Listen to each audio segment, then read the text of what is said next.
The following is a presentation of the St. Louis Chess Club. We're down to the Final Four at the American Cup in St. Louis. After running the gauntlet of the elimination bracket, challengers slowed down and returned to a classical rematch. Fabiano Caruana may have pumped the brakes too much, getting into time trouble early and eventually falling to the world's #2 player. Tatev Abrahamian continued her impressive event, taking down Alice Lee and bringing her one step closer to upsetting the reigning champ. Brackets are complete, save for one last line. Who will be etching their names in the history books? Day 9 of Fantastic Chess, coming up next.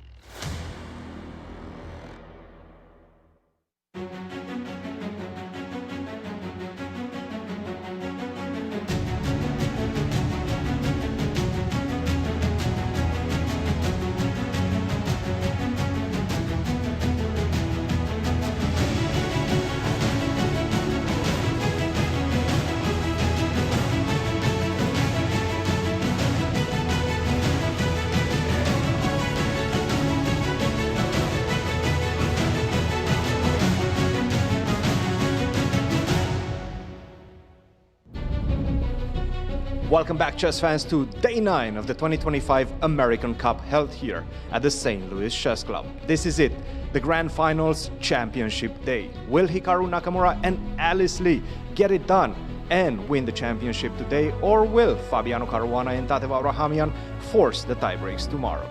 Only time will tell. Let's go to the studio and start today's action. The 2025 American Cup Grand Finals are coming to the end. Today, we may crown the champions, or we may be headed to a playoff. Day 9 of exciting chess starts right now. Hello everyone, I am Women Grandmaster Katerina Nemcova, and I'm here with Grandmaster Yasser Seirawan and Grandmaster Cristian Chirila. Hey, Day 9, it's coming to a close. Yasser. I can't believe it. As always, a pleasure, guys. Cristian, wow. Hello everyone and welcome to our show. The 2025 American Cup certainly has delivered, and yesterday, 2 decisive games means that today we have must-win situations in store for our players. Kate, do the honors. The brackets, please. Yes, and let's start with the women's section. Here it was Alice Lee who first defeated Nazi Paikidze, then Irina Krush, then Tatev Abrahamian, and became the women's champion bracket champion, earning her champion bonus of $9,000. And once she won against Tatev Abrahamian, Tatev was relegated to the elimination bracket. Here she faced Irina Krush, but guess what? She won against her 2-0, became the finalist of the elimination bracket, and got to challenge once again Alice Lee in the classical chess. And yesterday, she managed to win with black pieces. Impressive. And in the open section? Here it was Hikaru Nakamura who won against Abhimanyu Mishra. That was the toughest match probably in the tournament for him. Then against Lenier Dominguez, then Fabiano Caruana. Then he secured the bonus of $15,000 for winning the Open Champions bracket. And once Fabiano Caruana lost, he went to the elimination bracket. There he faced Levon Aronian for the second time in this tournament, but he managed to win that match, became the champion of the elimination bracket, and got to challenge Hikaru Nakamura once again. But yesterday, with the black pieces, he lost. And tell us about the format for the American Cup. So this American Cup has 8-player double-elimination bracket-style tournaments. There are no draw offers allowed. And now in the champions bracket, 2 classical games, 90 minutes plus 30-second increment. And if there is a tie in this match, then there is Blitz playoff, 3 minutes plus 2-second increment. If that match is a tie, they reverse colors, play it again. And then if it's a tie, Armageddon is going to decide who wins the match.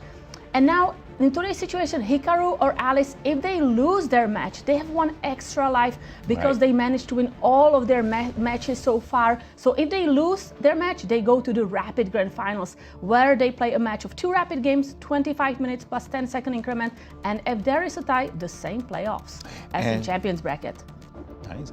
And the schedule, I know we're in day 9. Yes, today day 9. We may not have day 10 if the champions of the champions bracket, Hikaru Nakamura and Alice, win their matches, but it looks like we may have 9-10. So today specifically on day 9, we will see one classical game in the champions bracket, the grand finals, and if necessary, we will see Blitz playoff.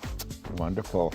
And Cristian, yesterday, it's just nice to see decisive games. We knew the grand finals are going to deliver, but none of us could have expected what happened yesterday, both in the open section as well as the women's section, with Tatev Abrahamian hitting first with the black pieces, and of course Hikaru's grind in the endgame against Fabiano Caruana. Let's take a look at the highlights. We're going to start with the ladies section and that incredible victory by Tatev.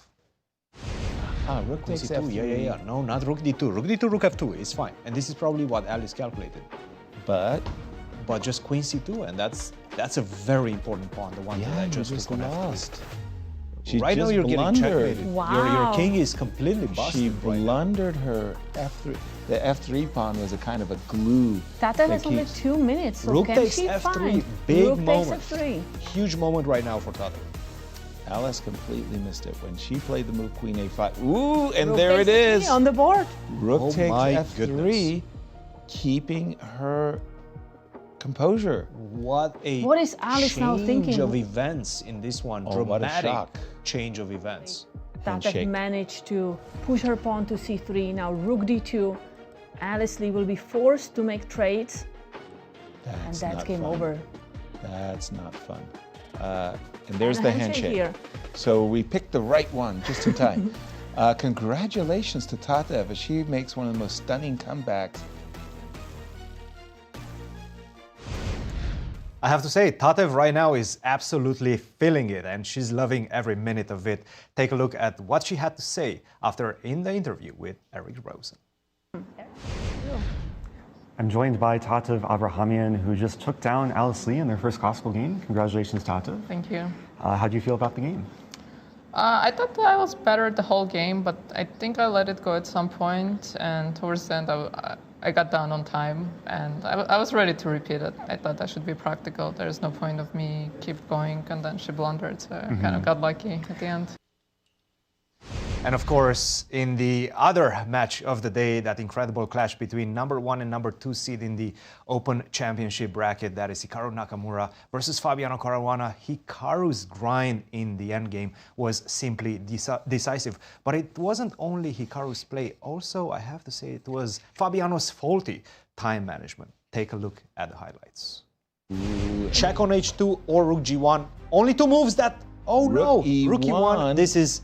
Wrong. This is wrong. This is losing now. After knight to c3, this is just game over.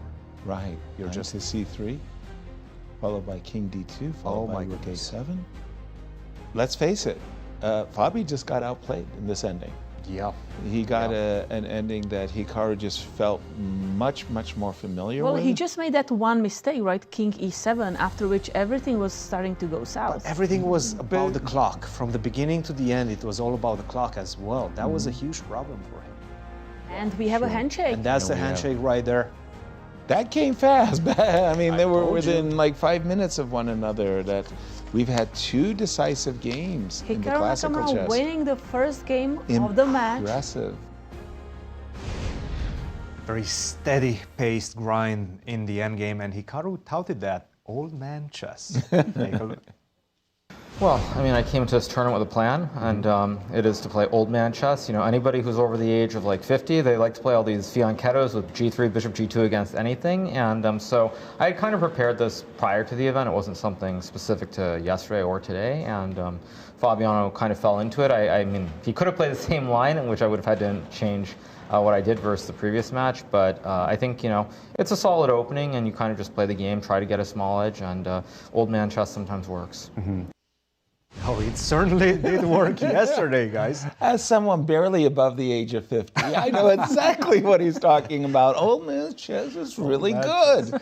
Fantastic. And they're head-to-head. How are these finalists matching up with one another? Kate, let's start with the ladies. Yes, here we have Tatev Abrahamian today with white pieces against Alice Lee. All she needs to do is to make a draw in this game to win this match. Now the score is 3 wins, 5 losses and 4 draws, which means it is favoring still Alice Lee, who played amazing games in this tournament. So only 1 loss so far. She is still feeling very strong. That was her only blemish. And the head-to-head in the Open.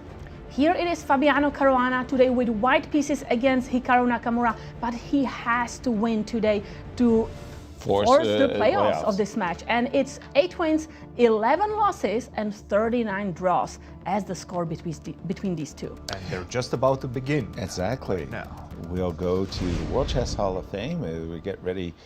Winning on demand, winning to begin with is very, very hard. Winning on demand, harder yet. How do you catch Hikaru? We're not winning the game out of the opening. That's ridiculous. What we just it's want not to easy. do is it's to not catch easy. an advantage. And that's the thing, right? Hikaru's somehow, even when he gets caught, he still maintains his tempo. He never falls behind on the clock, and this is huge with this time control where you don't get a second time control. That's a big advantage that Hikaru is bringing to the table. We've seen that in 2023 as well when he won it, the last time he participated in this event. Fabiano, in today's game, he needs to be perfect in order to win this one. Ruthlessly tenacious. And where are the women? Well, I guess clearing that security is getting tougher and tougher. It's also raining in St. Louis, so maybe they're trying to find some umbrellas. They don't want to. Okay, D2. Whoa. Sort of expected, actually. Playing for a draw. Well, this is Hikaru's pet line nowadays. Is it? He played it in the candidates successfully, so I would say he played it in Norway chess. In fact, he defeated both Pragnananda, but in the candidates, that was a huge victory for Hikaru. Almost got him in contention to make it to the World Championship match, but also in Norway chess, he defeated what was at that moment the world champion Ding Liren with this line. Right. Well, Tatev, she got into the playing hall, but still no Alice Lee. 1 E2, E4. A very good move, by the way, if you're looking to draw the game, because there are so many of the main variations that almost lead by force to a draw. Tell us about the current position between Fabi and Hikaru. You say that Hikaru is chosen this as a pet line. Needs only He's a played draw? it many times. Yeah? He's played it many times, and I'm sort of curious what he's going to do after c takes d5. Knight f6 is one of the ways. You can also take on d4. He decided to go for knight f6. Knight f6, seeking simply to capture on d4, recapture pawn on d5, and... You can play a lot of things right now. In fact, even e4 is a move. e4? e4 is a move in this position. With the idea after knight takes e4? You take on c5 now.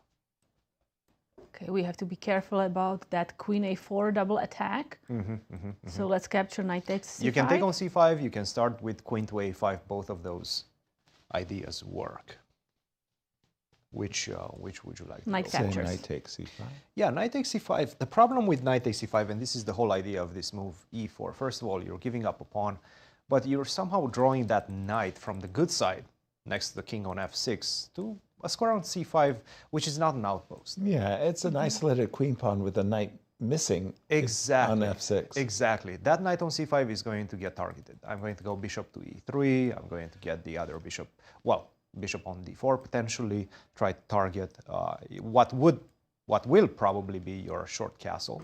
That's my guess. And also, exactly how do you make that short castle? Because if you go g6 right now, that's a good way to resign. Right. On the spot after queen to d4. So you don't get time to do all of those things. Interesting decision by Hikaru, but this is something that he's been doing very well in this competition. And to be honest, in the past few years, he's able to come up with ideas which his opponents don't necessarily expect.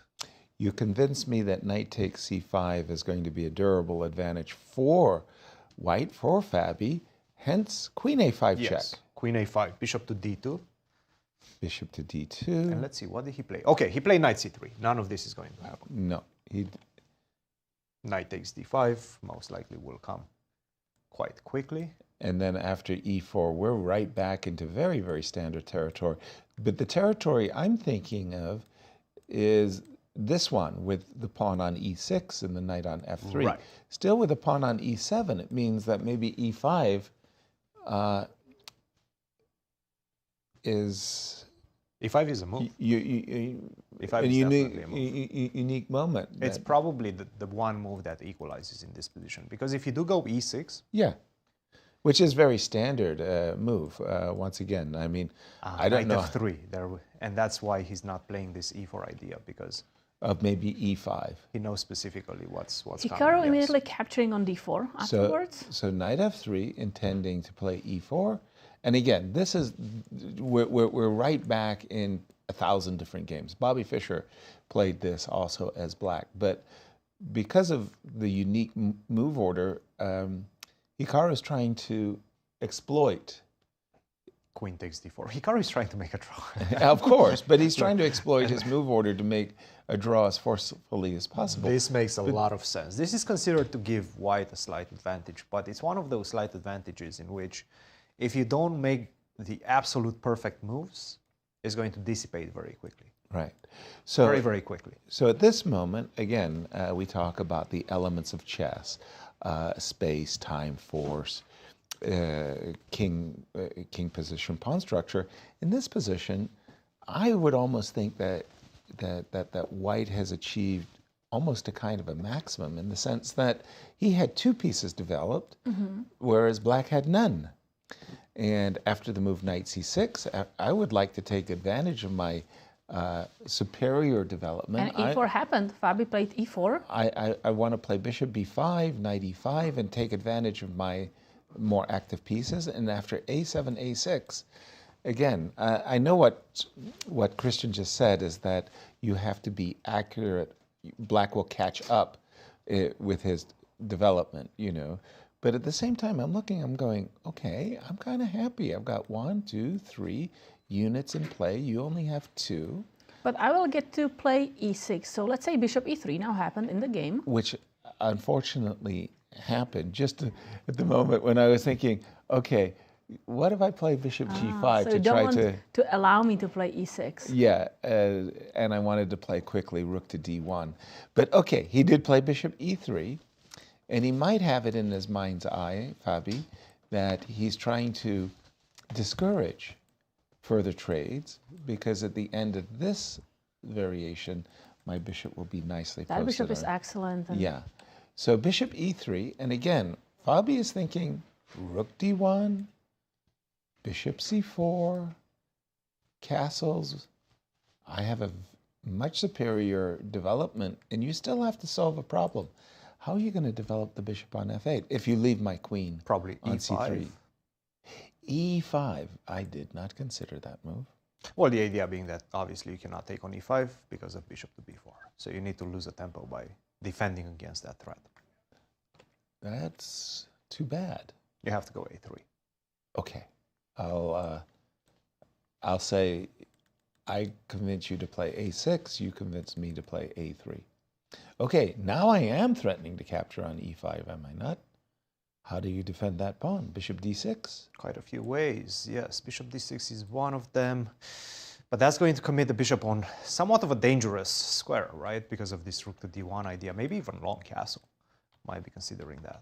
Yeah, same purpose, to bring the rook into play on the d file. Even though, you know, long castle is a bit dangerous. It's a just consequence. Slightly dangerous. It has a consequence. Yes. Bishop e3 on the board. Bishop e3, e5. It has been played before. Bishop e3, e5. So I'm a bit surprised that Hikaru is perhaps out of his book right now. Well, is there the alternative e7, e6? Has that been tried? e5 has been tried.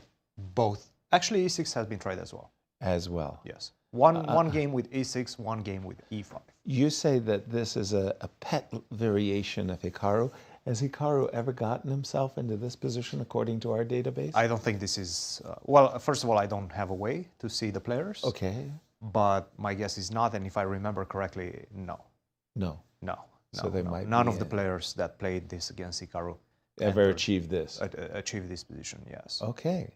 We'll keep an eye on that. The clock times from the players. Both Kate, players, 1 hour, 30 minutes. So they've been blitzing their moves. So obviously Fabi has prepped this exact position on the board.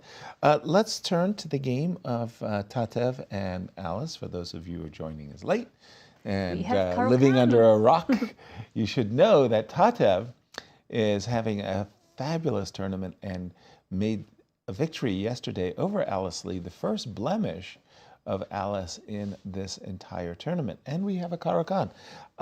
Alice needs to win to force a playoff that would occur later today. Should the game be a draw, the two will play an elimination playoff game tomorrow. Match with two rapid games. Now, I will tell you that essentially this is my bailiwick. I have played 100 games more, tournament games in this position. By the way, knight G1 to F3 is the main move, but there are a lot of crafty side variations. I'm wondering, have you ever even seen the move knight H3? The idea here is the bishop is a bit of a target, so white prepares to play for the move knight F4. Doesn't play knight E2, which interferes with the development of the bishop, but knight H3 and knight I think F4. the best move after knight H3 is E5 for E5? black. Yeah. To fight in the center. Yeah. And I allow you to capture the pawn, because once you capture the pawn, I will recapture it by queen A5. Okay, and this is one of those variations where once again, white's, oops, excuse me. I can't get in. Where white's thinking, okay, I've got my pieces developed. You've got two.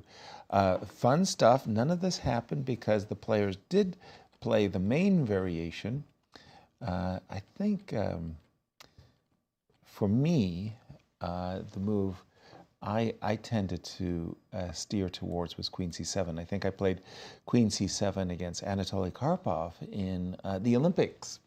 It was the Soviet Union versus the United States, board one there in Lucerne, Switzerland, and we got an adjournment, and I had a winning rook ending, and he got away. It was a draw in that one. Queen takes d3, e7, e6, bishop d2. One of the reasons why I preferred queen c7 over Alice's e7, e6, I've also played that, I must say, is I came to respect the move bishop f4.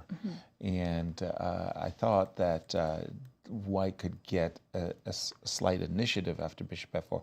Bishop d2, and they're right back in what is popularly called Spassky variation of the main line. Boris Spassky, he loved playing h4, h5, and I'm expecting after knight f6, castles. Long castle. Right. Queen c7 or bishop e7. Usually bishop e7, and we might just get one of those marvelous positions where it's, you know, kings are on opposite sides and both players. Sorry. Sometimes you get to sacrifice a pawn just by playing g4. G4, allowing black to capture it. That was like a game I had with Vasily Ivanchuk, where he played g4 and I took it, and he rook g1 and f5, and we had a real Donnybrook. And let's take a look at our youngest competitor. Yes, international master Alice Lee, 15 years old. She is the 2024 American Cup champion, so she is defending her title in this event, and she's two-time US Junior Girls champion. And she's also world champion under age of 8. I think I was at the tournament in China, and she won the world champion title. Yeah. By the way, for those of you joining us late, there's a little soundbite with Hikaru Nakamura saying, you know, old man's chess was pretty good. Well, guess what? I'm looking at Alice Lee's position, and I'm thinking, Michael Botvinnik, I mean, talk about the old men of chess. There you go. You can't get much older than that. And there you go. Castles on opposite flanks, king b1, and what you just said, knight e4, and you go for g4. One of the things I absolutely love to do is go after this pawn on h5. I was a provocateur. And I would play knight f6. My opponents would play queen e2. I would play queen d5. And you know what's coming next. Yes, you want to capture, or you sometimes want to go queen e4. And sometimes I want to go queen e4, yes. But But if you're Alice, you don't really want to go queen e4. You need a victory. That's You're not going true. to exchange the queens. That's the problem true. with this type of position. But what you are inviting is definitely one of those double attacks, mutual attacks, right? I'm attacking on the king side, you're attacking on the queen side. Right. And we see who gets there first. Exactly. That's what it's all about. That's how things play out in this one. And speaking of old man chess, Please. It seems like Hikaru, after playing old man chess yesterday, he's allowing Fabi to play some old man chess as well. Because Fabi has this position after bishop to e3, and it's just simply very, very, very much an advantage, a long-term, long-standing advantage for white. Right. The question is, how do you equalize as black? What is the best way to equalize? And that's what Hikaru is trying to figure things out right now. Do you go for e6? Do you go for e5? Both of them have their respective trade-offs, right? e6, that locks the bishop on c8. This is a bit problematic. Not only that, but after a3, now your bishop on f8 is stuck also, because this diagonal is open, and the pawn on g7. First of all, you cannot move the bishop to finish your development, your castle, right? You have to go something like queen to a5, but this is not looking great. And queen to a5, to be honest with the pawn, can I go before? I think so. Yes, I can, because now take, you take, but I have bishop to d2, and at the end of it, 2 pieces. I think we have 2 pieces, which is still not clear. The computer is only saying a plus 0.2 advantage for white. Perhaps I missed something. And yes, I did. Bishop to d2. Just a simple bishop d2. Don't take the knight on b4, and then you're going to take next. Now, by the way, that's a this is a decisive move. advantage. But that's it's a beautiful move. It's bishop a nice to d2, right? It's a beautiful move. Yeah. Yes.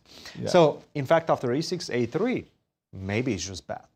e6, in fact, it does seem to be just bad. So you most likely need to go for bite the bullet and just go e5. And then we were looking at a3. We're going to go a3. And we were looking at bishop d6. I want to see.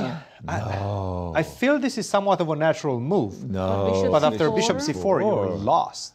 That's it. Game over. Yeah, because there's no more castle. You're completely busted on this diagonal. For sure. Yeah, this is bad. So no f6. Do not touch that pawn. Do not touch that pawn.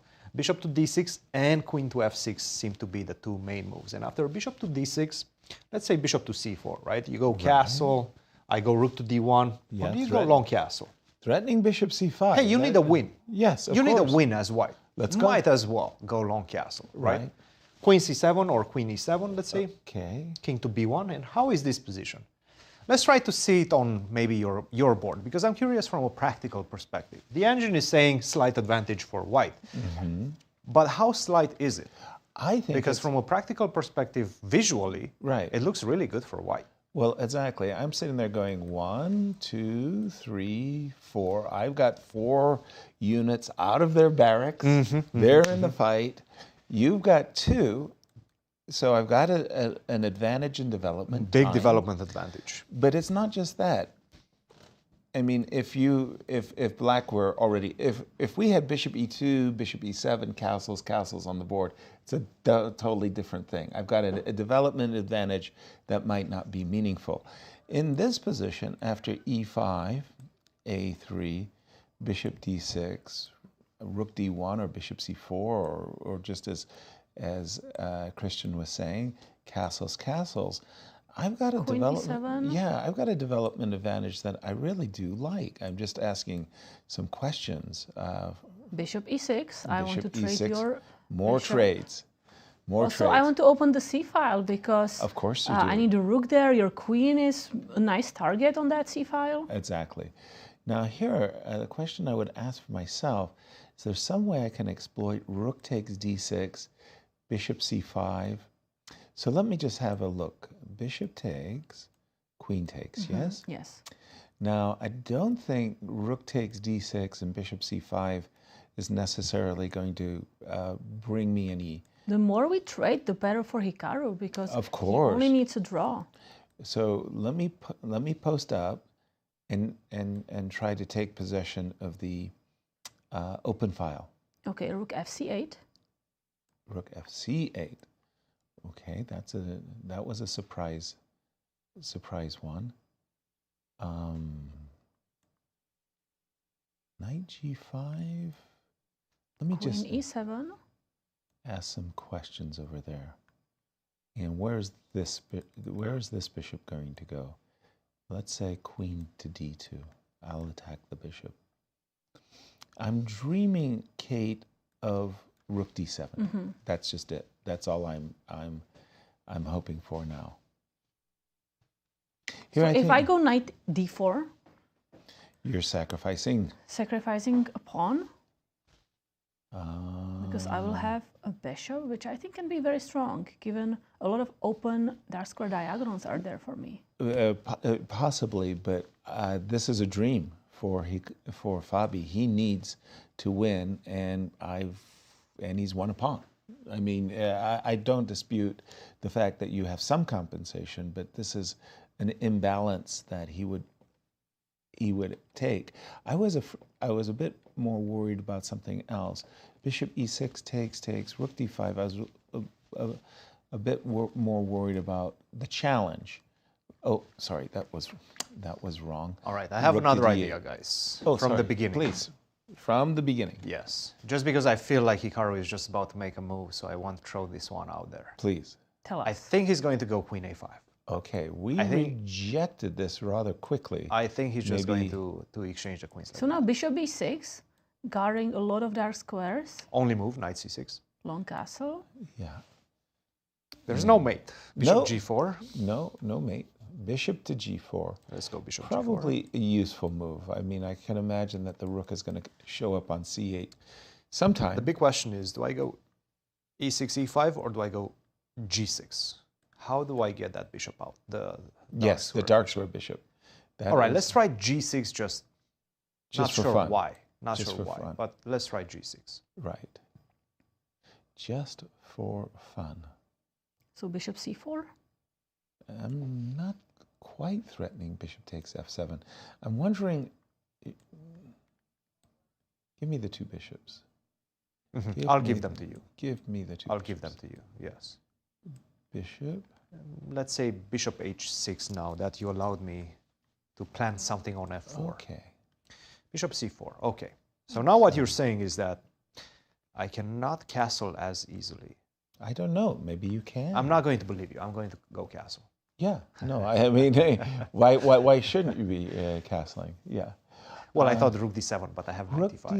d7, knight d5. I have knight d5, yes. Right. Okay, so I've got to get, I want to put my, I want to double the rooks on the d file. My advantage is that my bishop covers d8, right? So I get to keep the d file. It's an annoying advantage, the truth is. Two bishops, a little bit of imbalance. There's some definitely possession. something. There is definitely something So, in the position. But again, from Fabi's point of view, he has to play, he needs a win, nothing else. Queen a5. And the other question is, I mean, I played bishop b6 rather quickly, and probably for good reason, but it's not that I need to do it that quickly, right? I mean, the knight, if you play, for example, bishop e6, right? You're not very happy about your development. Let's say I still want to play king b1, right? Yeah. We always like this prophylactic move, so the king goes away from that open file. Exactly. Knight g5 might be disturbing suddenly. I don't like trading the queens for black. I know we are simplifying the position, but we are giving a lot of space and control of important squares to white. By the way, I find it confusing if you tell me this is Hikaru's pet defense. Why is He's he in thinking? a 15-minute tank on Why is he move thinking? 9. That is a good I question. would have thought that he has this position at home because Fabi played the most consequential moves. Let's develop. Bishop to e3 was somewhat of a sideline. Bishop to e2 was the main line, but again, Bishop it's E2 such is a the main- natural move to make. Bishop e3, yes. Yeah, Bishop e2 is the main line, but I would have. I'm a simple man, an old man. I like playing rook to the open file. I would have found myself attracted to bishop e3. I know, it's my such a natural move, right? It's my top move. It is a natural move. Exactly. And not for nothing, but if it was my turn in this exact moment as white, rook d1 I would find attractive. I'd also find knight to d4 attractive. Hikaru just made a move. None of the moves we considered. Bishop g4. So he's not forcing a trade of queens. He's not playing e5. He is developing the bishop. Bishop g4. Okay, that I find quite surprising. Bishop to g4. It feels also a bit slow. What if I go bishop c4?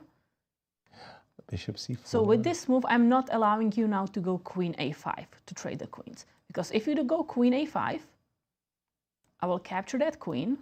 You have to capture back. And now I have bishop captures f7.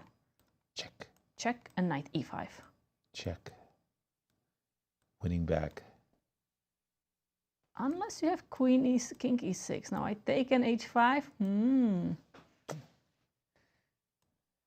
Just very, very lucky. Very lucky moment, but knight c4. Knight okay, e3. You're still better. You clipped a pawn out of that whole thing. I'll give you credit. Black has the disconnected pawns, but I mean, you analyze deeply. H king e6, very nice kind of active king in the middle game. Bishop g4. I don't like this move. I think that this move just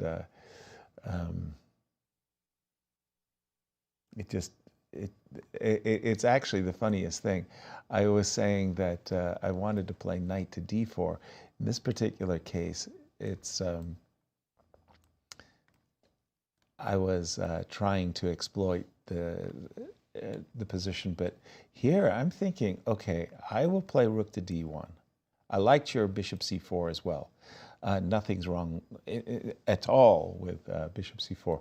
But rook d1, do you want to get into that ending that we looked at? I think this actually just transposes, yes, right? This transposes. But maybe in this particular case, I don't even have to allow you to double my pawns. I'm not, you are, hold on. I want a tempo because in the previous line, my pawn was on a3. Right, because after e5, I had to worry about the bishop queen b4. and king being skewered. So the problem with the move bishop g4 is you didn't force me to play a3. By the way, I think bishop g4 is a novel approach, novelty, as we would say, by Hikaru. But you're, like, for example, if I play bishop e2 and you play e5, I can castle. And I didn't have to play, I didn't have to include the move a3. You say that move. But doesn't it just feel like there should be an easy way of exploiting this moment? Could I try something else? How about a silly move, knight e5, knight takes e5, queen takes e5. It's a move. It's one of the main moves, actually. Knight e5 just to give you somewhat I mean, because it looks so strange. And what's the problem if I go rook c8 now? Just continue developing? Probably the best move also. Rook to c8. I want to go queen c7 and develop. And I want to develop too. No, this is allowing me rook c2? Forget about rook c2 for just a second. I agree. You can give me a check. What are you doing about your king side? I mean, I'll go. Develop it. What? There is a time and place for everything. I go f6. f6. I force. f6. No, okay. no, no, I'm not going to go f6. I don't want to put my pawns on the dark square. Well, but it is a question of development too. So knight e5. But again, I find myself drawn to the most direct. We just made that move, rook d1. I love forcing moves, rook to d1. I liked your move, bishop c4. No arguments, ifs, ands, or buts. But getting in development, developing with a tempo was... My goal with bishop c4 was that I want to castle quickly. Okay, so bishop c4, I have to respect your threat of castle. Yes. You still cannot castle. develop that bishop from f8 because your pawn on g7 is going to be hanging. Okay, I played bishop to g4 for a reason. I take. Take. Let me hang my pawn. So if you take it, that is an open g file. I do have bishop e5. I do have queen h4 ideas. True that. So I will go f4. Okay. Here I think Hikaru will be more or less okay with the outcome here. Really? Yeah, I think he might be okay with this. For those of you joining us late, today's schedule. Well, what are we doing today, Kate? So it's the grand finals. We play one classical game. It is the second game of the match, and if there will be a tie in any of the matches, we will see Blitz playoffs today. Right. And then in case one of our players from the elimination brackets does win. Yes, then remember the champions, Hikaru and Alice, they have a second life because they have not lost a match so far. So it will go to rapid grand finals. And that will be on Monday. 2 rapid games, 25 minutes plus 10-second increment. And if there is a tie, the same thing. Blitz playoffs 2 times with reverse colors. And then Armageddon. And do, of course, join us tomorrow because we do have a Blitz competition coming up tomorrow, which will feature not only all the players who played in the American Cup, but some of the strongest university the players teams. from SLU, Webster University, and Mizzou. Yeah, even they don't allow you to go in there and throw the patties. We need you in studio. Quite unfortunate, right? Quite unfortunate. I mean, I Good really prizes. I could go there and Be a mentor my contender. students. I just Of want to be next to my course. students, you know. That's all I want to By do. your presence, you would That's all I want to encourage do. them I know I wouldn't do well, but just let me play a little bit. a little And bit. this is what we are talking about. American Cup Blitz event, Monday, March 24. It's a Swiss system tournament, 9 Blitz rounds, 3 minutes plus 2-second increment. And yes, eliminated players from the American Cup, players from SLU, Mizzou, Webster University, and maybe also Var Akobian, representing the commentary team. Just there to, encourage and as Cristian was saying, mentor the SLU students. I'm pretty sure VAR did quite well last year when he played or something like that. He did. He scored a good amount of points. You're right. He won the 2600 prize. That's it was good. that Pretty kept decent. that kept the SLU team in pizza for the rest of the year. it was good. Keep the lights on at Kept the lights on. SLU test training facilities. Yes. Var is a very popular man on campus. Let me tell you something. Rook to D1, goodness. and we did see the move Queen A5, by the way, by Hikaru. So it kind of he did go in that. I'm going to lose some time, but maybe Hikaru is happy that the king is in castle, right? Mm-hmm. We were looking at endgame positions where the king was on C1 and maybe even B1. Okay, bishop Yasser, we were E2. talking about Hikaru spending a lot of time on a variation that's maybe his pet line, but can we switch for a bit to the women's section? So we can look at my pet line. Yes, and see that Karakan. Abrahamian, she is thinking for 22 minutes right now. Yeah. Alice surprised her with move C5, Yeah. and she's figuring out what to do. Yeah. Marjanovic, Grandmaster Marjanovic from Nice, Yugoslavia. You can look up my game with him where I've played C5, and I got in a very nice,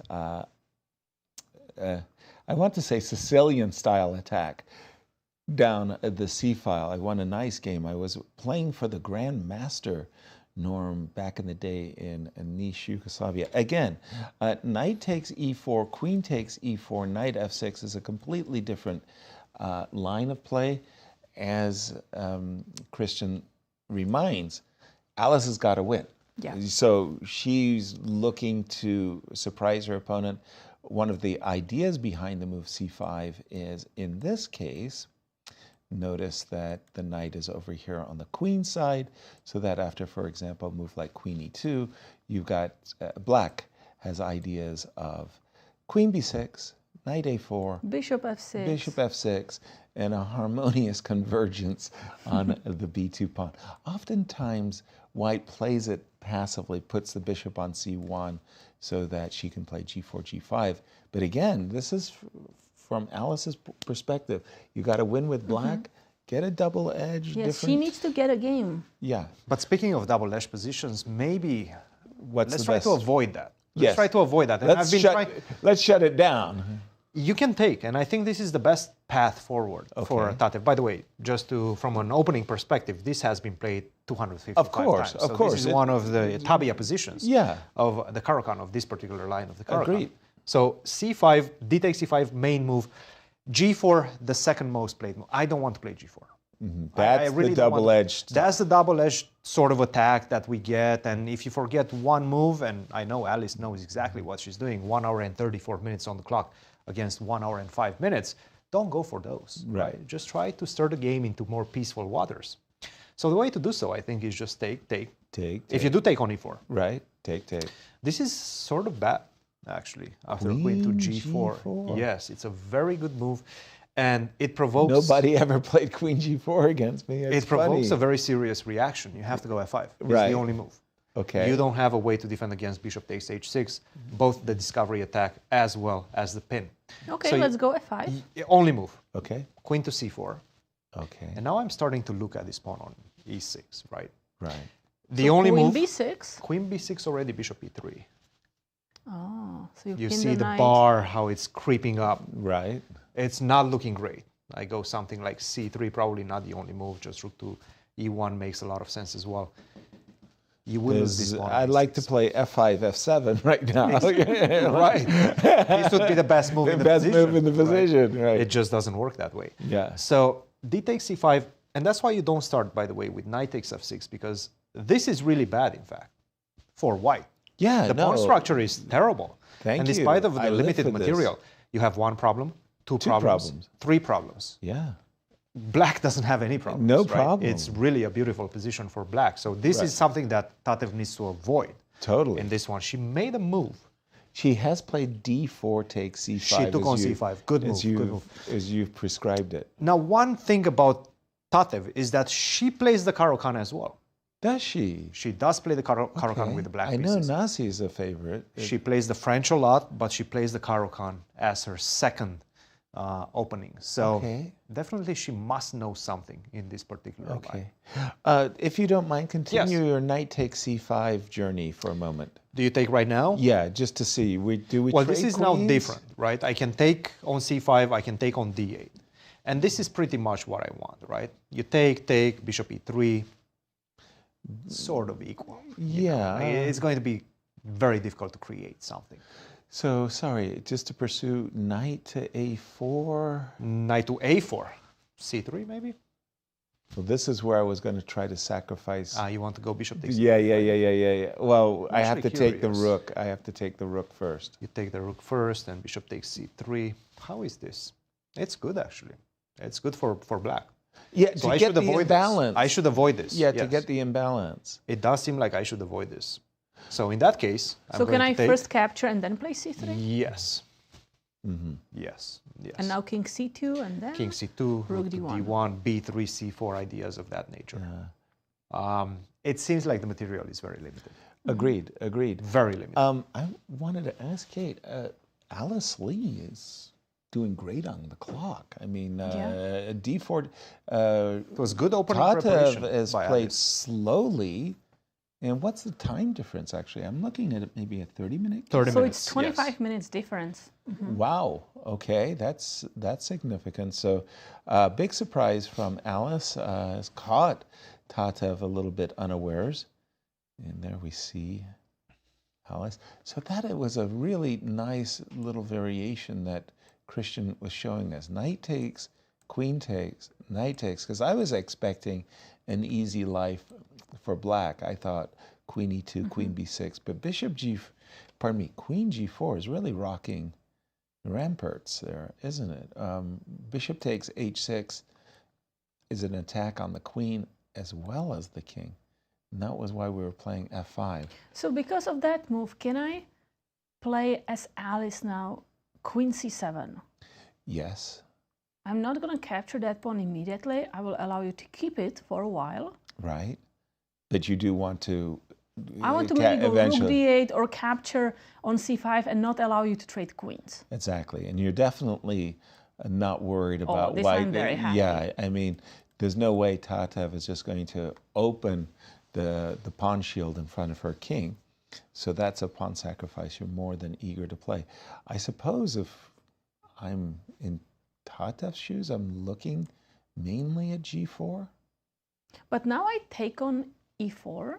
Yep. You capture with queen. Yep. Knight takes on c5. You That's don't a have that tempo. queen g4 anymore. Right. I'm still. Okay, knight a4. Yeah, that's the best way to be annoying. Now the desirable g5, am I getting Queen b6. hit? Okay, I agree. I have to play not my favorite move, exposing my king. But for the moment, you know, again, we know whenever the kings are on opposite sides of the board, whoever gets their attack in first wins. So I capture on g5. Captures on g5. They tell me that I'm supposed to play h6 in these positions. So do I hide if I go g6 now? G6. Okay, G6. Okay, I just want to see it. Okay, king h8. Queen to... I want to bring my bishop to the long diagonal. Bishop c3. Give me... Actually, I want to take your knight, but don't tell. but don't tell Kate. I see that. And I don't. Shh. Be very, So I very have quiet. to just move back. Knight c5. And now I'll check. f6. You have to play f6. Unfortunately, I'll win back my pawn. And again, your king feels a little bit maybe nervous. And it also feels like I don't have the attack on the queen side. That Yeah, I you don't hoped have. for. Yeah, if you put your pawn on a4, I feel like I've done a better job at opening up lines. No, this is excellent. For Yeah, white. okay, Let's move okay, back. Let's try okay. something different.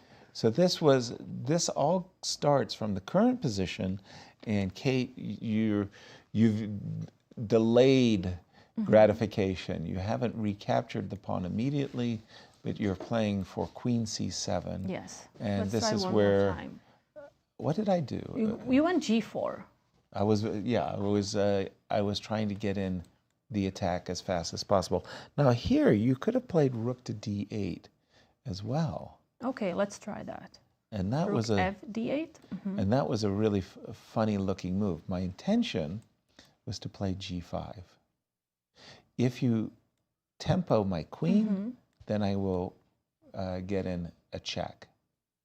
And then I'm hoping that with my pawn on g5, I will land first on the king side. And if I start with knight e5. Wow. Okay, Where do you go with your I don't know.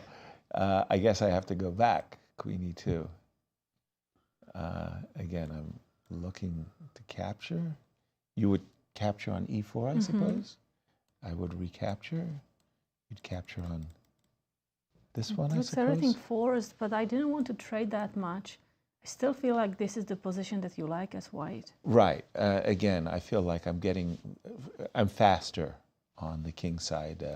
I've got ideas. And it wouldn't be that bad if it wasn't for this pawn on f7. I think that this is something that you probably want to avoid as black. Can I go Yes. just one move back? Here, not g6, but f6. Whoa. Whoa. You take, I take with the king. Normally speaking, you can't do this, but whoa. Because I have rook h8. Be happy. Don't worry, be happy. Okay, rook h8. I won a pawn. Yay. I recapture on c5 with the queen. But I won a pawn. Oh, you want it Well, back? it's equal. Yeah. And But I want a pawn. not just bishop c3. Bishop c3, bishop e3. Yeah. No, Alice needs something Something else. Well, the players, the finalists, are fighting very hard, and they're fighting for big money, first and second prize. Yeah, so in the women's section, we have a total prize fund of $150,000. And yes, these ladies are going to be first and second. So first place, $40,000, second place, $30,000. And the champions bracket bonus goes already to Alice Lee. Congratulations to Alice for winning that section. And in the, oh, there she goes. She's got the champion of the women's champions bracket. Similar story for the men. They're playing for first and second. I just want to stay with the game as we've got Alice on screen. She's looking a little perturbed. So she finally stopped. What did she prepare after c5? Well, as Cristian has been telling us, this is a tabia position for this situation. So that's why I'm surprised, because dk c5 is the main move. Is the main move. So normally speaking, you're ready to go. Looking for an imbalance, and I like your move queen c7 a lot. Again, I'm a pawn grabber, so I'm going to go for a specific type of ending. I want to steer for a specific type of ending where I'm going to try to play on the light squares, and I'm trying to give you the dark squares. So imagine I play a silly move. Bishop takes c5 for just a moment. Yes, I want to take on f2. I'm assuming you would take on c5. I was looking also at g4, but how many pawns do I give you? By the way, knight takes c5 just happened. I was just about to pause. Knight takes, just in case you were to go in this direction. The idea that I was hoping to achieve was rook to d5 and rook over to h5. Alice played after how long? That was a good thing, right? Well, like 8 minutes. Okay, from a very standard position. She recaptured the pawn. And again, I did like your queen c7. Really, I thought that was a very decent alternative. And now we have to do something. Now, if I'm in Tatev's shoes, I'm a little bit reluctant to just make all these seemingly natural trades, because these trades are resulting in issue. There's a pawn on h5, there's a pawn on f2, there's weaknesses. Look across the board. Pawn structure, very important element in chess, and black's pawn structure, beautiful. You know, you can't complain. There's no But we can targets. take the other knight, so we can start by trading the queens, because we do want to trade stuff. Okay. And now take the knight on f6. Okay. And now the bishop e3. Okay. So I'm happy I activated my dark square bishop. So we're right back into and the we are position. right back in this variation, where we have to trade first rooks, because c3 is a little dangerous for white. Rook takes. Rook takes. And now c3, king c2. Let's imagine I'm yes. King c2. b4, b5. And again, it's kind of like one of those Sicilian endings. Pawn on h5. Usually there's a pawn on e4. I don't know. Pawn on d6. It got traded for the pawn on e4. But okay. Okay, bishop d4. Bishop to d4. I want to trade. Yeah, the more stuff comes off, right? So rook to d5. Maybe on a good day, I'll try to keep you anchored. So b3. b3. Yes. b2, b3. So you're just asking you to go away. Where do I go away? I go away here. That's a bit deep, guys, don't you think so? It's an ending that I like as black. Yes. I'm a Caro-Kann player in my career, and I've won many games where the pawn on h5. It's not over. No, of course not. Right. No, you have one weakness that you play against. White is going to try to do something. Exactly. With the majority on the queen side. Exactly. And that's going to be the play. Okay. In this one. What is the theoretically approved line for Tatev after knight takes e5, if you don't mind?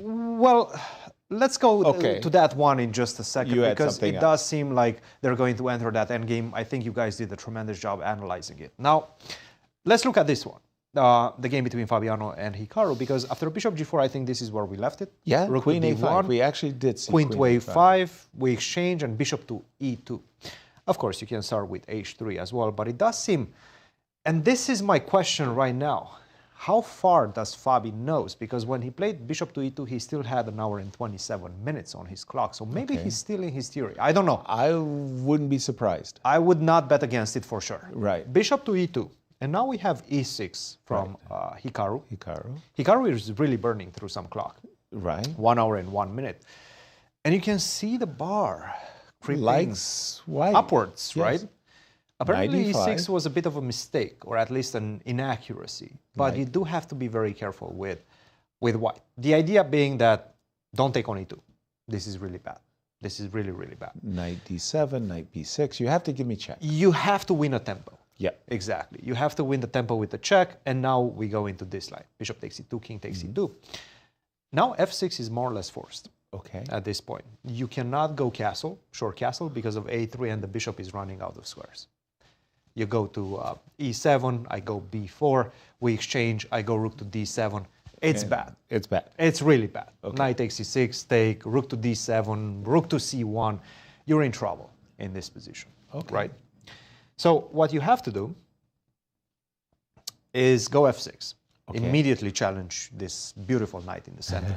Everything is forced, more or less. Knight to d3, don't go to d6. There's going to be some discovery attacks. Or, in fact, even after bishop to d6 or bishop to e7, I'm probably going to do the same thing. Okay. It's a double attack. You probably will have to take. Otherwise, b4 is coming, you lose the pawn on b7. And how is this position? It's just good for white. It rook really and is, bishop versus isn't it? Rook and bishop versus rook and knight. I see king f7, rook d7, not good. I'm not happy. Don't allow that. Right. You see rook to c8, but then I go b4.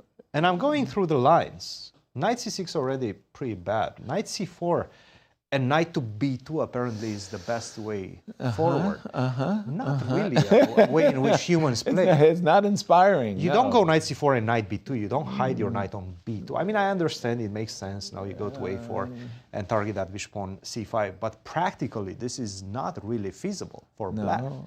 Cristian, can we move back a little bit? I think I don't want to give up that dark square bishop. Okay. So but how here, do you here, avoid it is the question. Yeah. Here, f6, bishop e7, and king f7. Makes sense. Rook h d8. Rook h d8, rook d1, let's say, yeah. So I don't have king e8. Okay. Maybe you can take, Take. and then go rook to d8 back, but now just rook c7. Whoa. That's a peshki. I saw a peshki. Which one? Rook d8, bishop d8, b4, Knight c6, knight b7, knight takes b4. knight takes d8 check. Ooh.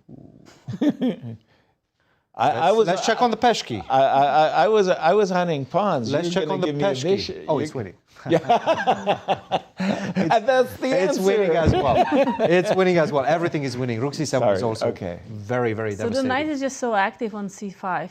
Well, the You're knight winning. is so inactive on a5. You're winning the pawns. The Right. bishop pawn is it's bad. Okay. This is Okay. really, really bad. You cannot allow a rook to survive on the 7th rank. So it doesn't seem like you have clear ways to avoid this trade. I mean, I guess you can go c5. Now I go e5, excuse me. But now rook d5, I gain another square in the middle of the board. It's looking good. It's looking good. It's looking good. I have a question for you, Cristian. In that position where you've played the move f6, so knight e5. So we keep going into this line, yeah? So in my eyes, stop here for just a second. The b6 square is, a graviton. It's just drawn my eyes. Can I play knight d7? I know knight d3 is the engine's choice. Knight b6. I'm rook starting to c2, look check. at some checks. King f3, doesn't matter. Let's go. Aha. I'm not in time for a3, b4. You are. a3, bishop b7. I do have this square to jump to on That's d8. important. So if I go rook to d7, I think bishop d8 might be coming, yes. okay, I'm still trying to understand. Aren't I happy? Why? Rook d1? You might be happy, but knight c4.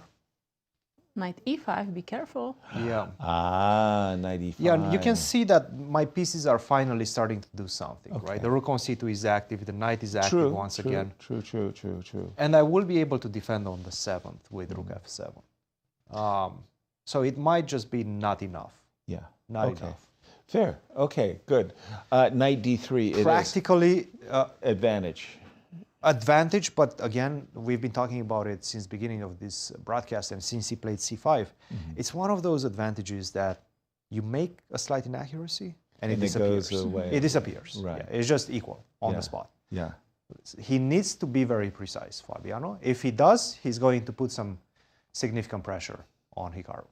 Now, the burning question I have for you is in the current position of Tatev and Alice Lee. Tatev hesitated over d4 takes c5. Alice Lee hesitated over knight takes c5. And they're still in the main line of the Caro-Kann theory. What is considered... Knight takes f6, bishop the line takes that we f6. discussed. Yes, queen takes d8, bishop to e3. This is completely main line. The whole... 35 games have been played in this one. Yes. Wow. And this is move 18.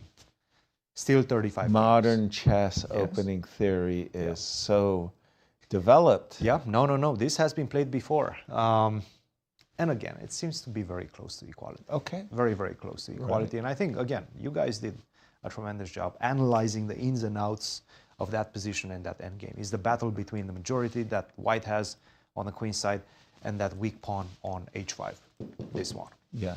Knight takes f6, bishop takes f6. Quick question for you, Kate. We talk about the Sicilian endings, right? Where black enjoys in many endings of the Sicilian a superior central pawn. White has the queen. White has the queen side majority. Keeping in mind the tense match situation that Alice has to play for a win as black, imagine she tries to keep as many pieces on the board. Not going for that knight a4 variation we were looking at, but going for more or less the conventional expand on the queen side. How do you scale the chances here for both players? Do you like Tate? Would you prefer to play white with a draw in hand? So that's a question. If I want to start attacking on the king side, or Right. if I just play c3, rook d6. c3, rook d6, and just try to keep... okay, if you play c3, you know, am I worried about rook? I don't think I'm worried about rook d6. Okay, so rook d6. now I'm worried about it. A moment ago I wasn't, honest. Okay, go away.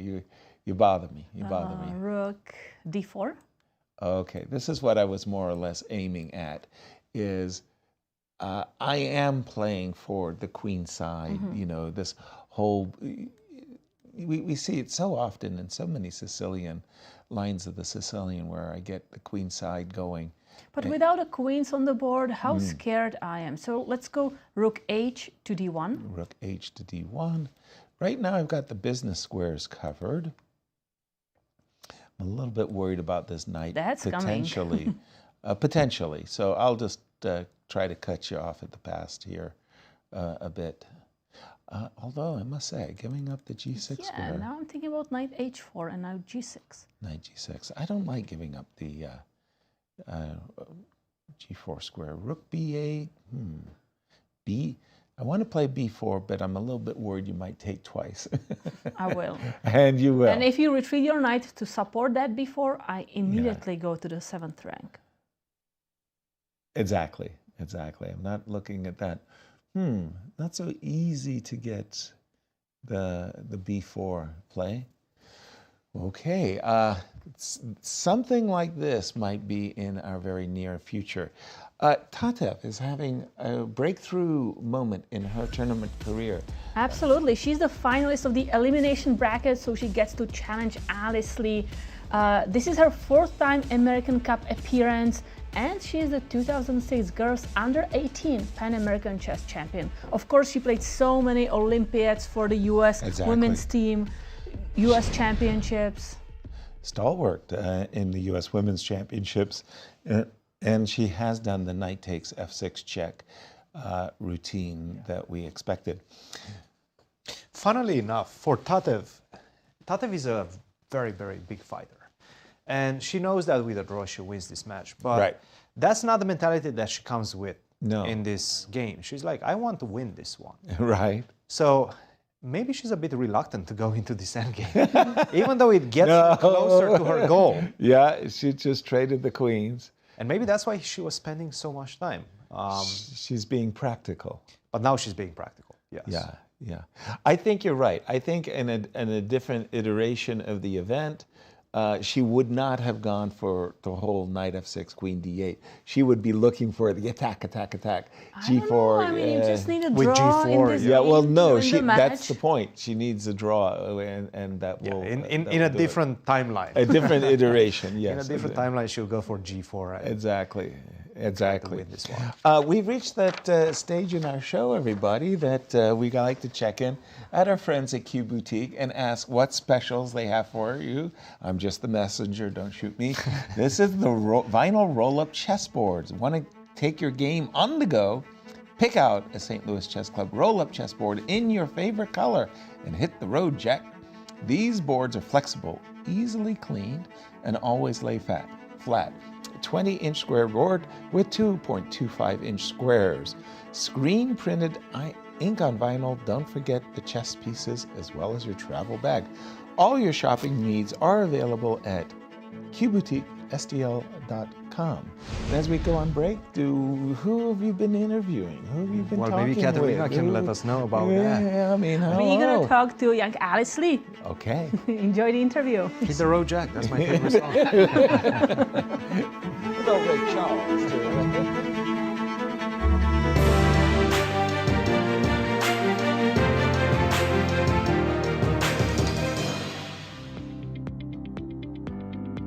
Alice, first of all, welcome back to the American Cup. You've had quite an amazing trajectory and victory. Last year, you're the defending champion, defeated Irina Krush in back-to-back matches. How do you build on that? Yeah, I guess this year for me, since I'm the defending champion, there is both pressure for me to try to win and to keep my title, but also I think there's a bit less stress because I already won it before. So for me, it feels like even if I don't win it, I already got what I wanted last year. But I'm just hoping that this tournament I'll be able to play my best chess and not have regret. Tell me about the format. This is a format that we don't see here at St. Louis Chess Club very often. It's a double elimination. You have a second life, but obviously you don't necessarily want to use it. How do you see this format, and are you enjoying it? I always like the match format, again, because typically in matches I get there's not just one life. Even if you lose one game, you can always come back. Whereas in Swiss tournaments or open or round robin tournaments, if you lose a game, then it can heavily affect the overall result. But I do also like the fact that there's double elimination. Last year, I got eliminated by Irina Krush in the third match, but then I was able to come back because I had a second life. So, I've had positive experience with the double elimination, but we'll see how it goes this year. Speaking of that incredible battle with Irina, you came back from losing a match in the champions bracket, and you won back-to-back to win the title. How did you get yourself psychologically back in that competition last year after reaching the finals and having to win 2 matches against a player that you've never won a match against up to that point? I think that for the American Cup last year, I was basing it off of my experience in the previous 2 years, which was I got second place in the previous 2 years, and I just lost Irina in all the matches that I played against her. So for me, it was okay, if that happened again, then that would just be normal. But I also wanted to, maybe I can break the cycle, and so I sort of did that by winning the second match in the champions bracket and bringing it down to the elimination, where of course it was very nerve-wracking, especially because I was down 2-1, and then I had to win a game as black in the final round. But yeah, I guess I couldn't really think too much about it. Because when you're playing a match, especially when you're playing rapid or blitz, you just make moves. You're a very, very interesting case because obviously you're extremely young. You're energetic, you're bringing a lot of enthusiasm, but you also have incredible experience at such a young age. You've played all the American Cups, you've played plenty of US championships. What do you feel is your strongest suit when it comes to those intangibles? Your experience, your enthusiasm, your energy? Which one is it? I think the experience definitely helped. The first year that I played, I did do well in the American Cup, but I think I had a lot of pressure, and I wasn't used to playing in such like elite tournaments. But now like I've gotten kind of used to the format. I know sort of what works for me and what doesn't. And I'm still like trying to improve and find like how I can adjust better. But the like 3 times that I played in the American and the 3 US championships I played have definitely given me a lot of scenes to observe and work on. Now, there's a new player that's joining the fray. Carissa is going to be participating in this one. Obviously, she skipped the previous editions because she had school. Now she's taking a gap semester or a year from Stanford, focusing on chess. You know her quite well. Are you looking forward to that matchup? Potentially. I'm definitely looking forward to it.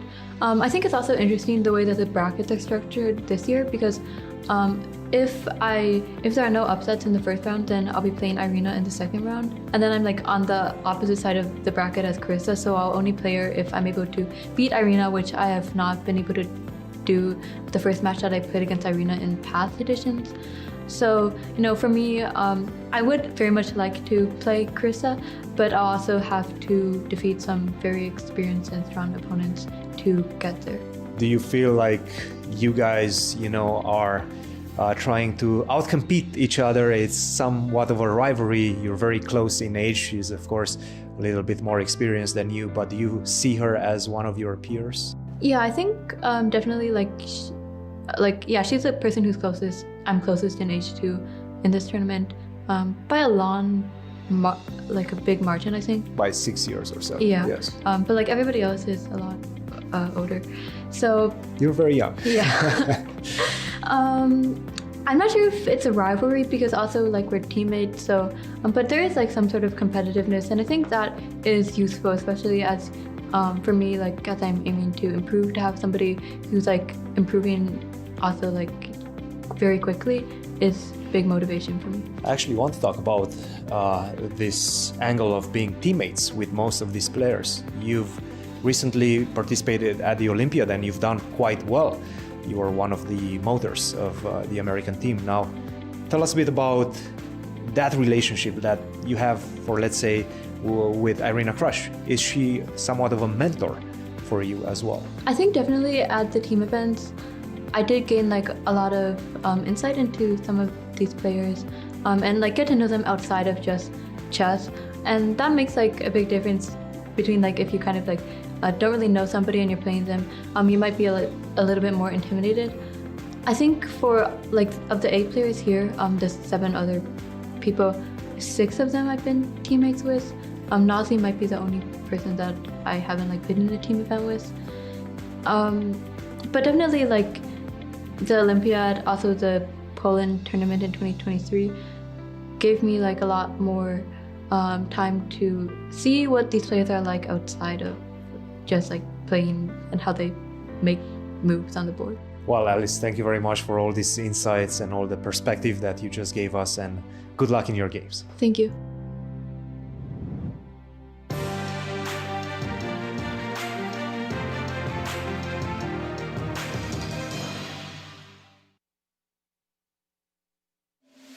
Hey everyone, I'm International Master Eric Rosen, and I'm going to be doing in-person commentary for the American Cup at the St. Louis Chess Club, so feel free to come and join me here along with the Grandmaster in residence.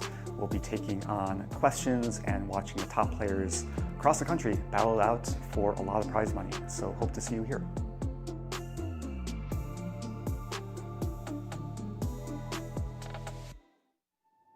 "10 years, one legacy." The Grand Chess Tour marks a decade of mastery where only the strongest chess minds carve their names into history. Each piece has its role, like soldiers in a grand army. with commanders to lead them into the tour's 10th year and a prize fund of $1.6 million. The Grand Chess Tour starts in Warsaw with the Superbet Rapid and Blitz Poland, immediately followed by the Superbet Chess Classic Romania in Bucharest. Then off to Zagreb for the Super United Rapid and Blitz Croatia, followed by back-to-back events in St. Louis, Missouri with the St. Louis Rapid and Blitz and the Sinkfield Cup. And the culmination of the grand finale in the city of Sao Paulo, Brazil, will determine the 2025 Grand Chess Tour champion. Fight with every ounce of strength for victory. This isn't just a moment. This is history.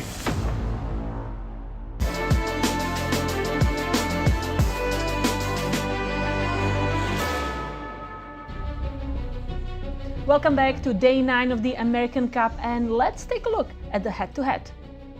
Start with the ladies.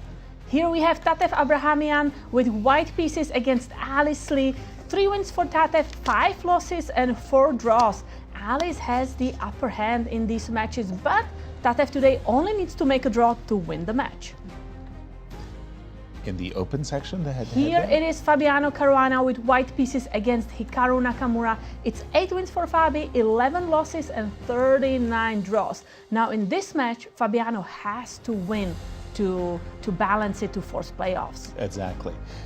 And today's schedule, what are they doing today for us? Okay. So today is the Champions Bracket Grand Finals. One classical game, the second classical game of the match, and if necessary, we will see Blitz playoffs.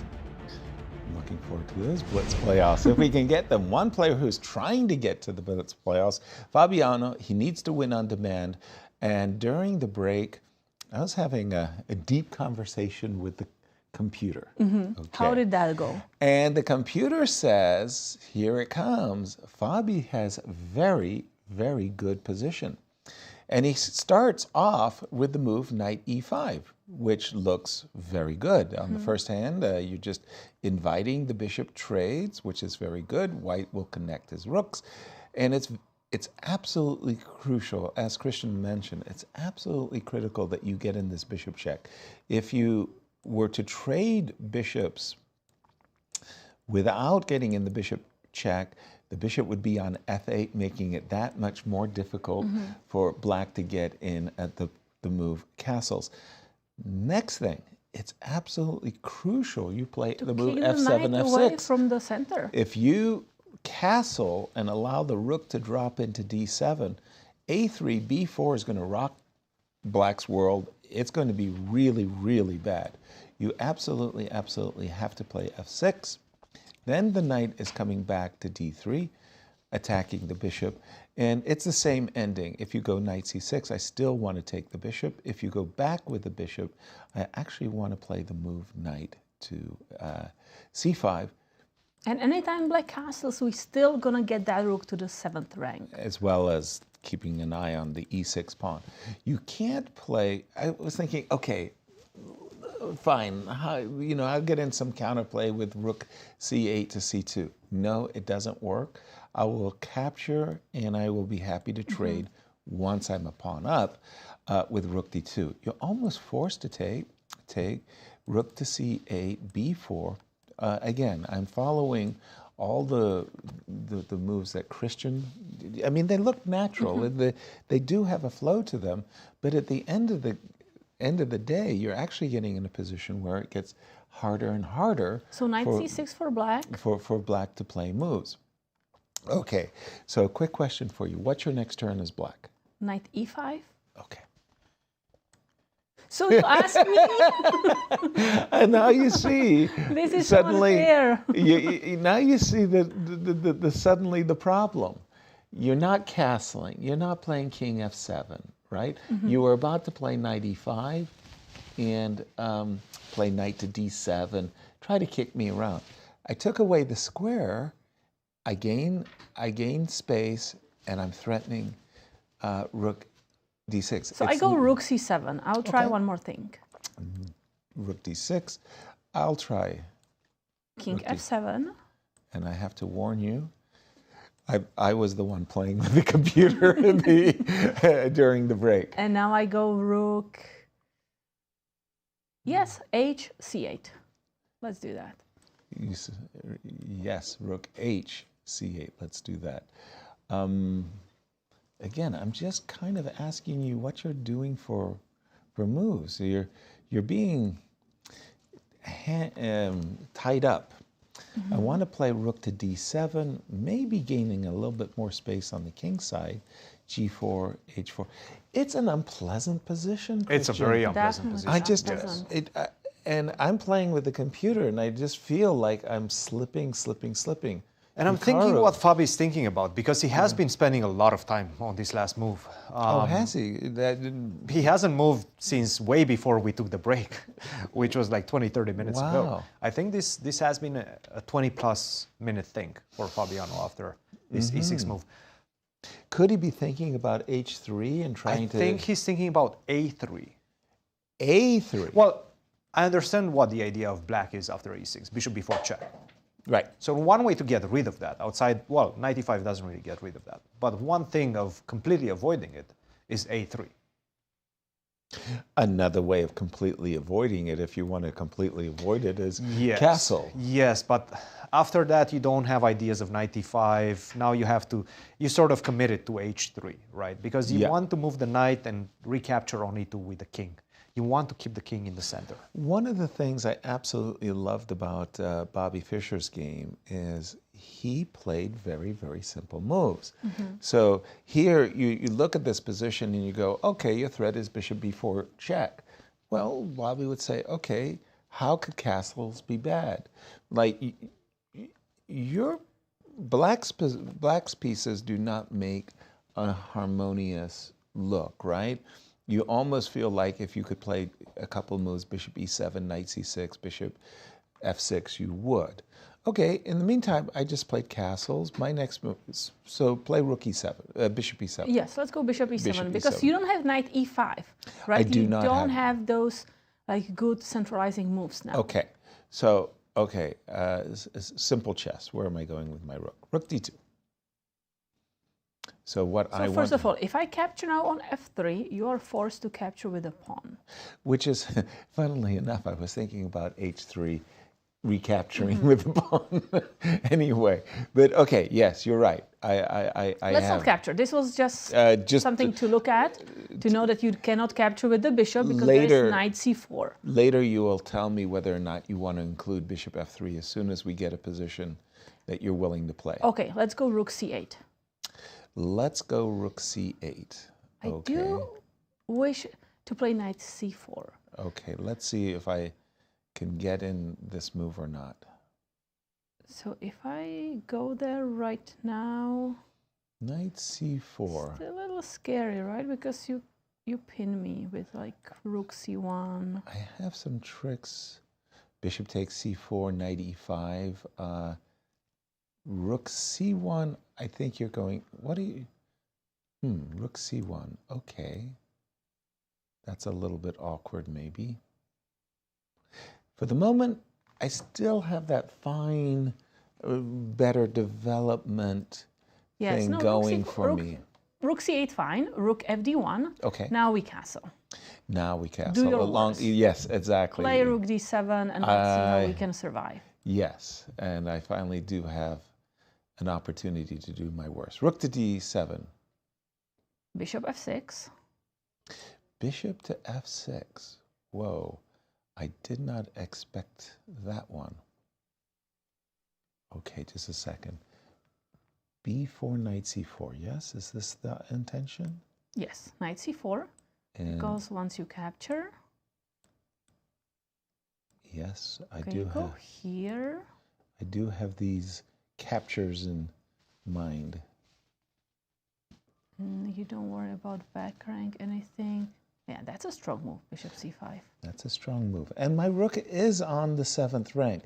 So I'm trying to get into Fabi's mind here. Fabi's trying to calculate the whole endgame right now. Yeah, I don't know what exactly. he's It's doing. like, he's been spending 30 minutes on this move. because knight e5 really begs to be played, and a3 is an alternative. Yes. The crazy part is I also wanted to say that h3 was an alternative. What's the idea behind h3? Probably it's the worst of all my possibilities. But I actually wanted to take with the f pawn, play f4, and bring my bishop to f3. So, I mean, he's juggling a lot of possibilities, but he's really burned a lot of clock. Don't know. Yes, 53 minutes for Fabiano, 1 hour for Hikaru. H3, A3, knight e5. We know the computer is really banging the drum very loudly for knight e5. The computer is saying knight e5, very large advantage. Other moves, the advantage dissipates. So let's wait what Fabi plays here, and let's switch to the game between Tatev Abrahamian and Alice Lee, because we do have some moves here. Some trades. During the break, I was just checking the engine. The database tells me that this exact position has been reached 35 times in the database there. And I think it's only 1 million games. It's not the 6 million mega database that ChessBase has. Bishop to e3, and in this position, the most popular move is knight a4. The second most popular moves are rook to c8, rook d8 to c8, b7, b6. Alice chose the most popular move, knight and a4. Here we were looking, instead of bishop d4, capturing the rooks, playing c3. Right. So those were our analysis lines. But bishop d4 was Tatev's choice, and let's see what we can do. Again, for Alice, she lost the first game with the white pieces. She needs to win on demand this game to force a playoff that would be played later today. Bishop to d4. Alice doesn't look that happy, but I guess... So she captured the bishop. I don't because know. what else do you want to do? I want you to take my bishop on f6. I want to play b5. So I would love for you to play g4, just putting a move on the board. So I think it's very important that the pawn gets to b4 to, how do I say, handcuff the majority. I think you like the pawn on c3, your king on c2, and kind you're of flexible, so you can push them when you want. I'm gaining a little space. The other reason why I like the pawn on b5 is, I at the risk of really sounding like a repetitive record, knights belong on centralized outposts. When I play the move c5, I'm actually looking to repost my knight to b6 to c4, where it's protected, or b6 to d5, where you can't kick me away with c2, c4. So that's why I like to play b5. And if, for example, you play bishop takes f6, g takes f6, on a good day, I would play f5, king g7, king f6. Again, a little weakness over there. None of this happened because Alice did a very surprise move for me. Bishop takes d4. It's almost like both players are rushing into some kind of a rook ending. So if we capture with the rook, I'm guessing. rook captures, knight captures, rook d8. Here. Now just, you cannot play rook d1. Be careful because that knight is pinned. There's e5.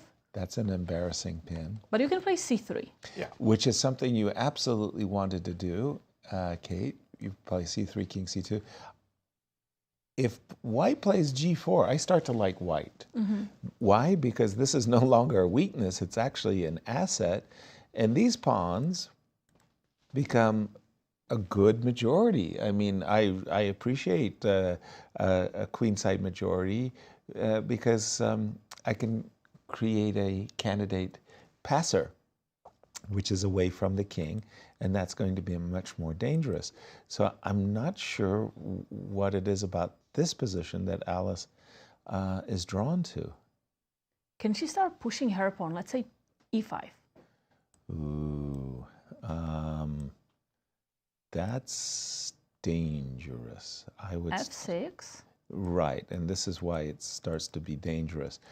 You can imagine that if a knight lands on f5, which is quite conceivable, and a rook lands on g3, which is also rather conceivable. It's not just a strategic loss. It's like right, but specifically now, Black goes knight c5. So, for Knight example, c5. you don't have rook d1 now, right? I think that would be very risky. Because I trade, and then I have knight d3. Risky indeed. In fact, it's, b2 and f2 are both hanging. It's a blunder. And if you continue with your knight h4 now, okay. then you give me knight e4. Okay. And you're attacking my pawn. And I'm not in time to play knight f4. And after f3, knight to g3, you're forking.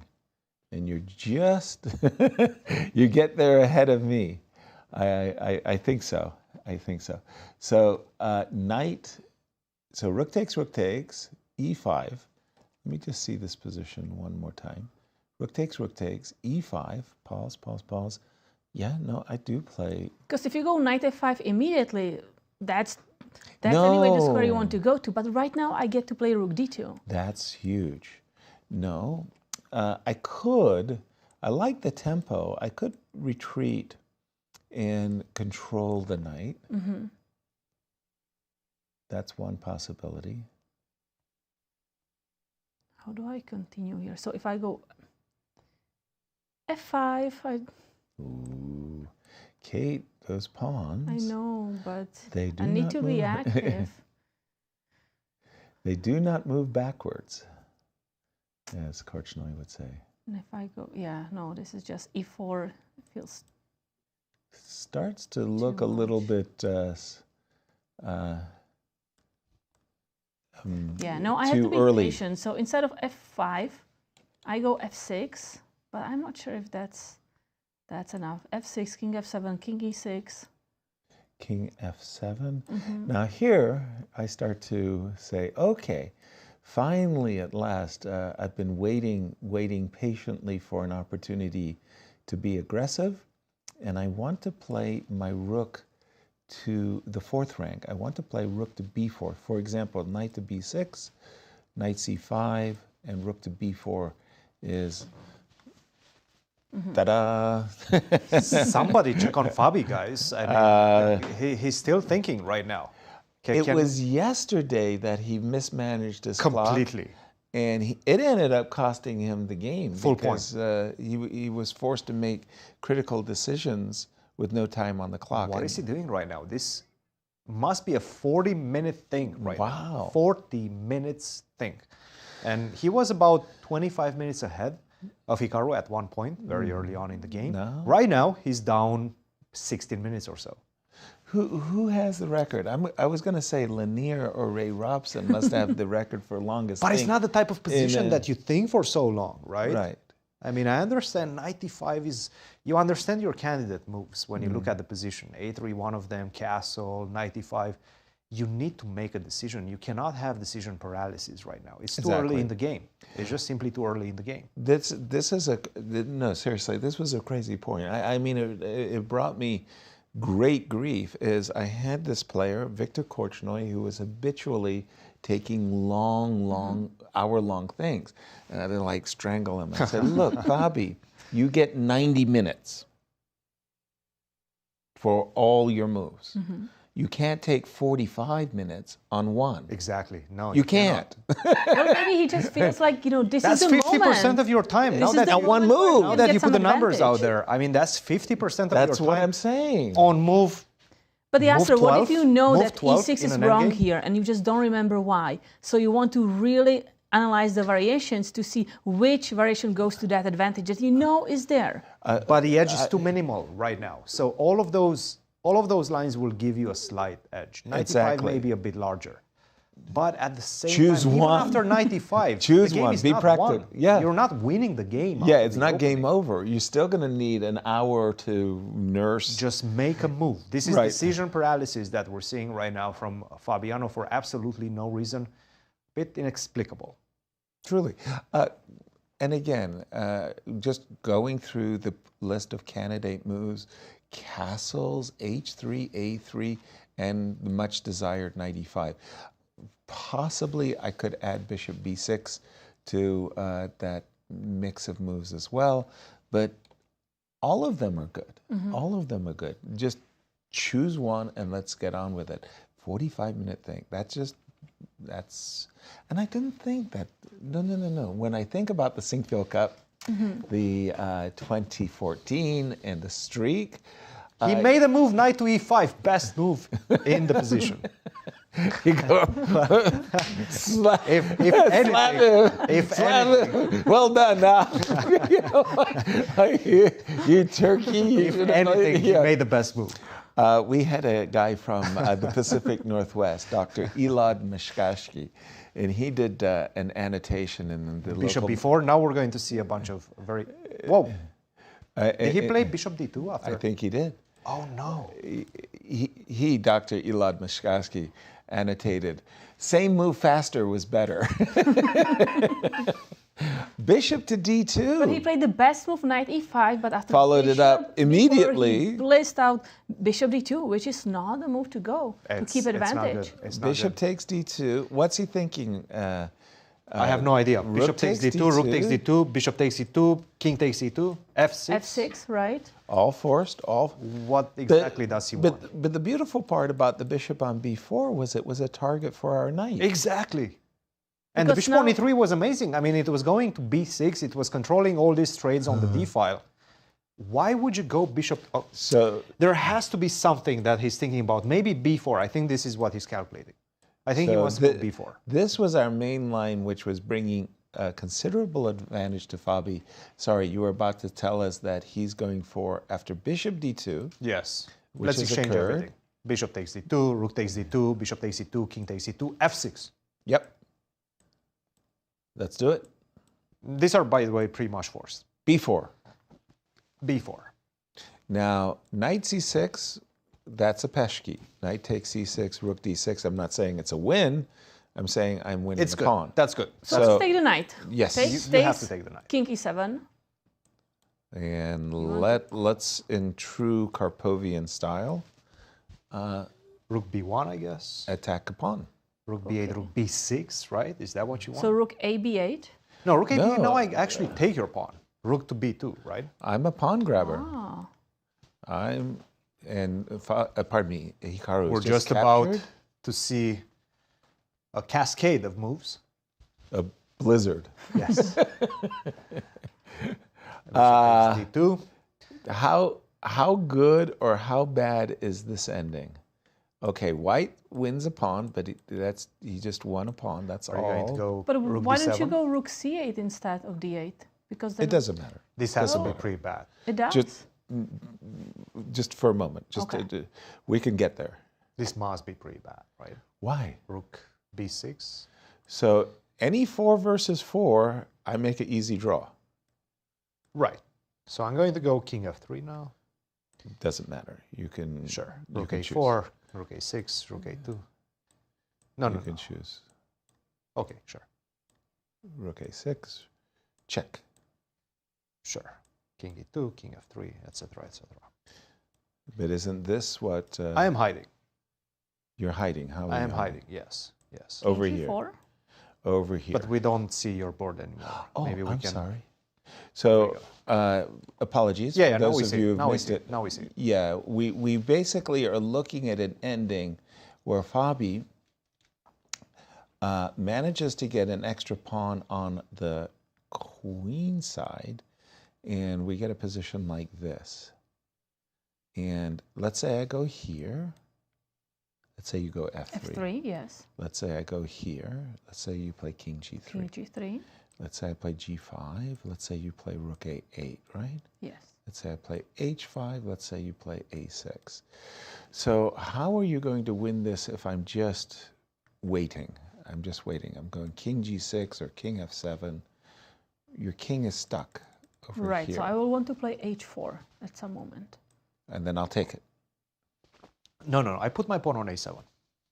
Okay. And I'll put h4? h4. Yes. Now we'll play h4. Well, I think either way, because I was planning to go king h3 previously. Okay, so wait a minute. h5. Ace X. Should I play H4 check, King H3, and wait? Yeah, but that's why maybe after you play H5, at any moment I go H4 myself. Even here. So I go A6.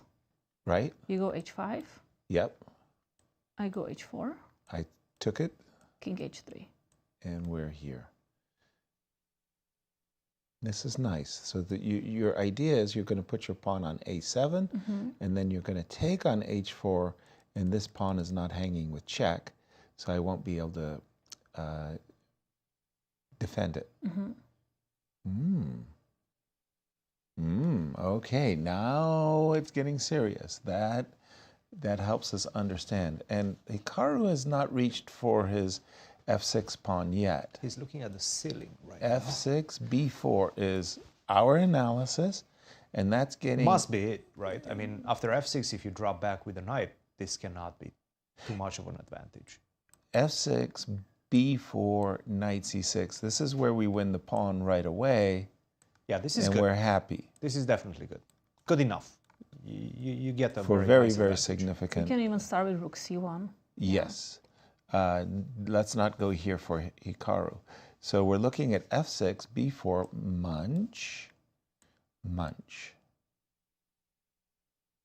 There's some commotion going on in the playing hall. We see both players looking behind. Maybe somebody's speaking. We're looking at King E7, Rook B1. Seem to be having a chat about I think something. the arbiters are looking at a YouTube chess channel. They're in the chat. They're in the chat. Yes. It's called the FIDE Handbook. Please subscribe. They have 12 arbiters signed up for the FIDE Handbook course. And this is where we're looking at Rook B1, right? And we were looking at Rook D8. We're getting to this ending, and I'm beginning to understand that there's a variation I have to avoid, and that is I shouldn't, I should not be pushing my pawns. I should be leaving my pawns on G7. Oh, sorry. King F3 or King E3. Okay. King E3, Rook here, Rook captures. Takes. Check.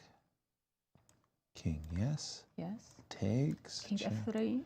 Okay.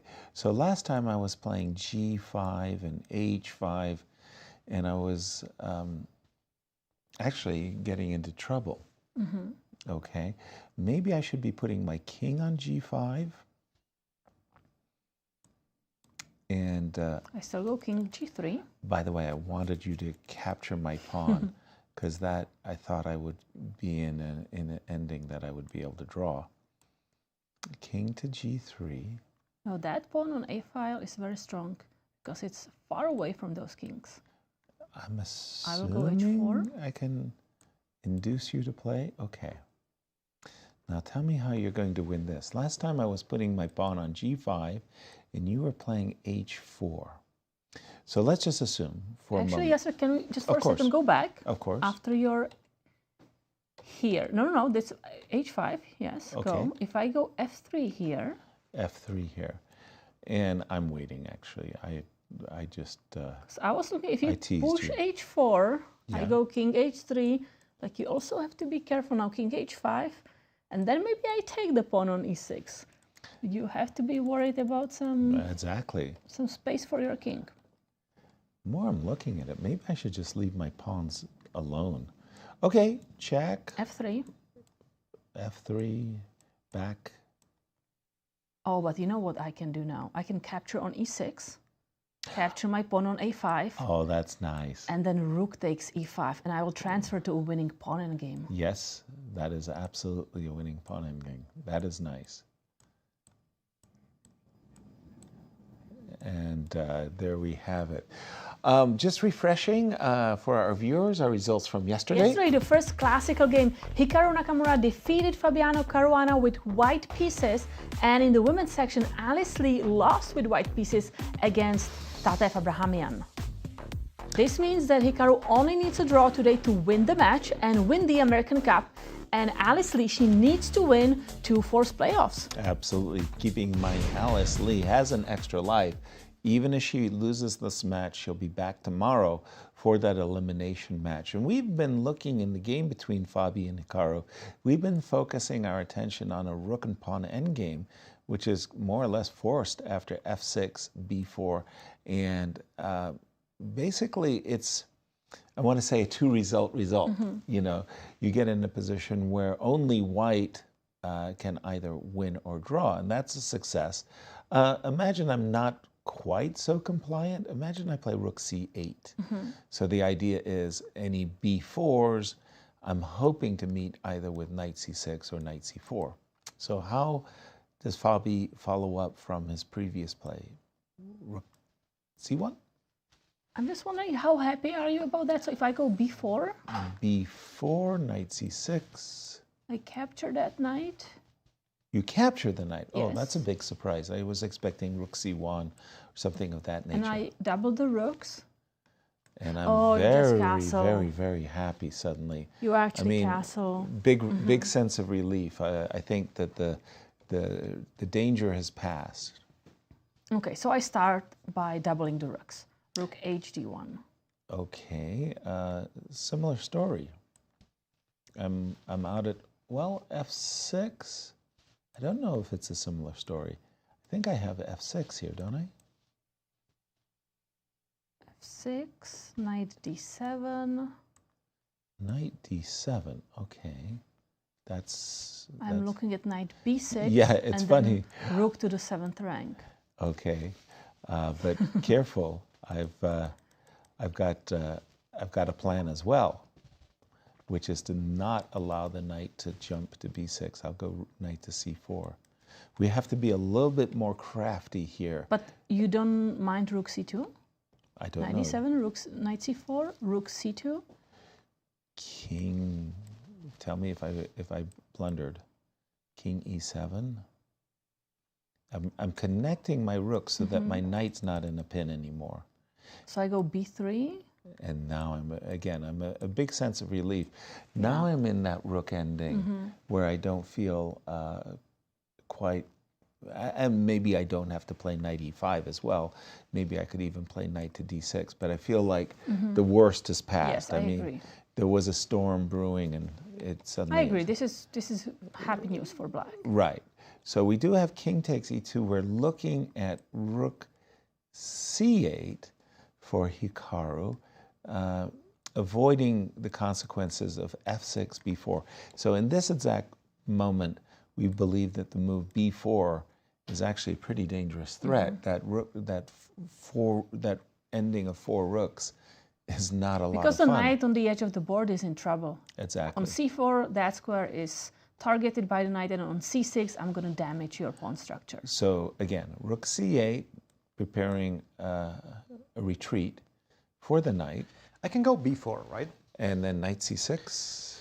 This is something that Hikaru should in fact avoid. After rook to F6 on the board, c1 by the might way. be problematic, and f6 is on the board. Well, rook c1, I thought I had knight d4 check. King d1. Aha. Yes. And that position is actually quite unpleasant for black. I was going through the lines. f6, that was a good decision. Was it? By Because Hikaru, yes. because the more we were looking at it, we were saying it's unpleasant. Takes. It's unpleasant, yes, but objectively E7? it's fine. Objectively it's fine. So f6, b4, take. Yep. Not king e7. Rook c8. Now rook c8. Rook c8 now. Yes. To defend from the side with rook to c7. Now let's say you go rook to b1, right? Yep. Rook c7, how do you continue? Rook b2. Rook to b2, and now I go castle. And this is the idea. This is the idea. You cannot take on b7 because of rook to c2. I gotcha. It's a very tricky idea. So I'll go rook b6. Give me the pawn. At what point? Rook b1, rook c7, rook b6. Give me the pawn. You'll play king e7 or king... After castle, or not? Sorry, we before. don't have your board right now on the screen. We can look at mine if you want. Okay, sure. So rook to b1, rook to c7. What do you do right now? Rook b6? Rook to b6. Yes. Let's go back to, yes, rook to b6. King f7? Rook to b2. Okay. And now I have to take the passive approach. Yes. Rook take. You take on a6, right? Well, no, I don't have to take on a6. I have all the time in the world. Sure. F3, king f2, king g3. So I go here. King f2. Now you went to f2. I can defend like this. Now I have rook d2. So you take, yes. take. Now I have rook to d2. If you go too far away, I have rook d8. I got you. These are not easy ideas to see by any means, right? But it does seem like this is the trademark of this position. You need to defend. You need to switch from active defense with that castle, rook to f8 ideas to invade via the second rank to passive defense, rook to b8 and ideas as such. It's unpleasant. It's going to be a grind, but it does seem like it holds. With best play for black, it holds. Wow. And b4 hasn't been played yet. Right. This is also one of those moments, given the match situation, that you sort of understand. You exchange the knights, and black manages to defend that sole weakness on b7. It might just be an easy draw. And if it's a draw, then the match is over. Exactly. So you start getting psychologically pressed a little bit by this match situation. And I wouldn't be surprised if Fabiano calculated for 45 minutes, calculated this b4, and now he gets to this position finally, and he decides on something else. He decides on knight d3, keeping knights on the board, which doesn't justify bishop d2, not in the least. And it feels like after knight d3, black is just developing pieces, right? King e7, rook d8. For those who are it's not problematic for joining us late, there was a 45-minute think over the move knight e5. And then after the move bishop b4 check, our focus, we had concentrated on king f1, bishop takes, king takes, f6, knight d3, and using the opportunity to retreat with a tempo, we felt that Fabi had very good chances of winning the game. And Fabi just made the move before, so he is transitioning to the rook endgame.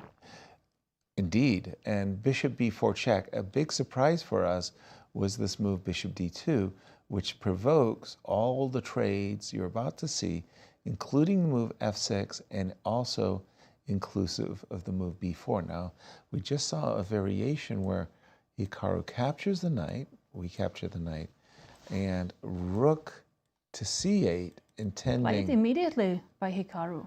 Right. I think both players have focused on this position. Rook to b1, rook to c7, and now a crucial, how can we exploit the weaknesses on e6, e5, and b7? You would like to play rook to b2, but as Cristian just pointed out, you have one weakness on b7. And with the move castles, we're threatening to defend the one weakness. And if we capture it, well, this is how black Suddenly gains. the black rooks get very active. Yeah, black gets counterplay. Might even be better right now. Yes, yes, thanks to that. So after castles, if we play, I don't know, f3, then black says, okay, I'm a favorite to draw now that I've protected my weakness. So what we're thinking is after the move rook c7, to drop with the rook to e6. Now you can castle, but I'll take the pawn on e6. So I more or less provoke a move like king f7 or king e7. Now, when I go over, there's no counterplay against f2 because I'm capturing and I'm pinning rook. Therefore, so we go rook b8. Right. And the desirable rook takes a6 has a problem. We win a captures, pawn. But then the black rooks invade on the second rank. Exactly. And black is the one who ends up on the sunny side after rook takes a5. So I can't take, and I was trying to put my king away so that I could take on a6 at a time when... Right, but you know, I'm also thinking if you go, let's say, king f3. Yes. Or what do you want to do? I go king f6. Yes. On my next move as black, I go rook g5, rook c5. Rook to c5. Okay, so I have a plan. I don't like my passive rook, so I want you to capture on b7 so I can get rid of that bad rook. Right. And then I capture on a5. Yes, yes, exactly. Now, it's funny, my king is actually in the way of what I want to do. What I want to do is put my rook on f3 check and somehow go after your king side pawns. Switching, I don't know exactly how I'm going to do this, Kate. I don't know which way I go. Okay, I'll show you what I have in mind, okay? Okay, I'll go here. You'll take a pawn. Yes. I'll give you a check. You'll go back. I go to e7. Yeah. Because g6, I get checkmated in one move. Rook takes e6, checkmate. Checkmate. That is not, and it's funny, my king is somehow in the way. I would love my rook to be, if my king were on h5. I can go rook to c3 to c7.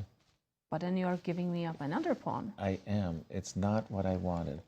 Okay, so I'm having troubles figuring out where my king needs to be.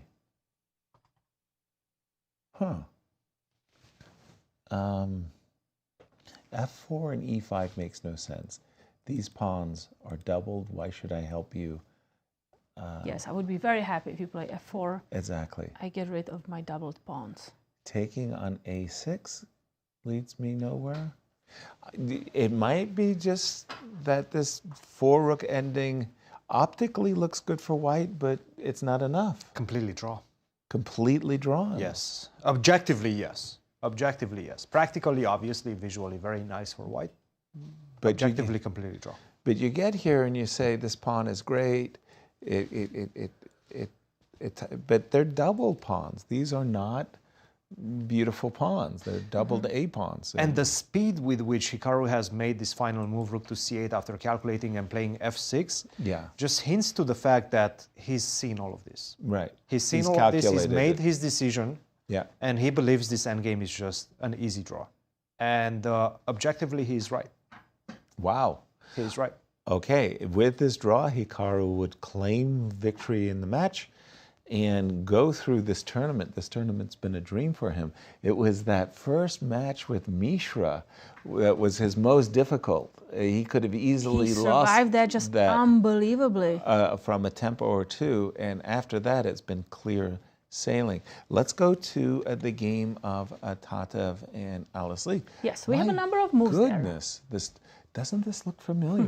They are going for the variation we discussed, but we were looking after Tatev captured with knight on d4, if we can go back to that. Yes, so knight captures, rook d8, c3 guarding the knight, e5. We were looking at knight b3. Yeah. Maybe a little safer option, just not allowing the rook to go to d2. Exactly. And also not allowing the knight to go c5. Right, kind of keeping both the rook on d8 and the knight on b6 a little bit passive.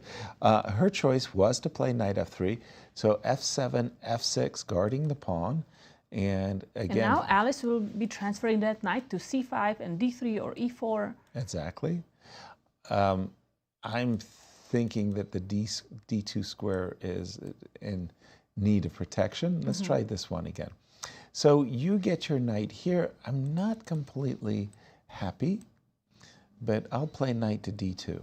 Okay, for the moment, my dream is to play g4, f3, and knight e4, and then I'm thinking I'm safe. I'm good. I'll have hamstrung your majority. So what do I do here? Exactly. So if I go just king f7, you think I will not have No, kind of chance with active king. I like the fact I'm playing draw odds. I like the fact that I have draw odds in my pocket. F2, F3, intending, again, G4, knight E4, maybe on B4, trying to induce you to put your knight on D3. So king E6. Okay. So let's say, yay. Finally, my H-pawn is a asset, not a liability. Knight D3. Right. So you get a good knight, I get a good knight, and we're both happy. But you are maybe even happier because you have rook D1 coming there. My happiness. Yeah. It's not about me, Kay. Sure. I'm looking at knight C5 king check. E6 is just getting nothing to black. So if I cannot play this, how can I continue? So king C2 on the board. We do have king C2 on the board, and we got this from knight to C5, knight to D2. Again, I was really worried that the pawn on H5 is going to be a liability, and I'm thinking if I can get G4 and F3 in for Tatev, she'll secure the draw, and she'll be an elimination match for the first prize tomorrow. Yeah, you know, Alice can try knight D3. Okay, knight to D3, yep. You play your F3, and now it looks very nice that I can capture knight captures B2. Yep. I'm taking a pawn, thinking you're going to capture it back, and then I'm going to capture with the rook, the knight, and everything is perfect for Alice. You win brilliantly, but that's not... That's not what's going to happen, because after knight captures B2, you have rook B1. Exactly. And guess what? Suddenly it's white who will have the active... Maybe I can complicate stuff. So knight D3. Still complicated, okay. I want to munch. Give a fork on E1. Gotcha.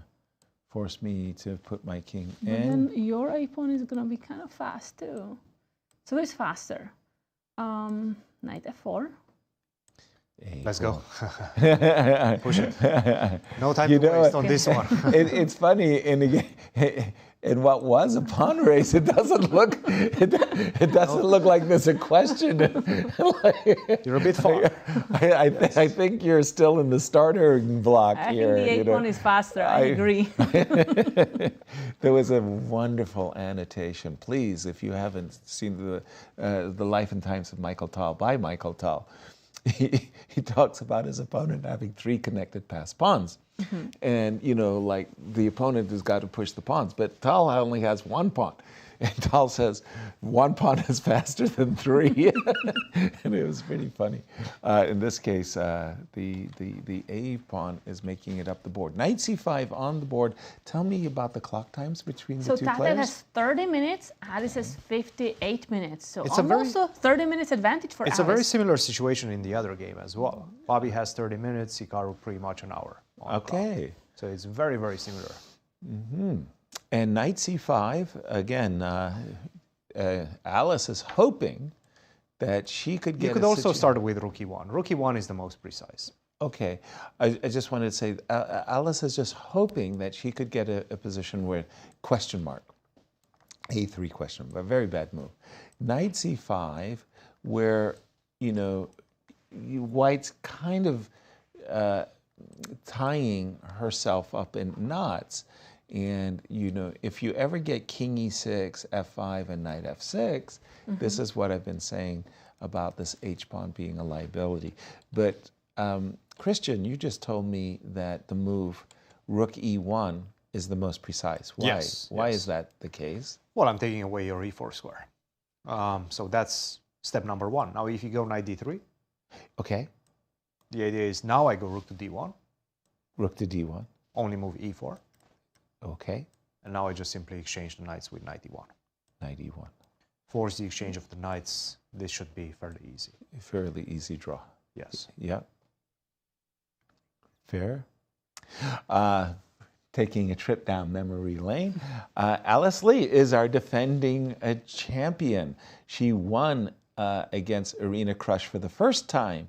And she was on cloud 9. She didn't know what to third do with time herself. in the finals, but first time winning I know, exactly. against Irina Krush. Let's take a look at that. I mean, I remember her. She was just like, she was giddy with happiness. Oh no! Queen d5! Queen takes d4! Check! I cannot She believe wins it! Oh my Gosh, goodness! in one move. Yes. No, I think it's one of those things where How did she do it? Irina is just not a blitzer. Queen Alice won Lee the match is our 2-0 champion. in Blitz And portion of the she games. was trying her desperate best to suppress a smile. I don't think she could do it. Look at That's her, not she cannot happening. believe her. That is not happening. After that game, after that win, On cloud 9. she doesn't even know where to go. Where she Where do I is, go? where to go. Very, very, very sweet. So she finally overcame Irina Krush. Irina Krush had been a 2-time champion before. Alice Lee finally defeated her. And earlier in the tournament, Alice Lee defeated Irina Krush too. And that was the first time Irina never made it to the finals as champion. Let me see, we're just in the current position. Knight c5, just a little precision required by Tatev. Rook e1 and or knight d2. You just don't want to get in a situation where knight e4 makes you a little bit of a You know, passive I'm spectator. not thinking after, let's say, I don't know, rook f1, knight e4, when I get this position. Okay, rook f1, knight e4, yeah. Black can even try for king f7, Yep. king e6, Yeah. king f5, Oh boy, oh boy. king g4. I'm Oh just going to boy. capture that pawn Exactly. because your rook has to be defending that pawn on f2. And it's not so easy to get rid of this knight. That's why I'm saying from the current position, she can avoid an ounce of prevention's worth a pound of cure. But knight e2 seems like a great move as well. Yeah, knight d2. Again, I'm just going for this whole f3 e4 setup, but So Tatev is down to E1. 26 minutes, still a lot of time. I'm just thinking about the move rook e1. Does this move really have a threat to it? Are we going to go g4, knight h4? I don't know No, I exactly. think we're going to go like rook e2, rook d2. Rook e2, rook d2. Okay. And she just made the move, rook e1 on the board. Best move. Best move. Rook e1. Fabiano has played a move as well. Okay, we'll leave this one alone. I mean, what else can Alice Lee try than just bringing her king into the center? I kind of liked your idea. Okay, it's a little bit, cheeky, but if you can get in king to g4 takes h5, you're happy. I'm going to go to the rook ending, and we've just seen the move rook b1, rook c7, and the players are the exclamation mark. Again, Defending rook the b1. pawn. And Yes. Hikaru played instantly rook c7. Yes. And Hikaru has the look of satisfaction. He does indeed. Yeah, it does seem like he believes there's not much left in this position. Yeah. Just to remind our viewers about the generous prize fund in the open section. Here it is $250,000, and now only the first place and second place money are still up for grabs. $75,000 for the first place and $55,000 for the second place. For a Champions me. Bracket bonus, Hikaru Nakamura already got that $15,000. Congratulations. Well, Very good. With this Sushi's on 50,000, you. he makes it 90 if he wins the championship. That's Yeah, a pretty that- good that- payday. yeah, for no. a week and a half at the office. He comes out of retirement not for bad. the big paydays. That's not bad. It's still early, but it sure feels like more and more that this rook ending after rook c7, and I don't know, Fabi's kind of reconciling himself there. He's just got that look as like, oh darn. I think this is what he missed. I think he missed the castle. By the way, it's a hidden defense. It is a hidden defense. From But far it's not away, the you don't only look one. at it. The thing is, it's not the only one. Rook f8 also works, right? True. With the same idea. Yeah. But this is the idea, getting the rook on f8 Right. With the idea And the to counterplay. defend down the 7th rank, and Yeah. then obviously gaining a tempo, because if you take on b7, you have this idea of rook to c2. And Cristian, what if I castle, you capture on b7? Is there also just rook c5? Is that also just making it? Unnecessary. But yes, of this course. one, If there's this rook one c2, makes. but I feel like always we go rook c5, we get that pawn. Yeah. And what else white can do? Well, you know, you could be thinking about getting on the 7, but yes, rook c5 works as well because you're taking up and you create your own threats at the same time. Rook c5 is fine as well. It's all about that rook to c2. It doesn't seem like there is much. And to be honest, after rook to b2, I think he's going to choose rook f8. I think he wants to keep the king in the center. I don't think he's going to go short castle. So rook to f8, f3, rook f7. Where's your attack? You start to think That's about it. king to d8 to c8 and That's it. You defend, get the king to c8 to defend the pawn on b7. And Then rook this rook is c5. going to be, or this rook is going to be mobile. Not much to play for anymore. wow. We're gonna prepare ourselves for a break as we see the loneliest man in the St. Louis Chess Club there. Fabiano realizing that his chances of a comeback are dissipating. As we go on break, Kate, I know we like to share with our viewers what they can expect. And they can expect that the participants in the open section are going to be talking about aggression versus risks. It's all about aggression. So here you have it from Yasser. Now let's But listen to worry, the but worry as well. Risk-taking can be...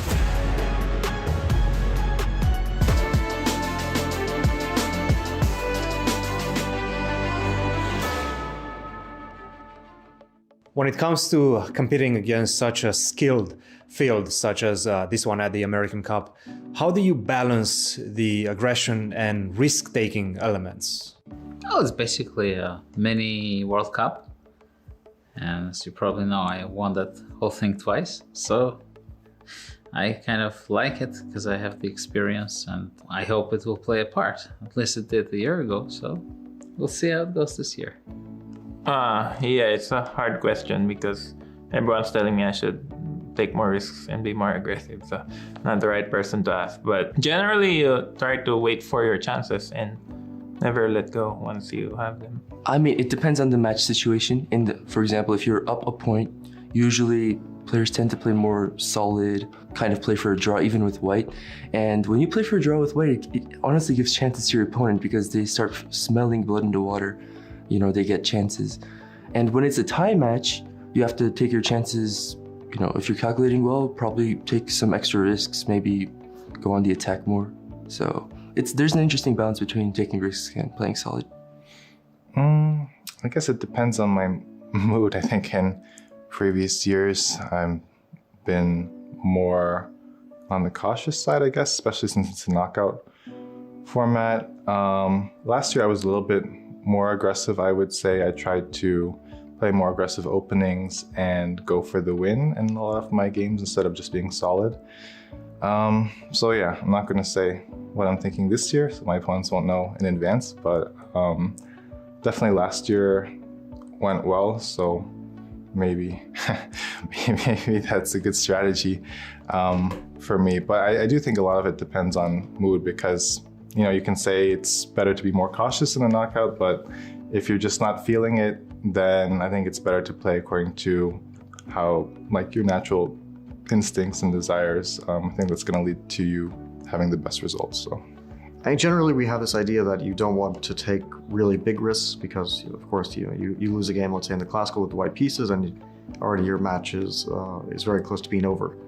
On the other hand, I don't think that you can play it safe entirely. I mean, you can play it safe in the classical, maybe get to rapid, and still play it safe, but at some point you're going to have to take risks to win the match. Well, I mean, I think the last event I was here for didn't go so well, which was the Champions Showdown. I actually felt that was a very good event for me in one way because there were a couple of games, I guess very specifically the game against Levon Aronian, the final classical game, where normally I would have just made a draw. There was one moment I could have just traded off a knight for a bishop. The game probably would have been very boring, and I didn't do that. I tried to go for more, perhaps because there wasn't, in a sense, anything on the line as far as ranking goes. That played a big factor. So I think the fact that I got punished punished in that game specifically bodes very well for this event to sort of try and be a little bit more objective about the situations. I think for me, I'll just try to sort of take it as it goes. I think that, again, going back to the Champions Showdown, I could sense there were moments where the games could get messy, and I sort of strive for that as opposed to trying to keep it simpler. And I'll probably go the opposite way in this event, at least as it relates to Classical. So I think it's very good that I played a week ago here, because that should do wonders for my chess. I think, yeah, this is always the question in the match format, because the thing is, with other tournaments, let's say you have 9 games, no matter what will happen, you still have 9 games. But with the match format, if something goes wrong, you can stop playing very quickly. So I think, yeah, there will be a mix of deciding when to take risk and when not to take risk and so on. But at the same time, I think as per the position, whatever the position says, I'll go with it. If I feel like some move is very strong, but it's very risky, I'll still go for it. I won't really hold back. Yeah, that's a good question, but a difficult one in the sense that you're always trying to find that balance. I mean, it's a challenge always to, let's say, go for it all the way, so to speak, or play a little bit more safe. I think it depends on few things, how you feel, your shape at the moment, and your mental state also. Like usually I found that I play my best, or I tend to have my best results when I just go for it. Let's say if I have this mindset of just going all the way and be very aggressive and not just be content with, like a solid move or a solid decision, but when I'm able to, mentally and chess-wise to just go for really aggressive continuation, and that's the approach I'll try to take.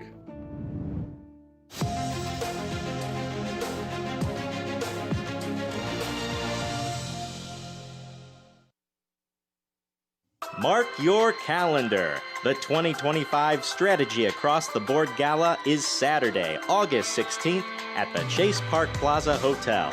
Enjoy fine dining and world-class entertainment, all while helping to support chess education, cultural exhibits, and public programming at the St. Louis Chess Club and World Chess Hall of Fame. To learn more and to purchase tickets and sponsorships, please visit stlouischessclub.org. Hey everyone, I'm International Master Eric Rosen, and I'm going to be doing in-person commentary for the American Cup at the St. Louis Chess Club, so feel free to come and join me here along with the Grandmaster in residence. We'll be taking on questions and watching the top players across the country battle it out for a lot of prize money, so hope to see you here.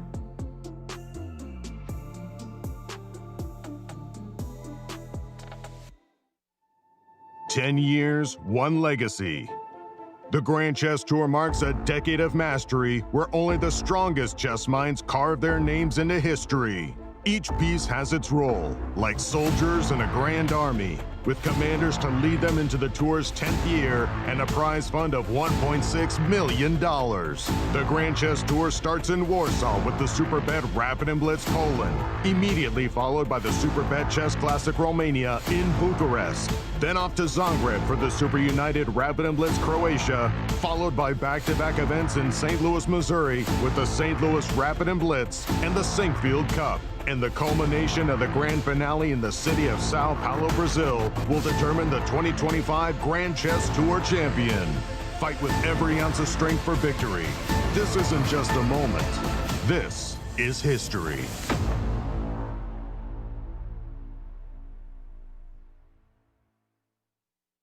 You know Q Boutique at the World Chess Hall of Fame has the region's best selection of chess sets.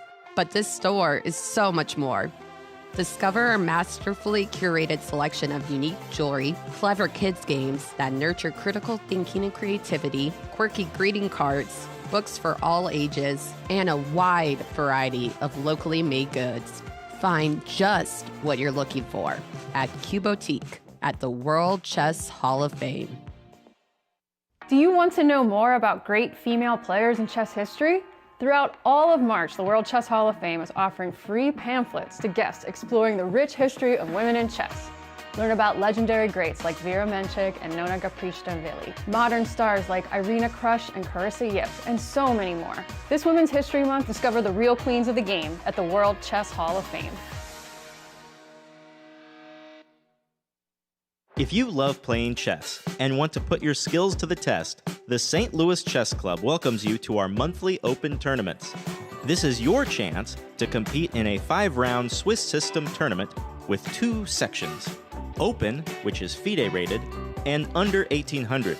Feel the thrill of competition as you contend for a share of $4,200 in prizes every month. To learn more and to register, please visit stlouischessclub.org.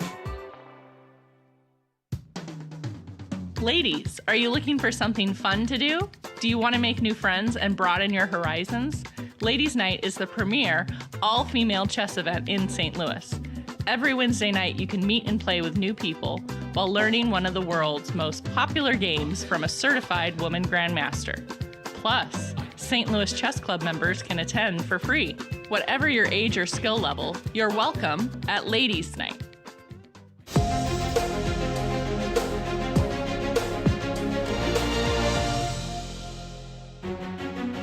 Welcome back, and to set the scene, let's take a look at yesterday's results. 2 decisive games, Kate.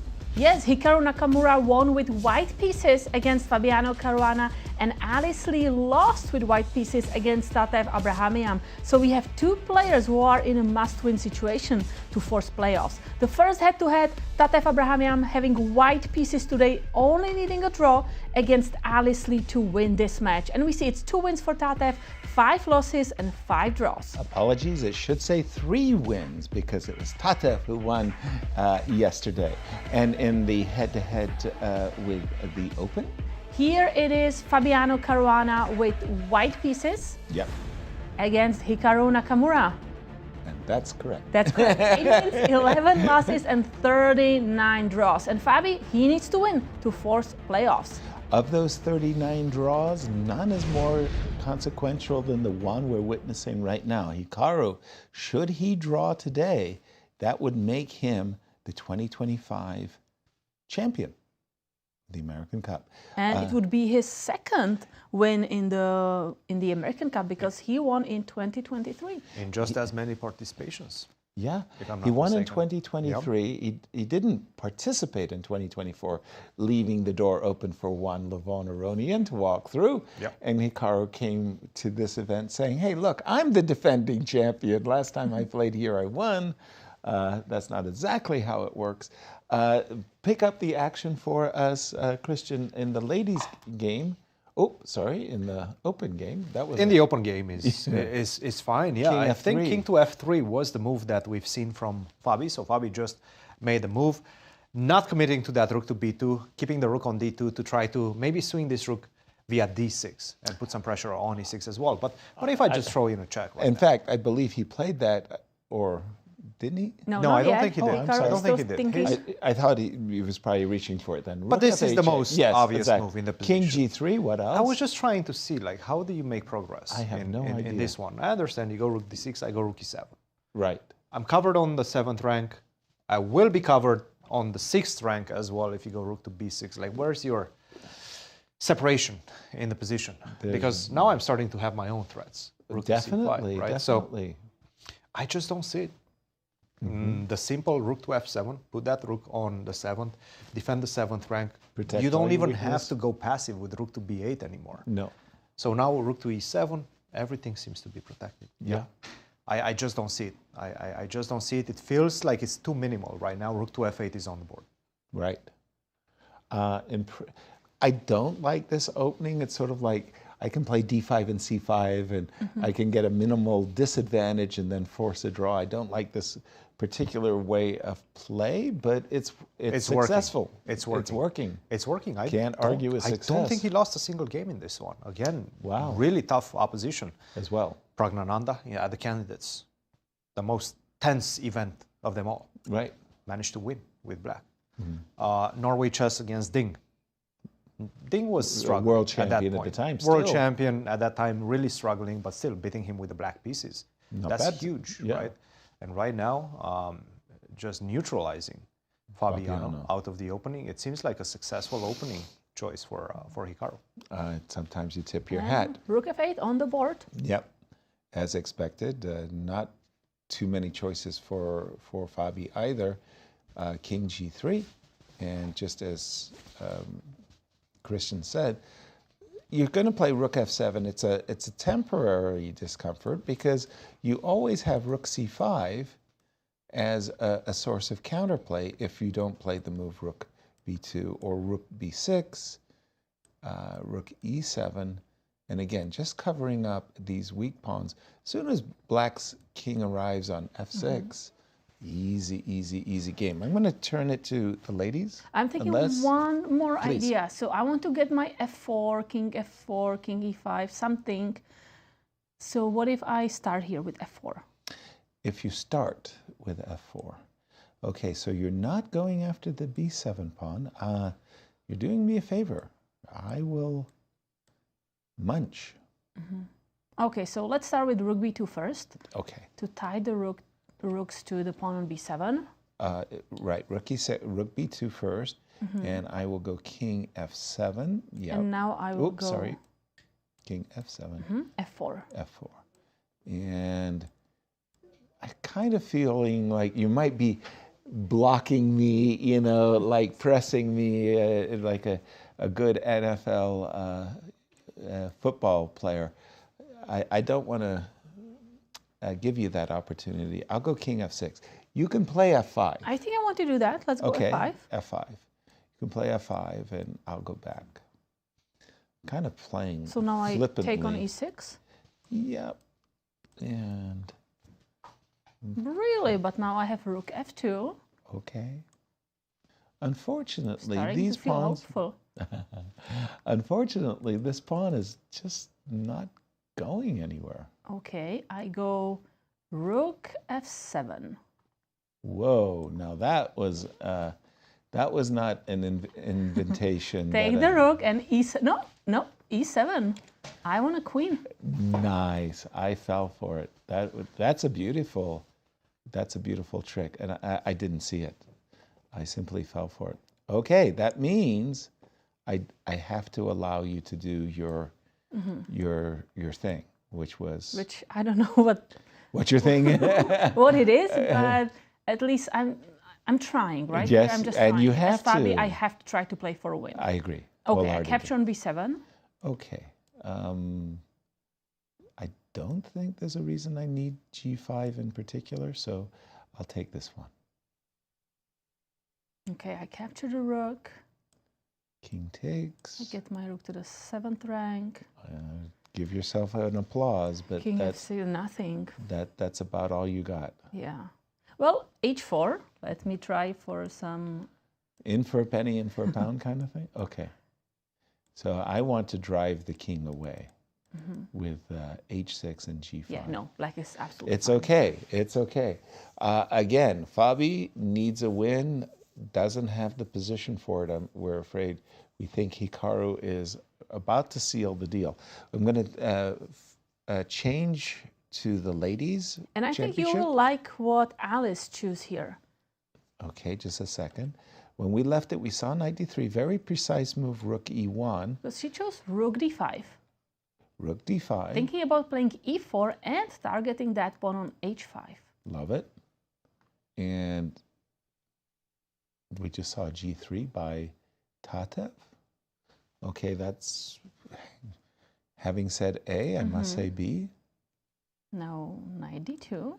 Having said A, I must say B. I mean, that's one thing, but you can also play knight d3. Yeah. Do you want to prefer to capture this pawn than the pawn on f2? I just wanted to see what was this. If you take... You will go back, right? I wanted to put you in a pin, and if you tried to defend yourself, I had That's f5. too bad for white. So I just wanted to see what Tatev's intention. Is it to play b4? I don't know. I don't understand. But you are the right. move If g3. I go b4 now to force the knight to go somewhere, well, the you knight told go to me. d3. Yeah, you told me. Okay, I go rook e2. Maybe that's the idea. Uh-oh.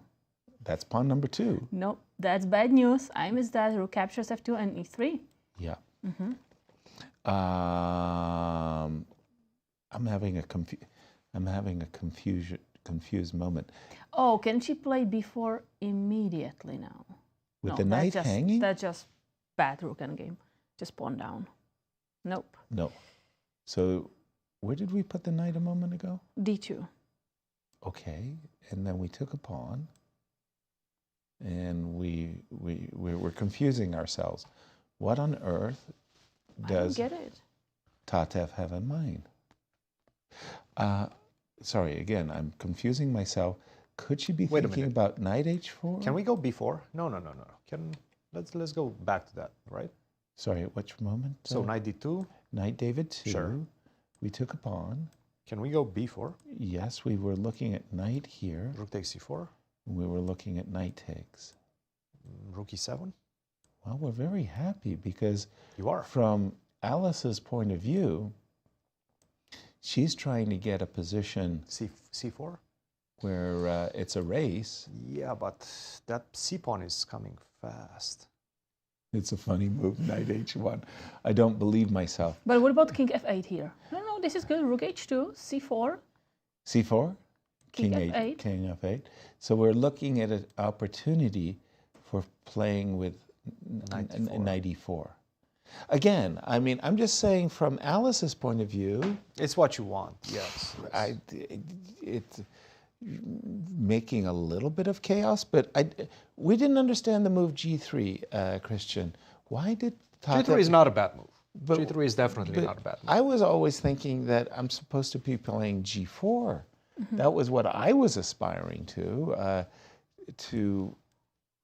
protect these guys. I don't know, play knight h4, f3, knight f5. She just calculated this. Okay, tell me what she calculated. She believes that her pawns are faster. So you think she calculated knight d2, rook takes pawn, b4, yeah. b4, knight d3, rook takes e4, knight takes. Now I can even start with rook e2. That's legal? Oh, that's a strong move. No, so I have to go. No. It's legal. It's good. Okay. And now rook e7. It's legal. It's rook takes b7. Isn't this dangerous? It seems my pawns are just faster. King d3, perhaps. Wow. Pawns are just faster. If I were Alex, I would be sort of happy with this. Yeah, because it's something that you will need to be very careful with 16 minutes down. On the clock, yeah. On the clock. I mean, this is not looking great from a practical perspective. Objectively, it's very decent for white. In fact, it might even be better. But again, a pawn race is a pawn race. Because you miss one tempo. Yeah, you miss a tempo And here you or lose. there, and right. So a little bit of a chaos. Probably That's what she's looking for, chaos. Yep. G3, one more look. E4, rook takes. Oh, pardon me.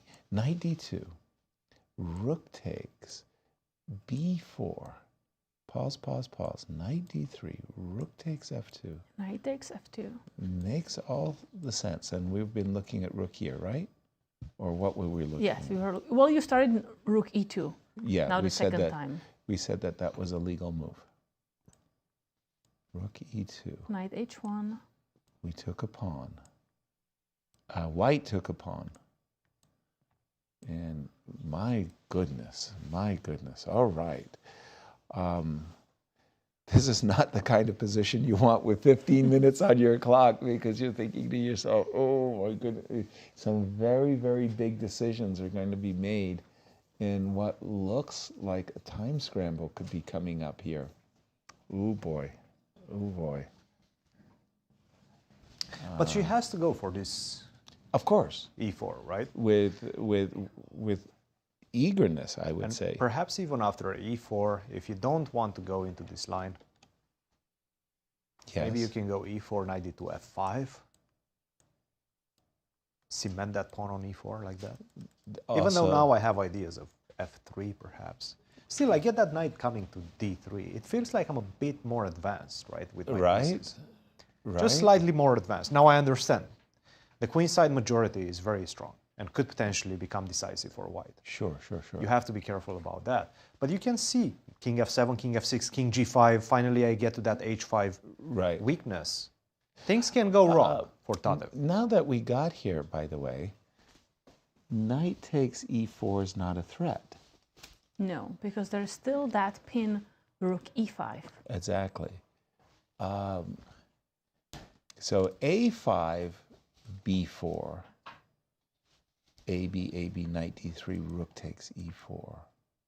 I'm just having a conversation with myself that's going like this, right? Just help me. What do you think of these apples? Mm-hmm. Here, munch, yes? Yes. Knight takes f2. Pause, because I've got knight takes b4 on my agenda. So I'm thinking I do want to play knight takes f2, but I'd rather have my pawn on f5 than f6, okay? Okay, but am I in time now to go rook e8 and rook b8? Rook e8 and rook b8. Mm-hmm. So I took a pawn. That's a check. Hostile, I know. Yeah, that's nasty. You have to put your king in an awkward... So king b3, yeah, no. A little bit awkward. Strange things are going on here, and I'm not a big fan of this last move by Tatev. I thought she was cruising very nicely. I like the move rook e3. I like the move g4. g3 I'm not a fan of, and that might give Alice just a small window to play for a win. Clock time's a factor? 16 minutes for Tatev, 16. 41 minutes for Alice. Nice, 41 yeah, that's minutes. a good 25 minutes advantage. Exactly. For those of you joining us late, in the open section, Hikaru Nakamura with the black pieces needs only a draw. Hikaru played one of his favorite systems. We thought that Fabi had a significant advantage. Fabi didn't play it in the most precise way, and currently an drawn Hikaru is just holding the pawn rook ending on the board. On b7 and right. Single just weakness. waiting to see what Fabi wants to do in this rook endgame. So what's the idea after rook d7? I don't see it. Aha, he did not play rook b6, forcing the rook to a more passive square. He did allow rook to d7, kind of, well, no. I mean, for black, it's so easy. You just want to play king to f6, king e7, king f6, and then threaten rook c5. Mm-hmm. That's the whole idea, is to get this rook to c5. Rook e7, okay. So that's the same thing. I'm just clearing a square for the king to go to f7, f6. Exactly. And then get one of my rooks active, rook c5, and target that pawn on a5. Absolutely. And again, we're thinking that Fabi, he had a situation where he was way ahead on the clock, but he has 90 minutes for the whole game. Then he gets the increments, we understand. But he spent 45 minutes on a single move. And plays the best move that computer suggests, knight e5, but then immediately plays on his next turn, just plays not a great move.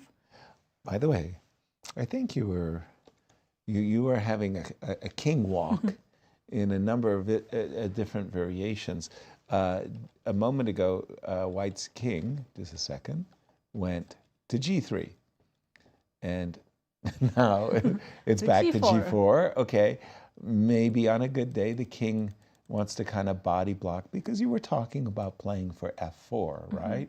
And it would be kind of nice to have it with the king on g5, play f3, g3, slowly walk your pawns up the board. I don't think it's significant, and Hikaru doesn't either, because he just played the move king f7, and he's looking to either play king g6 or king f6. Personally, king f6 followed by rook c5, that's the antidote to the position, and it's going to be 4 versus 4. Yeah. That's going to be a very, very easy draw. Okay, so we're going to go back to the game of Tatev for a moment. Nothing happened there. Tatev made this maybe G3. awkward looking move g3, and Alice is figuring out how she can get a play here because she has a lot of time and she needs to complicate things. Right. One suggestion might be to toss in. We've been looking at variations where a white rook ends up on e7, capturing a pawn on b7, and who knows, a race ensues. So Alice might be thinking to herself, well, e5, e4 isn't going away, and I can play a move like a5, protecting my knight. I can play a move like b5, protecting my rook from a move like c4, before I go into all of this complicated play, and I'll put my pawns on the queen side on better squares. I think she should just go e5, e4, just let the chips fall where they may in a race where she needs to win. What would your approach be, Kate? I like your a5. I wasn't thinking about that move. I was only looking at e4, you know, kind of those forcing variations. I was focused on it as well. Yes, we looked at it. But now I like your a5 because I'm not sure what white is doing right now. I think it's the same thing. Funnily enough, I would probably play g4, but I think it's the same thing we've been looking at for some time. I really do. I want to play f3, knight d2, f3, g4. And, you know, I agree that you're getting a little bit more space than maybe you should. But if I fix the king side... Right, but I think Tatev with her move g3, she's signaling she doesn't want to go to g4. Which is a surprise. I mean, David Bronstein, in his seminal work, Theory and Practice, explained that a pawn on h5 is like a needle with a string. You tend to, it pulls the pawn up. The pawn on h5 requires g4. The pawn on g4 requires f3. And so, well, get that pawn structure fixed, and then the majority, the kingside majority of black is stymied. h5, g4, f3, and I take away your trump. Your a5, by the way, takes away my trump on the queen side, so I'll give you that. Okay, so let's say you play a5. I have an idea. c4. c4. Go away from that fifth rank. I want my pawn on h5 to be secured. Okay, you're just a mean person and you kick me away. Now I'm gonna go... Yeah, but that's not that scary. By the way, king f7, a move by Alice. So no b5, no a5. King f7. So far, we're not doing very good on our guesses, but okay. King f7. So are we expecting rook e2? No, Yasser, g4 is not going to happen. Feel like Dr. Strangelove here. My hand cannot stop me from playing g4. I mean, every fiber of my being. g4. Do me a solid, by the way. If you were to play king e6, you are crying because my g4 came with a dual purpose. My first purpose was to defend my pawn on h5. My second purpose was to get a great outpost, yay for me, with my knight on f5. So don't play king e6. No, I go rook e2 here. Rook e2. Yes. Thinking about playing rook d2, getting away from any knight d3 attacks on the rook and the pawn. So thinking maybe I'm going to go b4 and c4 and start running with those pawns on the queen side. Because I do have majority on the queen side. Okay. I don't like walking into knight to d4 check. So I don't like the move king e6. My knight, my rook, everything's okay. So a5 and or b5 should be Alice's go-to. Okay, b4. Anyway. Yes. b4 anyway. Darn it. ab. Takes. Takes. Where do you go? Where do I go? Let's say a4. So maybe b5 with the idea of bringing my knight to a good square. Again, I'm looking for outposts. Here I go king b3. b5. And rook d2. You're also, you know I can resist everything. But I don't think this is that strong for you. Okay. Rook d2. Careful, Trade. careful. Whose majority is better? Whose majority is better? King? I don't know. What are you going to capture now? When you play king e6, I don't like this. I've at least stymied the queen side with my pawn on b5 and my knight on a4. And the majority on the king side is still flexible. So, yeah, no, this is, I feel like you're getting some good play. Okay. This is not working, So, although there was some knight e1. So we're looking at, how did we get king f7? You wanted rook e2? Yes. Okay, and I wanted a5. And then we were just eyeballing b4. A moment ago, you also played with me c4. Here, do you have a trick? Do I have a trick? It's funny. I think that I've just played before, and there was another move I just considered. You know, I don't want you to play a5, so I start by b4, forcing you to go to d3, and then just play rook e2.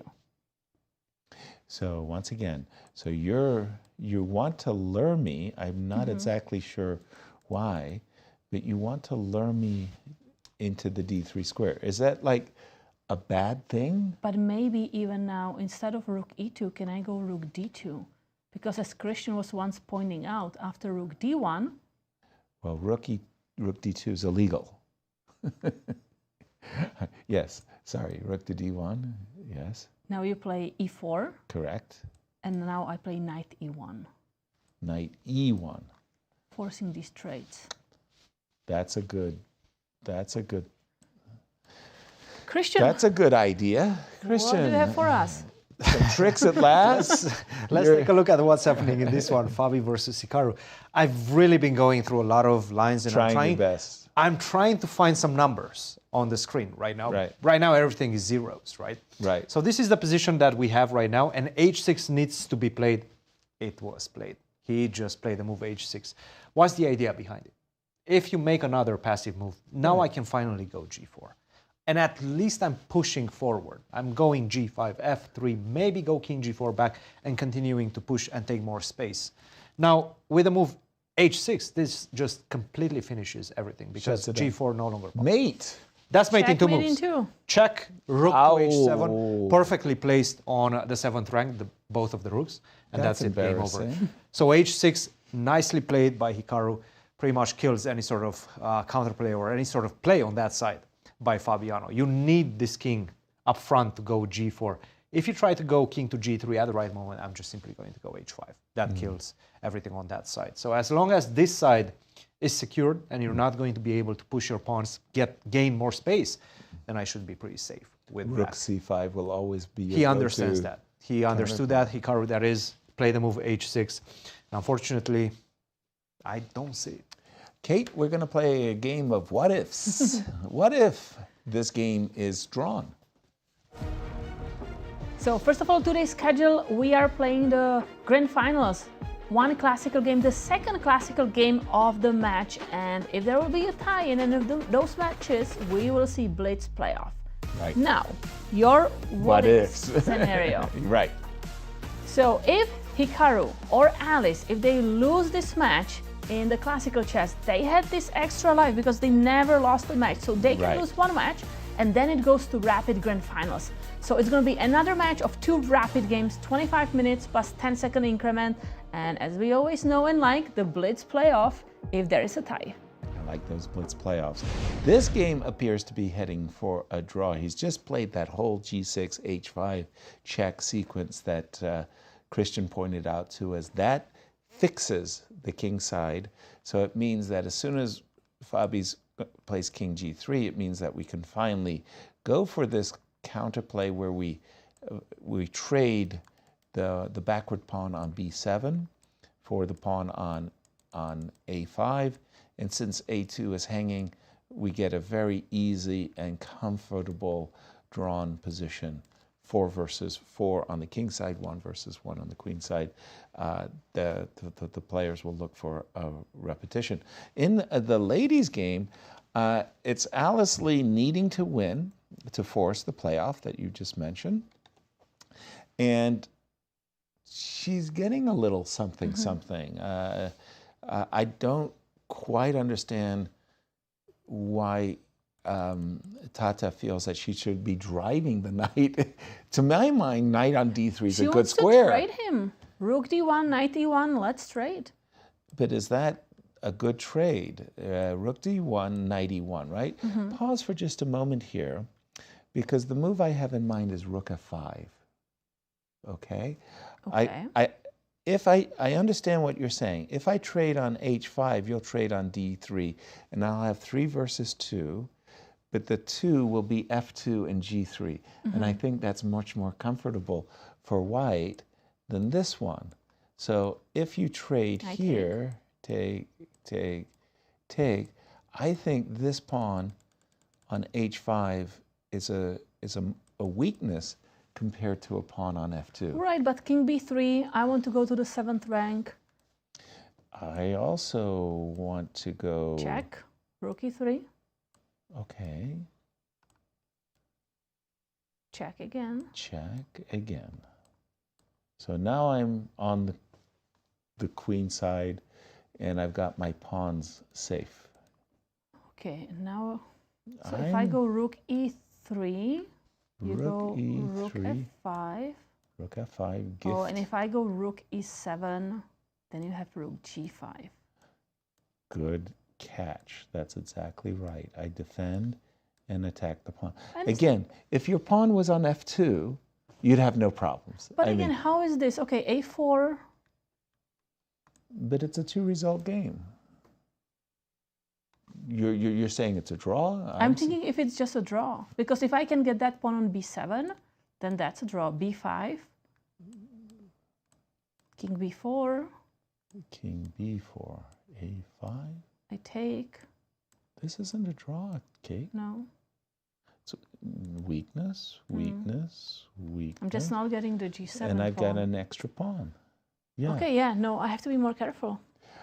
So I'm just saying that if you play this rook d1, you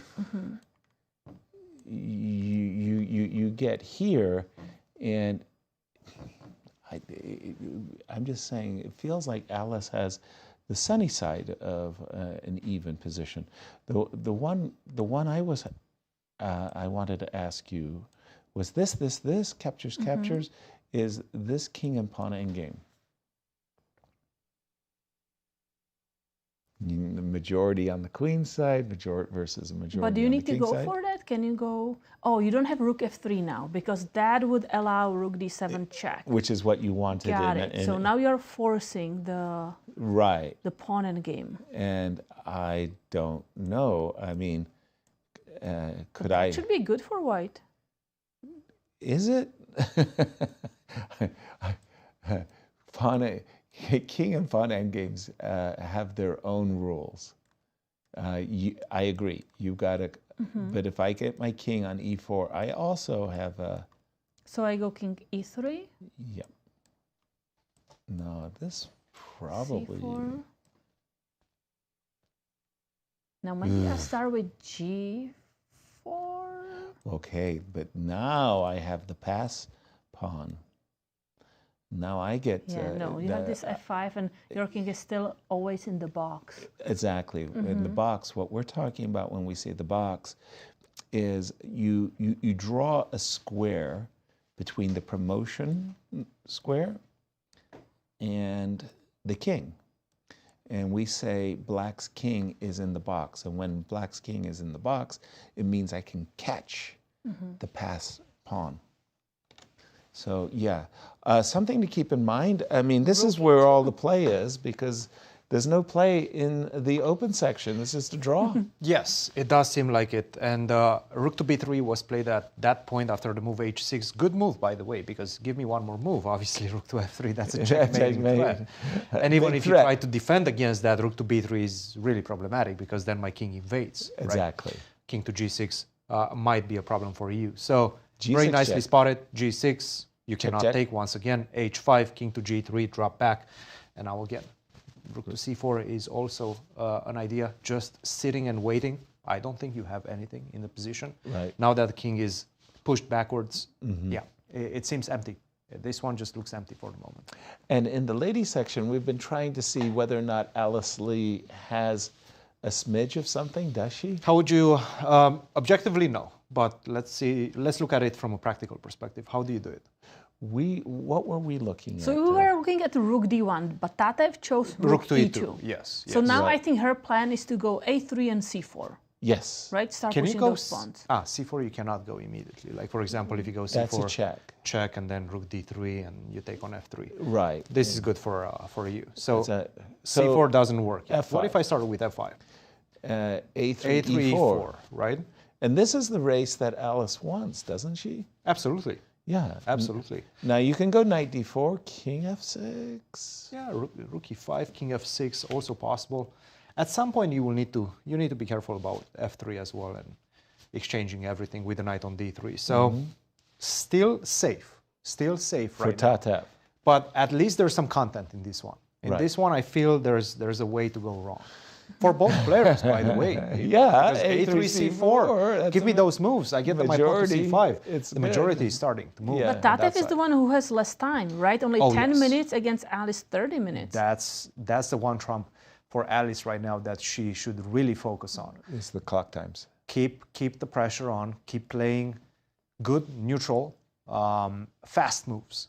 Very important. And keep the pressure on the clock because at the right moment, you get down to the last few minutes, you start seeing ghosts. Yeah. I remember in the Olympiad in Istanbul, we had a team captain, Grandmaster Nick DeFermian, and just before we go to the matches, he would say to us as team captain, okay, guys, play your moves quickly, stay ahead on the clock. Be careful of the hanging pieces, the double threats. And it's like, okay, Nick, we got this. Thanks for the good advice. F5. It's the same advice Alice. that when I was playing the World Team Championship last time. What did your coach say? Melik Kachian. He always Yes. plays fast. So in one game, I played with 1 second on the clock. I played fast. He said, don't do that again. It's going to give me a heart attack. Does he have insurance policy? Sorry, insurance policy says if you're the women's team captain, we do not cover you for heart attack, especially when the players get into time trouble. Good move by Alice, not only gaining space with f6, f5, but preparing to anchor her knight with e4. And by the way, king f6, king g5, king takes h5 with e4. The king could cozy up to. Now you're kind of starting to understand why I was pressing the g3, g4 button. But we said A, read before we need to say B, right? So let's go A3 and C4. Okay, a3, let's just. You keep telling me about your great plans. What if I just... And you keep ruining them. And ruining them as best I can. Yes, as best I can. I'm going to stop you. If you're going to play c4, I will play b5. So again, e4 is on my agenda. Okay. So rook d2. e4. What and else? knight d4. Yay. Okay, so now you have a good night, but I have a great night. Yeah, Just a and I wanna play second. Wait a f3. minute. I've got knight check. Don't be reaching for your pawn. By the way, of course, if Alice could win this game, tie up the match, then play the playoffs And for then this win. bracket and a win. She is a champion She's for our the champion. second time. She's back-to-back champion. Can we go f3? I thought it was knight e1 check. No, but maybe your I'm- rook is going to be hanging at the end. My rook is going to be hanging. Oh, is that true? Just a second, pause. Well, first of all, I don't have to move anything, right? I can go king here. Yeah, king e5 is a bit annoying. King e5 is King a bit E5, annoying. Knight I think so. C6? I don't know. It does look annoying to me, to my eyes. Just a second. King hold g5 on. is also very tempting. That's the one I'm tempted by. But there I have knight e6. Hold on. Just clear the cobwebs for me here. Check. King d1. Pause. E3. Are you trying to be creative, Yasser? I don't have to be creative. I just want to win a pawn. Old man's chess. Old man's chess. I mean, if Hikaru Nakamura is going to win the tournament by playing old man's chess, if it works for him. I mean, you know, I just barely made 50. No, this is. And if you believe that, This is I have fine. a bridge to sell you. I'm okay. Okay. Yeah. Yeah. I remember what it was to be young, to walk through the park with your feet on the grass. Oh, to be 60 again. Okay, where are we? F5. And Tatev's clock is beginning to become Yes, more 7 and more minutes. of You know, a it's so factor. easy to blunder to play something like King B3. You're just improving the king, and then wait a second. That's how Mishra. We have a flashback. Mishra Yes, flashback from the game Mishra and Hikaru. Okay, in the open, they've gone, no, that's our analysis, apologies. No, it's not our analysis. It's both our, and you just saw Fabi turn his head towards the camera there and say, You know, this is dead. This is it. absolutely dead, dead. Match is not gonna continue because this is only gonna be a draw, which means a loss in the match. It's empty. Rook A4, Rook A3, Rook A4, Rook A3. There's absolutely nothing. You can move back and forth between the A4 and A3 square. You can even go G5 at the right moment if you really want to. And you don't have to, but I was just going to say the only thing I see in the position for white is to play for is G4.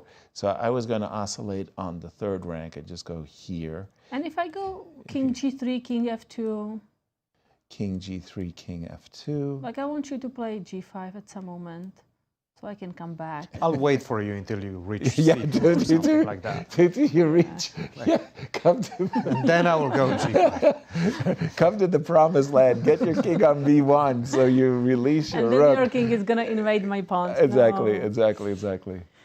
Yeah, No, I there's think just both nothing. players know exactly what's going to happen in this one. But for Hikaru, he's made 2 appearances. 2023. And this year's. And in both cases, if he wins very, very handsome prize money, we've been talking about it, $75,000, $15,000, $90,000 for a week and a half, 2 weeks of work.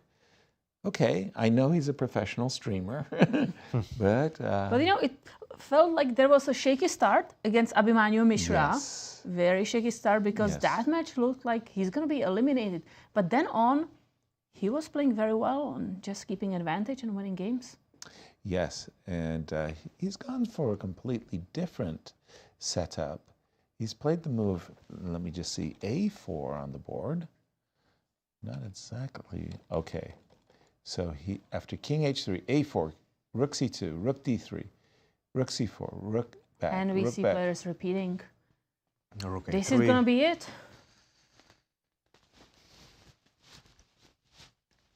If Fabi doesn't even want to give it a try, he just says, would you please shake my hand so I could get out of here? Congratulations, Hikaru. Very, He's the very 2025 impressive. American Cup champion. And he did it by winning a very good ending yesterday. You don't see Fabi ground down in endings. I mean, Yes. Magnus might do it on occasion, but it's rare. It was one of those endings in which, again, I was looking at it and I was thinking, you're not simply going to be able to outplay Fabiano. No. Unless he drops back to his last 2 minutes. And that was a was- huge problem. That was a right. huge problem. Time He missed management. that rook to c6 at the right moment, which gave Hikaru the slight advantage. Got back into the game, but then in those last few seconds, couldn't find the right moves. And there's our here champion. he is. Congratulations to Grandmaster Hikaru Nakamura, who is the 2025 American Cup champion, and he is winning the $90,000. By playing old man's chess. And, quite the recipe out there for you And the players are still players. thinking about the game. Maybe Hikaru is pointing out that King F1, or I don't know. Just And for Hikaru, he's going to be very happy that he left St. Louis, also at the above the 2,800 threshold, because that's something that is absolutely, absolutely vital to your invitations. You want to play the most prestigious events in the world, not necessarily that Hikaru in particular does that, but with a 2,800 rating, you're going to be up there. By the way, I just noticed an amazing move by Tatev that I never considered. Knight F3 to G1. That is on a different level. I just don't get that move at all. Explain I'm not sure about that me. move. She's trying to go to H3 to stop the invasion of the king via G5, but this is now starting to become extremely problematic. Not only that, but also very passive. Truly. You probably want to go knight H3. You played knight G1. There's absolutely no reason why you would have done that. I'm seeing a wry smile there from Alice Lee as she's saying, the move B4 forced the knight to D3. She's outplaying Tatev right now. Exactly. She truly is outplaying Tatev. I think Tatev she wants is down to her 6 minutes. Big problems. Exactly. Now, if Tatev continues with her whole concept of knight G1, remember what I keep saying, the knight just loves outposts that are protected, and this knight on H3 is actually offside. I mean, it has one impact in the position. It's stopping King G5, but there are other things going on in the position too, including B5 to freeze the queen side. Maybe on a good day, rook could swing over to A6, reminding. F3 on the board. Okay, more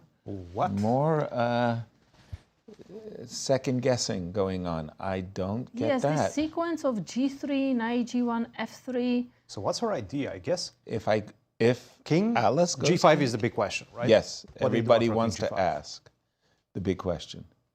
I guess she wants to play, rook H2? Maybe knight E1 check? Maybe rook E3, or maybe knight H3 and then rook E3, try to trap that knight? Okay, hold on. That sounds like a plan. At least you're offering me some. Ooh, I don't like this though, Cristian. Not one bit. For who? For Tatev, of course. Ooh. Okay, I capture on F4. I will take with the knight. I thought you were going to take my. Oh, I take the knight first. Okay. I can also just go G4. Wait a minute. What? I can also just go G4, and this is a big question. Who's faster? Rook takes Z3. Who's faster? Who's faster? Yeah. Wow, I didn't even think it was a question, but okay, let's just see this because C4. Let's go. C4. Wow. I think I'm much faster actually.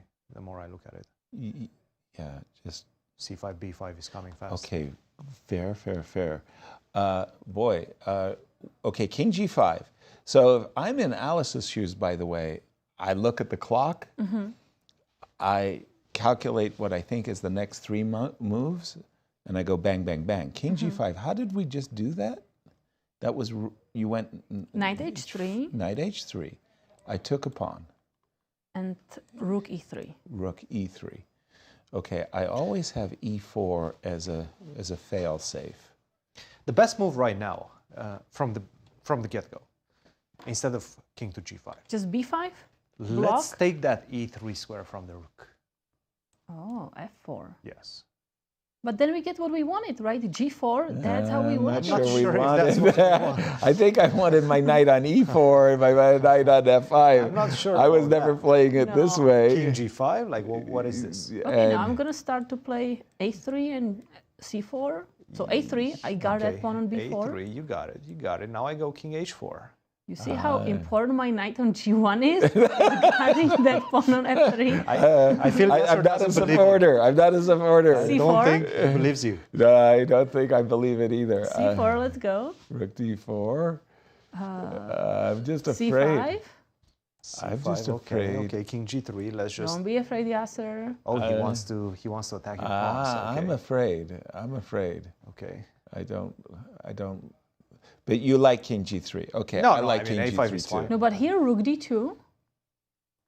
Knight e1 check. Yeah, king c3. Like my pawns are really fast. b5, c6. Okay, let's take on b4 first. Okay, I capture with a pawn.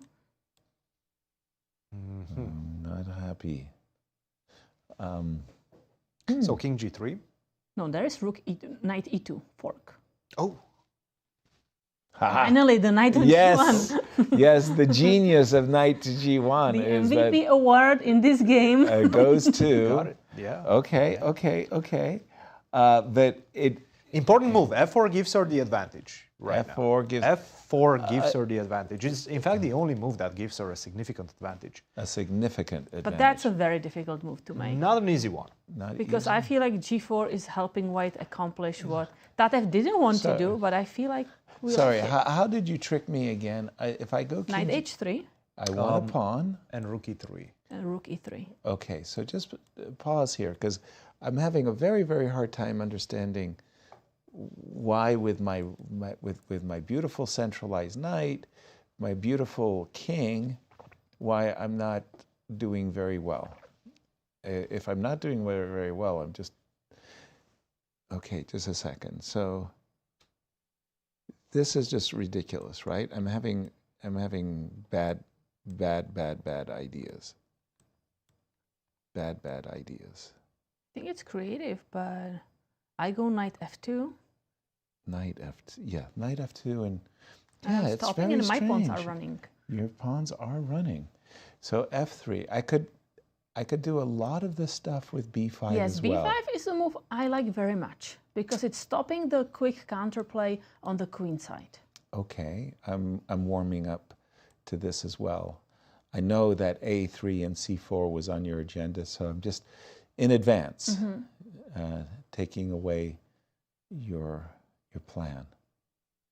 Also, rook e3 is helpful because I can shift my knight to even crazy square h1 where I'll be attacking g4. But yes, here I'm starting to feel that white is in Zugzwang. You know, I don't have a helpful move after b5. But it's funny that the engine is really aspiring for f4. You like g4, right? Yes. Okay. So no more rook e3, but rook d2 as well as c4 is on your agenda. If we do the same thing as we did a moment ago, but here you can go... I may start with that. b5 on the board. Yes, Okay, practically speaking, I think this is a very strong move.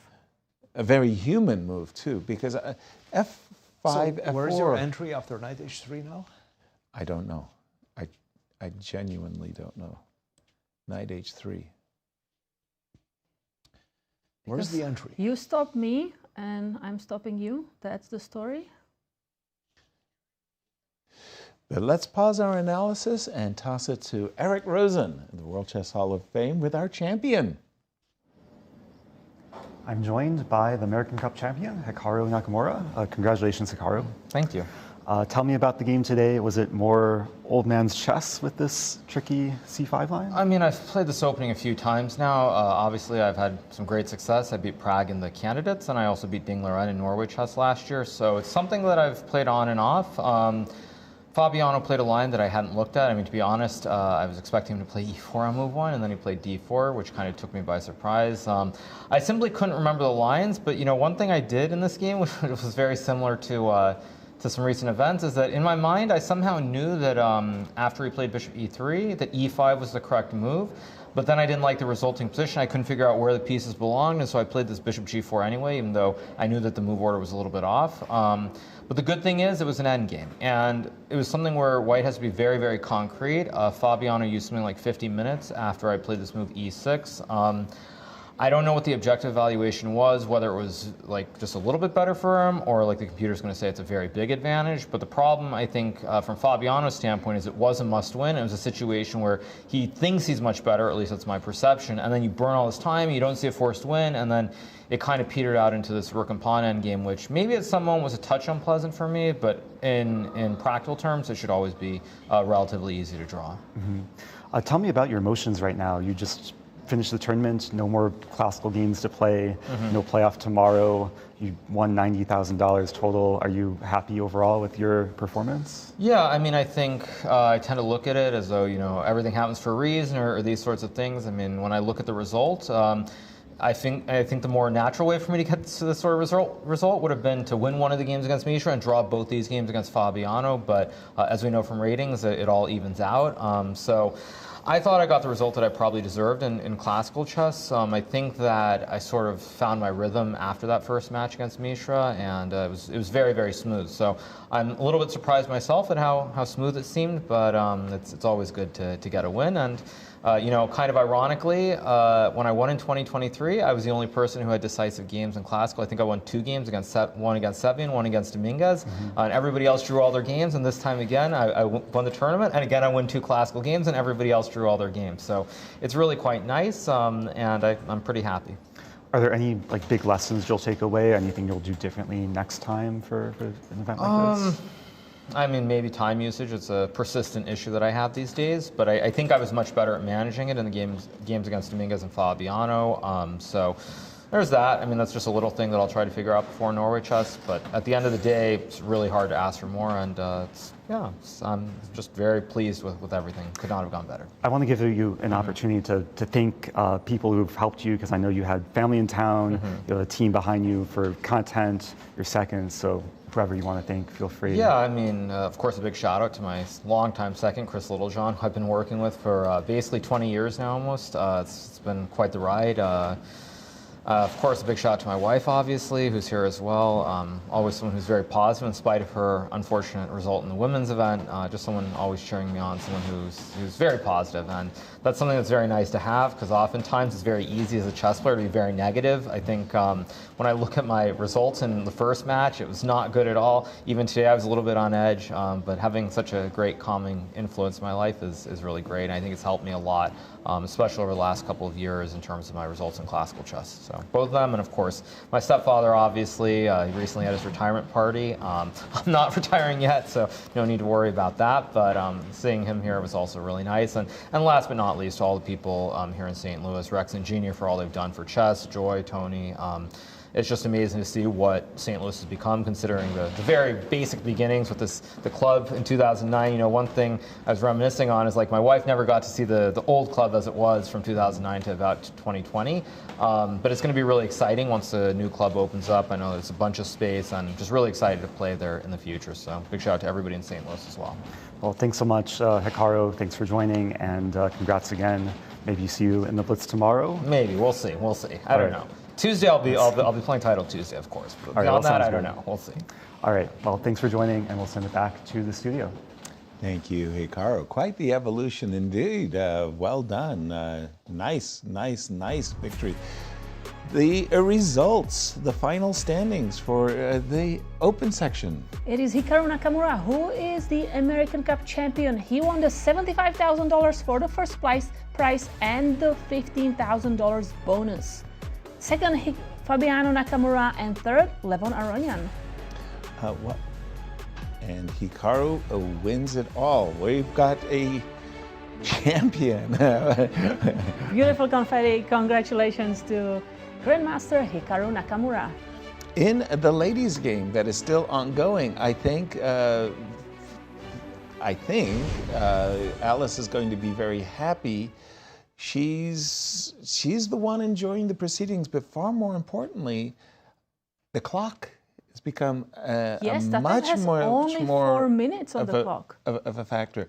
And by the way, that move B5, while Eric was interviewing Hikaru, Alice went for the whole B5. She played E4, traded off the center pawns, and wait, so Tatev did not trade knights. She decided to keep the knights. From this moment, she could have captured the knight, but then after king takes D3, rook takes H3, there's still a Peshki. That's an issue. But can you go knight F4? Yes, knight F4. Isn't that's that a good move. Much easier exchange of the knights. And do we do this? Maybe, because again, I've got this kind of h5, g5 business going on, right? Right. So the And current I think position, this is probably what Tatev did not want to calculate. right? The current position, however, remember those, you put your king on b3. You get There is rook b2 checkmate at some moment. I mean, I see what you are. Yeah, you just eyeing. you just have this as this mental image of what not to do. So rook and Tatev, it's not just the ghost. It's starting to become unpleasant. Right? Hold on, I can't. Quite refresh. unpleasant right now. Rook h2. No. No, now you can refresh. King b3 Now has I not can been played. refresh. Okay. And down to 2 minutes and 30 seconds. This is not going to be fun for Tatev. I looking. think she needs that king to start upsetting that knight from e5. How trying do you to do force that? it to move. Knight, king d2, king e3, king d4. King d2. It's a long way, king but e3, king e4. otherwise In the I meantime, don't see how you do it. In the meantime, Alice has that's speedsters, exactly what she needs to do. Yeah. G5, H5 on her agenda, trying to create a passer. And another problem is after king b3, King b3. what I'm wanting to say is that after knight c4, yes, I don't even have time to play a4 to start to attack on Careful. the queen side because there is this fork. The alert. By the way, again, the king on b3, very unfortunate square to land on. I'm threatening rook takes e2, right? That's a strong move. Mm-hmm. Now, if there's a lot of ways of skinning a cat, and you can put your knight on c4, checkmate on b2, or you can get checkmated on a2. That's a brutal comparison, yeah. That is Pita is coming, yes. Knight to c. Oh, she went knight c4. By the way, she did. Was there a defense to knight d3? I'm sure there was. I think I just go back, king c2. Fair. You can go back. Okay, knight c4 with a very nasty fork on. I think I have to go back as well. Because the problem is, even if I play, let's say, rook e8, not allow you to make that fork, well, you start running with the pawns. My pieces are still tight. By the way, I don't think your rook has a way of defending the knight. Oh, wow. It's almost a study. Now. It's almost a study. Every square on the E file has an issue. Wow. Yeah, so I don't think. And I think that Tatev is considering moving back. Yes, king c2. Admitting it was a mistake to go to b3 in the first place. It sure was. Now it gets really bad, though, doesn't it? King f5. Why well, would I it can be have so a bad? tempo here, rook f4, and then get away from the pin. Yeah, okay, fair. Actually, okay, sort of so like g5. That. But now I go a4, right? Okay, a4. Let's try to upset that a6. Wait, can I just take that pawn? You can certainly take it. Yeah, so that's a pieszka. That is maybe no. Yeah, it's a peshka. Okay, it's a peshka. Take it. Take it. I took it. I know you want to take it. I do. I'll take on c4. Good move. I said A, I have to say B. Check. Now the big question is, where do I put my king? King here. King d3. I can't play a3 because rook c6 check. Oh, those nasty. All right, checks. let's go king d3. Let's see how this one plays out. Give me the. What's better than being one pawn up? 2 pawns. Yeah, there you go. It's a tough one. Okay, I go rook c6 now. Rook c6. Where do you put that king? f5, e5. Oh, centralize. e5. Okay, I'll take on h5 now. h6, sorry. h6. You'll take on h6. I'll take a pawn. I'll go king c4. Okay, I'll go g4. Now you're starting to become very fast. Rook a6. Rook a6. It's one of those one-tempo situations. I might or might not survive. We'll see. But now I'm thinking my king should be on f5. I feel like g5 is on the board. Let's go back. Alice, let's go back to the game. g5 by I'll Alice. refresh my. So Okay, I like that. That takes away rook f4. Yeah, and she's starting to run with the pawns on the queen side, on the king side. And she wants h5 is definitely high on her agenda of things to do. Needs you to guys get king just d3 played in. a4 against me. Yeah, a4 doesn't seem to be the best. And specifically because of knight to d6. Knight d6 is exactly, very by the way. Yes. Oh, yeah, that's simple. That's a very simple way. Could she have started with knight d6? King d3 is a good move by Tatev. It's the right step. Sorry, I'm missing something. If she had played knight d6? She played g5. I know. Okay. If she goes knight d6, yes, then we give check on f4. You know what I was thinking? I was just going to go knight takes g3, but rook f4. Thank you. So g5, by the way, means that and we do have king d. By the way, g5 means that knight d6 is a winning threat, because the rook would have to come to e3, and then the knight would go to f5, and we would win the g3 pawn and the game. So Tatev has just played the move, king d3, defending the knight, sidestepping the win. And asking Alice, what do you do? So we can go h5, just continue with the run. That makes sense. h5. Or we can also, I also like move knight e5. Knight because e5 I'm just stopping. check. Yes, knight e5 check. Let's go up. Let's go king d4, right? King d4. What's our follow-up? I'm trying to get my own counter chance with king c5. Okay, no. Let's keep the knight on c6, c4, Okay. and let's go h5. Yep. Something to be said, by the way, for a6 as well, just to take any sting out of, the b pawn hanging. Let's see, rook h1. So Alice chose rook h1. That was a good move by Alice. Very, very crafty move by Alice. She's eyeballing an opportunity to go rook check and rook check. Okay. So can I go now king d4 and king c5? And it's a run for the hills.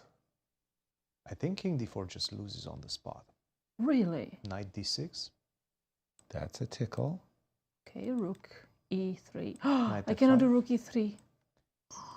I think this might just be over. Wow. That's her trick. Rook h1, knight d6. tricky move by Alice Lee. The rook has no squares. No squares. Oh. And the idea being that if you go rook to e5, rook to d1 now finally wins the rook. Absolutely. Rook. King d4 just loses. King d4 Yeah. on the board. Oh my That goodness. had only That's 1 minute. And I think knight d6 will come, and that's it. Knight d6. And she laid you see, Tatev right just here. stop. Right Tatev here. You just saw her face. You just saw. She realized she just blundered. It's happened so many times in my practice that my Cold opponents shower. picked up the pen, was about to write down my move. I made a surprise move, and then they realized, oh no, she saw it literally too late, just 1 second too late. Knight d6, and the rook's trapped. Oh. That's it. This is almost resignation at this point. Winning on demand. Wow. But How I do mean, you I do blundered that? king d4 as well. It's just knight d6. You are not thinking about the knight retreating. You are looking at rook d1. You see that's helping you. Wow. And Knight now d6, Simply such don't a have the strong time move. to there's think no about it. moves. That's it. There's no way to resist. Actually, is the problem. Yeah, this is so lost right now. And You're 40 losing the rook. seconds for Tatev. You start losing the pawns. Rook a1 is coming. Rook takes a2. Absolutely. h5, h4 is still in the cards. And there's the head shake. She realizes it. There was something, that whole g3 and knight g1, I don't know why Tatev got so worried about her position. Her position was fine, actually. There was no reason for her to panic. Knight f5 check, forking king and rook, knight takes, wins an exchange, and what Cristian, you just mentioned, go pawn hunting, harvest. Rook a1. We're going to have blitz, guys. We are in for a longer day. We're going to have blitz right now. And Alice coming back into this match with the black Remarkable. pieces on demand. How do you do that? How do you do Is that? masterful. I know. That's an incredible skill to just keep your nerves, be composed, just do your best, play Caro-Kann, and wait for that little chance. I like the way you said, do your best, play Caro-Kann. That's old man's chess. That's me. I mean, my whole life. and do your best. There she's done it. And by the way, knight d4, yes, I do want to defend the pawn on b5 and handshake. And she's just resigning because she knows this is lost. Wow, big comeback for Alice Lee, who tied the match in the classical chess, and we will see playoffs. Exactly. Winning on demand. Alice Lee, we are going to have... you've been saying it the whole time. 2 Blitz games. 2 Blitz games. 3 minutes plus 2 second increment. That was what I was looking for, the 3 minutes plus 2 seconds. You know, I'm so old, we used to play 5-0. Blitz chess used to mean 5-0. So I'm curious right now whether we can, in fact, hear what Chris Bird is going to tell the players. It's a drawing of lots. I think the drawing of lots is just whatever Alice had, black pieces, now she's going to have white. No, not. I think that's how it works. Enough for the Blitz. Enough for the Blitz. It's supposed to be a drawn. Yeah. And the way we did it is we put 2 pawns behind our back. I like to put 2 white pawns and behind the question is, when do they start? Yes, you cannot cheat. Oh, how much need time my do we options get in between the games? And there we have Chris and right we've now, got the 2 lots. pawns behind the back. Alice decided Choose to a make a hand. quick trip to the ladies' room or to get a snack, who knows? Right. When will they start, by the way? Is That's a good question, Yasser. Chris Bird, the arbiter, has been keeping a schedule of 4 p.m. I honestly don't think it's So going to be that players long. will have 20 minutes break. I think that's fair. You just need to reset, recharge, especially for Tatev. She's just got to get herself in a mindset that, look, I'm going to play some Blitz games for a lot of money. So there was a drawing of lots.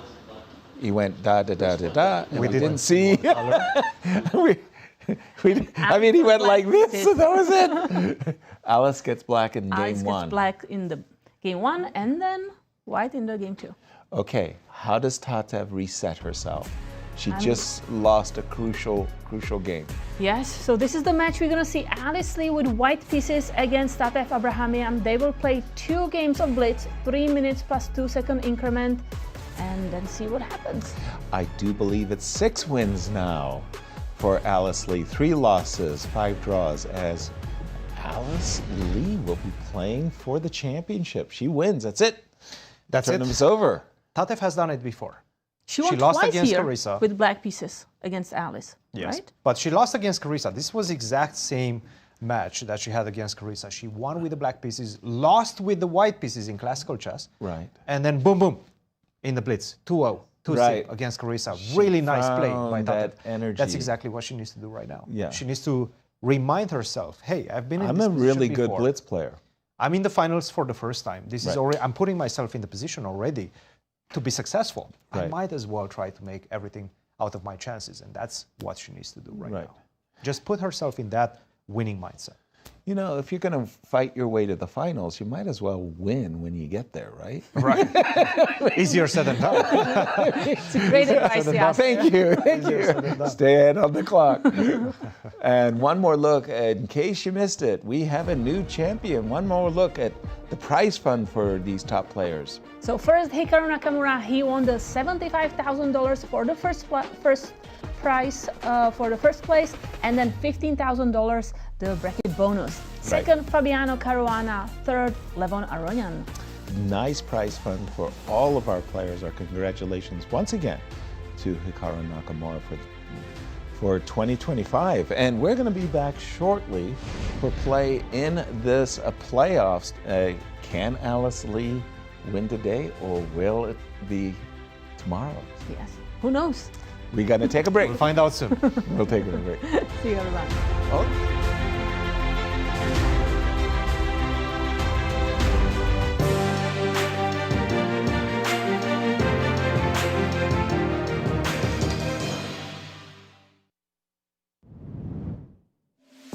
Hey everyone, I'm International Master Eric Rosen, and I'm going to be doing in-person commentary for the American Cup at the St. Louis Chess Club, so feel free to come and join me here along with the Grandmaster in residence. We'll be taking on questions and watching the top players across the country battle it out for a lot of prize money, so hope to see you here.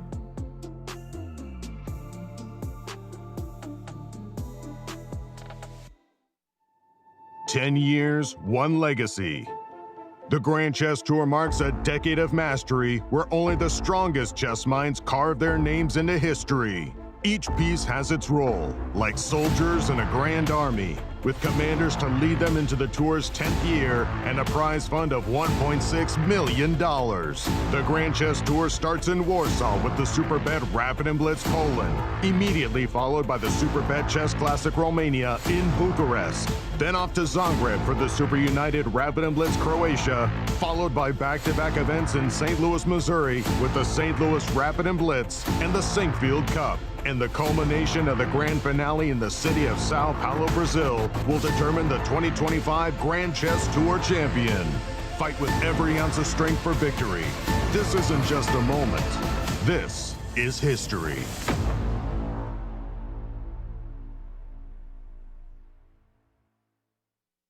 Do you want to know more about great female players in chess history?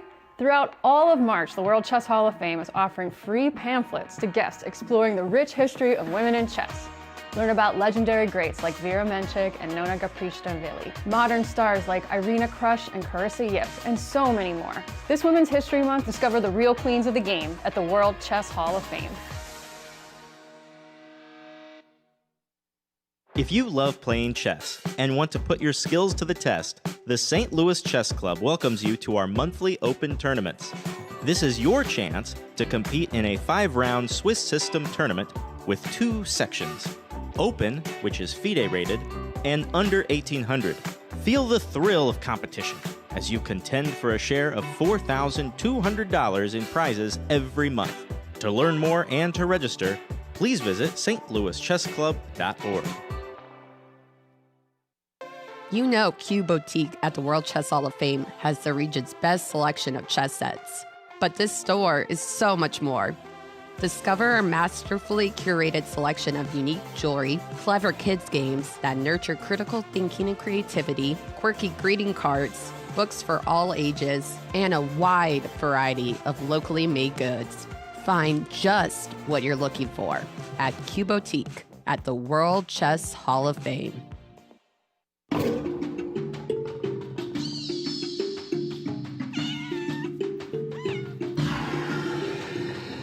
We just had our grand opening of Paws and Pawns Exploring Animal Chess Sets. This show contains over 50 chess sets, sculptures, photographs, and other artwork exploring the connection between chess and the natural world. We have sets and boards that date from the late 19th century all the way up to the present. You get to see a little bit of how artists have reinterpreted familiar chess pieces using the imagery of the animal world.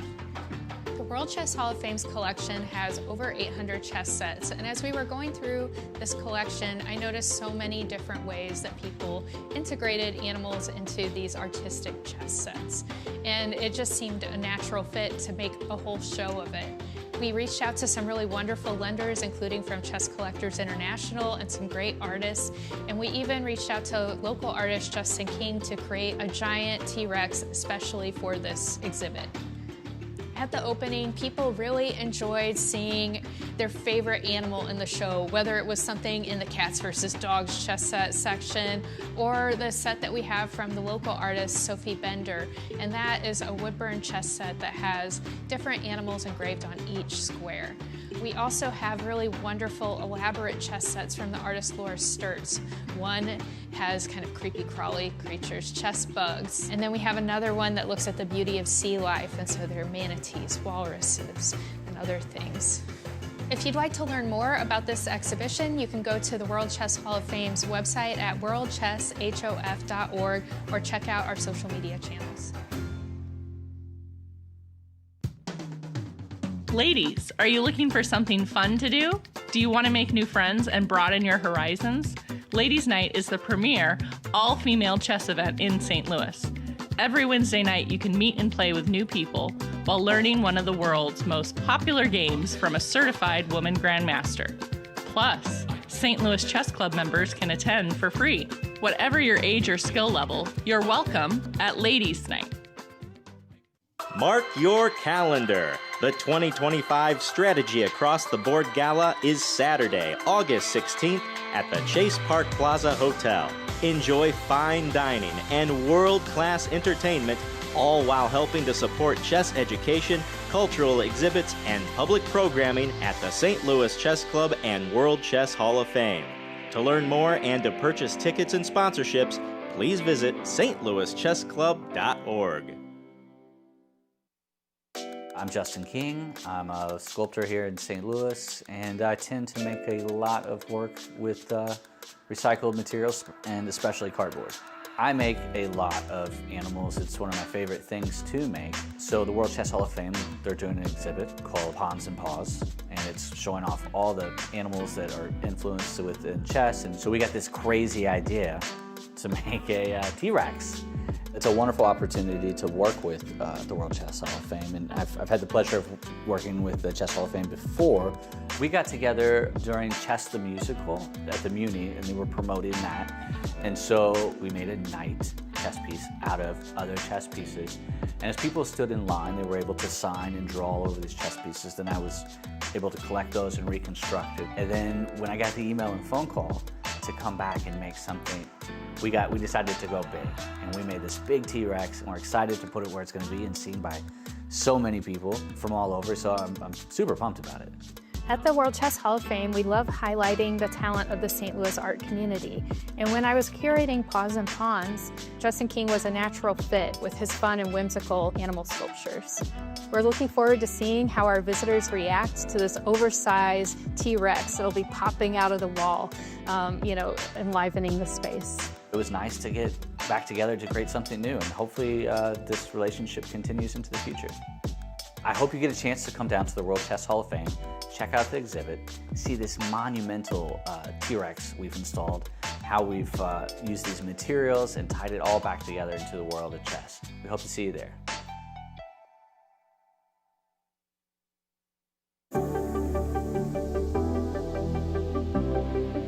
Hello, everybody. Thank you so much for coming. This is a wonderful day. Normally you do this at the culmination of an event, but this is midterm, and I hate to interrupt things too much. We are just honored to be part of this expansion project, and just to expand on Rice, what you've already grounded here in St. Louis. Everyone knows now St. Louis as the place for chess. So to see the club expanding, that's so exciting. There is a steel beam behind Andy over here, and I think we'd like to start off by having that signed before we can get it erected sometime in the near future.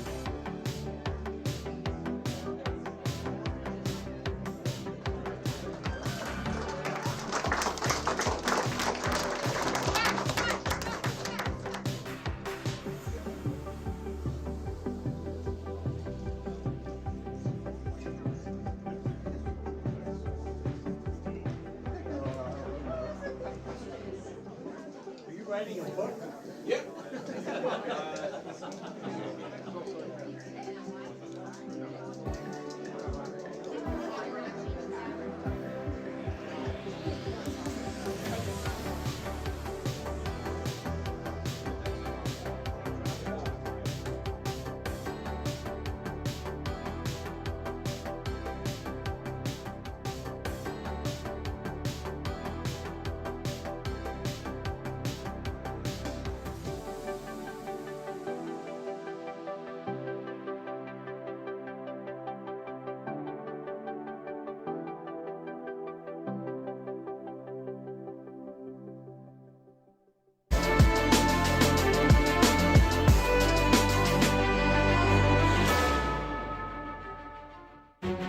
Welcome back. We have the champion in the open section, Hikaru Nakamura, but we will see playoffs for the women's section. Absolutely. Alice Lee has done the impossible, tied up the match, winning on demand, and we are playoff bound. She's going to start with white pieces in the Blitz match against Tatev Abrahamian.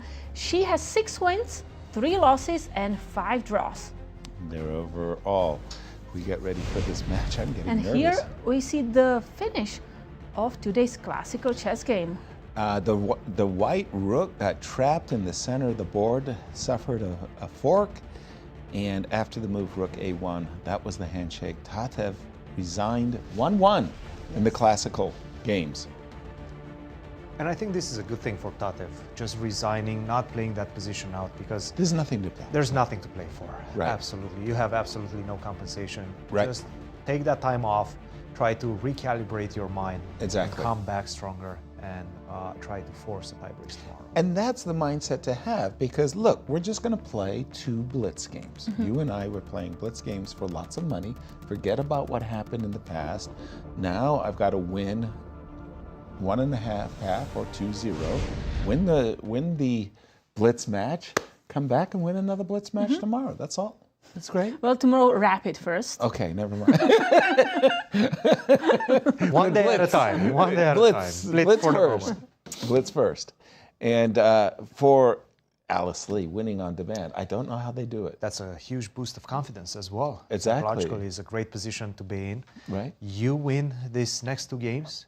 Next 2 Blitz games, you're the champion. Right, that's it. You go home. You don't need to worry about tomorrow. No, there is no Cup tomorrow. Blitz tomorrow. Maybe you Right. win some money in that one as well. Exactly. Might as well try to do it. Yeah, she's already won the champions bonus, but they're playing for first and second. 40,000 to the winner, 30,000 to the runner-up. Good money for both ladies. Oh, yes. Regardless, but for Tatev, she's going to feel like this is the second time she's let Alice slip away. Yeah. Absolutely, absolutely. And with the white pieces, having that position out of the opening so simplified, right? Yes. All you have to do is just not take the passive route. Right. I think this was her downfall. She just played simply too passive. That knight to G1, especially not in the spirit of the position. No. Just get the pawns going on the queen side. Try to get your majority going, and that could have saved her. Unfortunately, well, today, for the moment, Alice Lee was just the better player. She outplayed her. But right now, we reset everything. Right. 2-game mini match. But it's also important to point out that Tatev, she had no rest days in this event. Because she always played. Then she was relegated to the elimination bracket when Alice got the day off to recharge, to enjoy St. Louis. No rest Tatev days. had to fight every single day. No rest days. And that can, And it was the same for Fabiano You as can well. run out of energy. Oh, you certainly can. She never had any rest days, Dan. No rest days. And once again, how do the playoffs work? And this is how it works. So we have a 2-game Blitz match, 3 minutes plus 2 second increment. The colors were already determined by a lot. Yes. Alice starting with white pieces. Yes. And if this match is going to be tied, there's going to be another match of 2 Blitz games. And the colors will be reversed. And if tie again, then Armageddon's going to decide whether we see a rapid match tomorrow or whether we crown Alice as the back-to-back champion. We could see that today. I miss the Armageddons. I haven't seen one in a while. I wouldn't mind an Armageddon. I got nothing going on this evening. I mean, the Netflix show doesn't start until I turn it on. So, and by the way, something else that the winners might enjoy. The winners get a beautiful bracelet. Let's take a look to enjoy it. There you go. It's engraved with the American Cup 2025. I think that's a Tiffany. That's Tiffany blue right there. Yeah. Wow. Nice. That looks like a very handsome piece of jewelry to go with. I have one necklace from U.S. Championship for 3rd place. That's also very for nice. For 3rd one. place. Not bad. Okay. That's not bad. I would assume that's white gold or something like that. Maybe sterling silver. Yeah, I once went to a circus and I won a teddy bear. You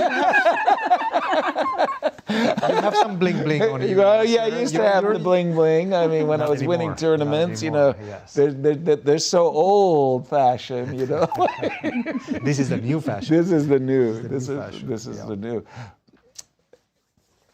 And just to remind, we have quite the agenda for our calendar of events. The chess season started, and next we will see Grand Chess Tour Poland on April 24th, then Grand Chess Tour Romania, and then Karen's Cup. The best ladies in the world will come here to St. Louis, then continuing with Grand Chess Tour Croatia, and then one of the highlights in this year, U.S. Juniors and Junior Girls and Seniors Championship here in St. Louis, July 13. Then St. Louis Rapid and Blitz, Sinkfield Cup, which is the favorite event of Rex Sinkfield, Grand Chess 2 Finals in Brazil. That's a big novelty for this year.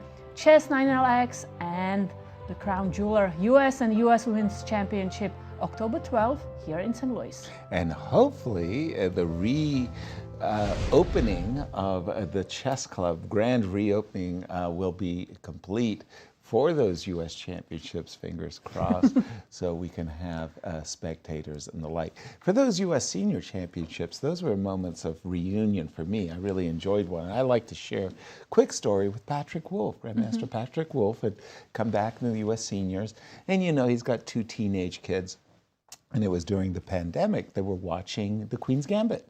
Okay. And the very, very final episode of the Queen's Gambit, Beth Harmon goes to Moscow and wins the championship game.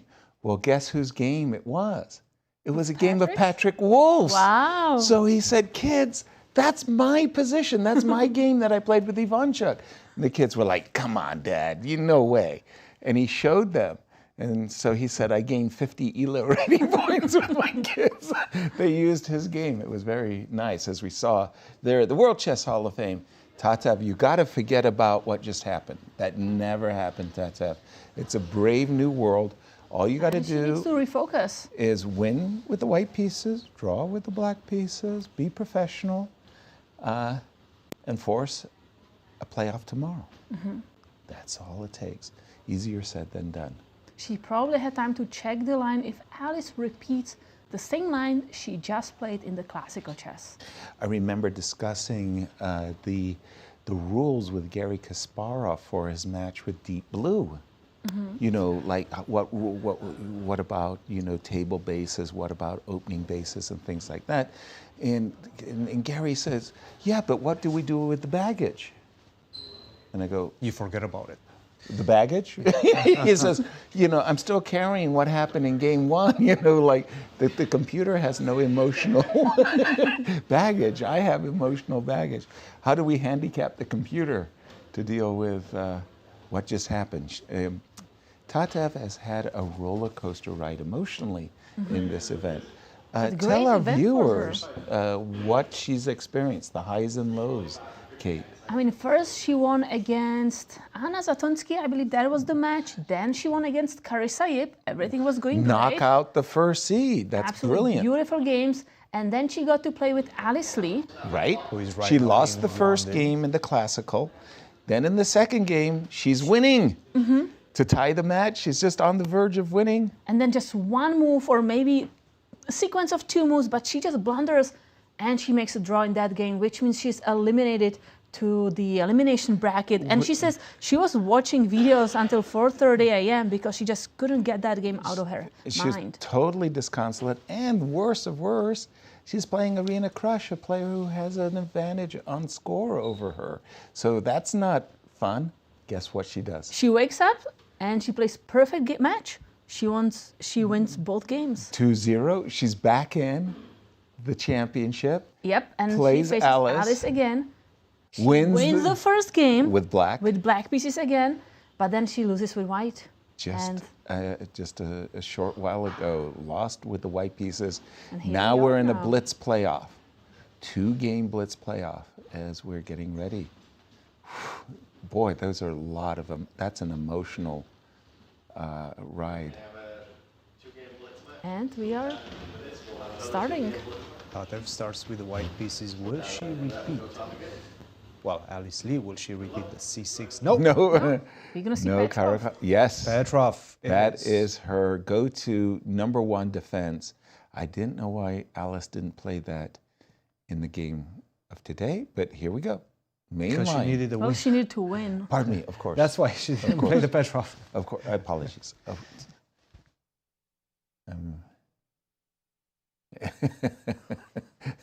So long castle. Knight F6, bishop to D3. So at king side. H4, let's go. It's all well-known. This is well-known theory, yes. Theory. And the idea is because we have castled our kings on opposite flanks, we usually go H4. Whoa, Alice has just played bishop. Normally speaking, you're not eager to open up a file. C4, the players are playing very, very, very quickly. Kate, are I like C4. We are controlling that D5 square. Queen C8, signaling Maybe we want to play also bishop f5? Bishop f5. Normally speaking, we just like to tuck Bishop in d4. our king. King to b1. Don't ask me why. I like this move, bishop at d4, because you're looking at ideas of queen to f4. Get the queen more active in the position. Queen f4, possibly being very aggressive. Wait a minute, bishop f5. Whoa, whoa, whoa, whoa, whoa. What do we got? Excuse me, Wait, rook takes can we- e7, queen What g5? do we got? What is that? No, it's not. There's no queen g5. Rook takes e7 followed by queen g5. No, without capturing. Thank you. I don't think that's working yet. Or bishop takes f6. Yeah, we start bishop takes f6. Wait a minute, Because you cannot here- take... You cannot capture bishop captures f6. No, we are in the Yes. game. Oh. You have to capture with the pawn because otherwise that rook was up for grabs. That's Here a we big go. blunder. Queen to Bishop f4. f5 was the big blunder. Yes. Because bishop takes f6. You cannot recapture with the bishop because I take your rook and then I take your light square bishop for free. This is looking Well, this great is for over. Tatev. This is terrible. We have the rooks ready to go to the g file. Rook e3 or rook d3 and let's go there. She should go bishop g6, keep that bishop on that diagonal, do not exchange on d3. The knight could head to f5. The rook could... Also h4 we can be thinking about. I like h4.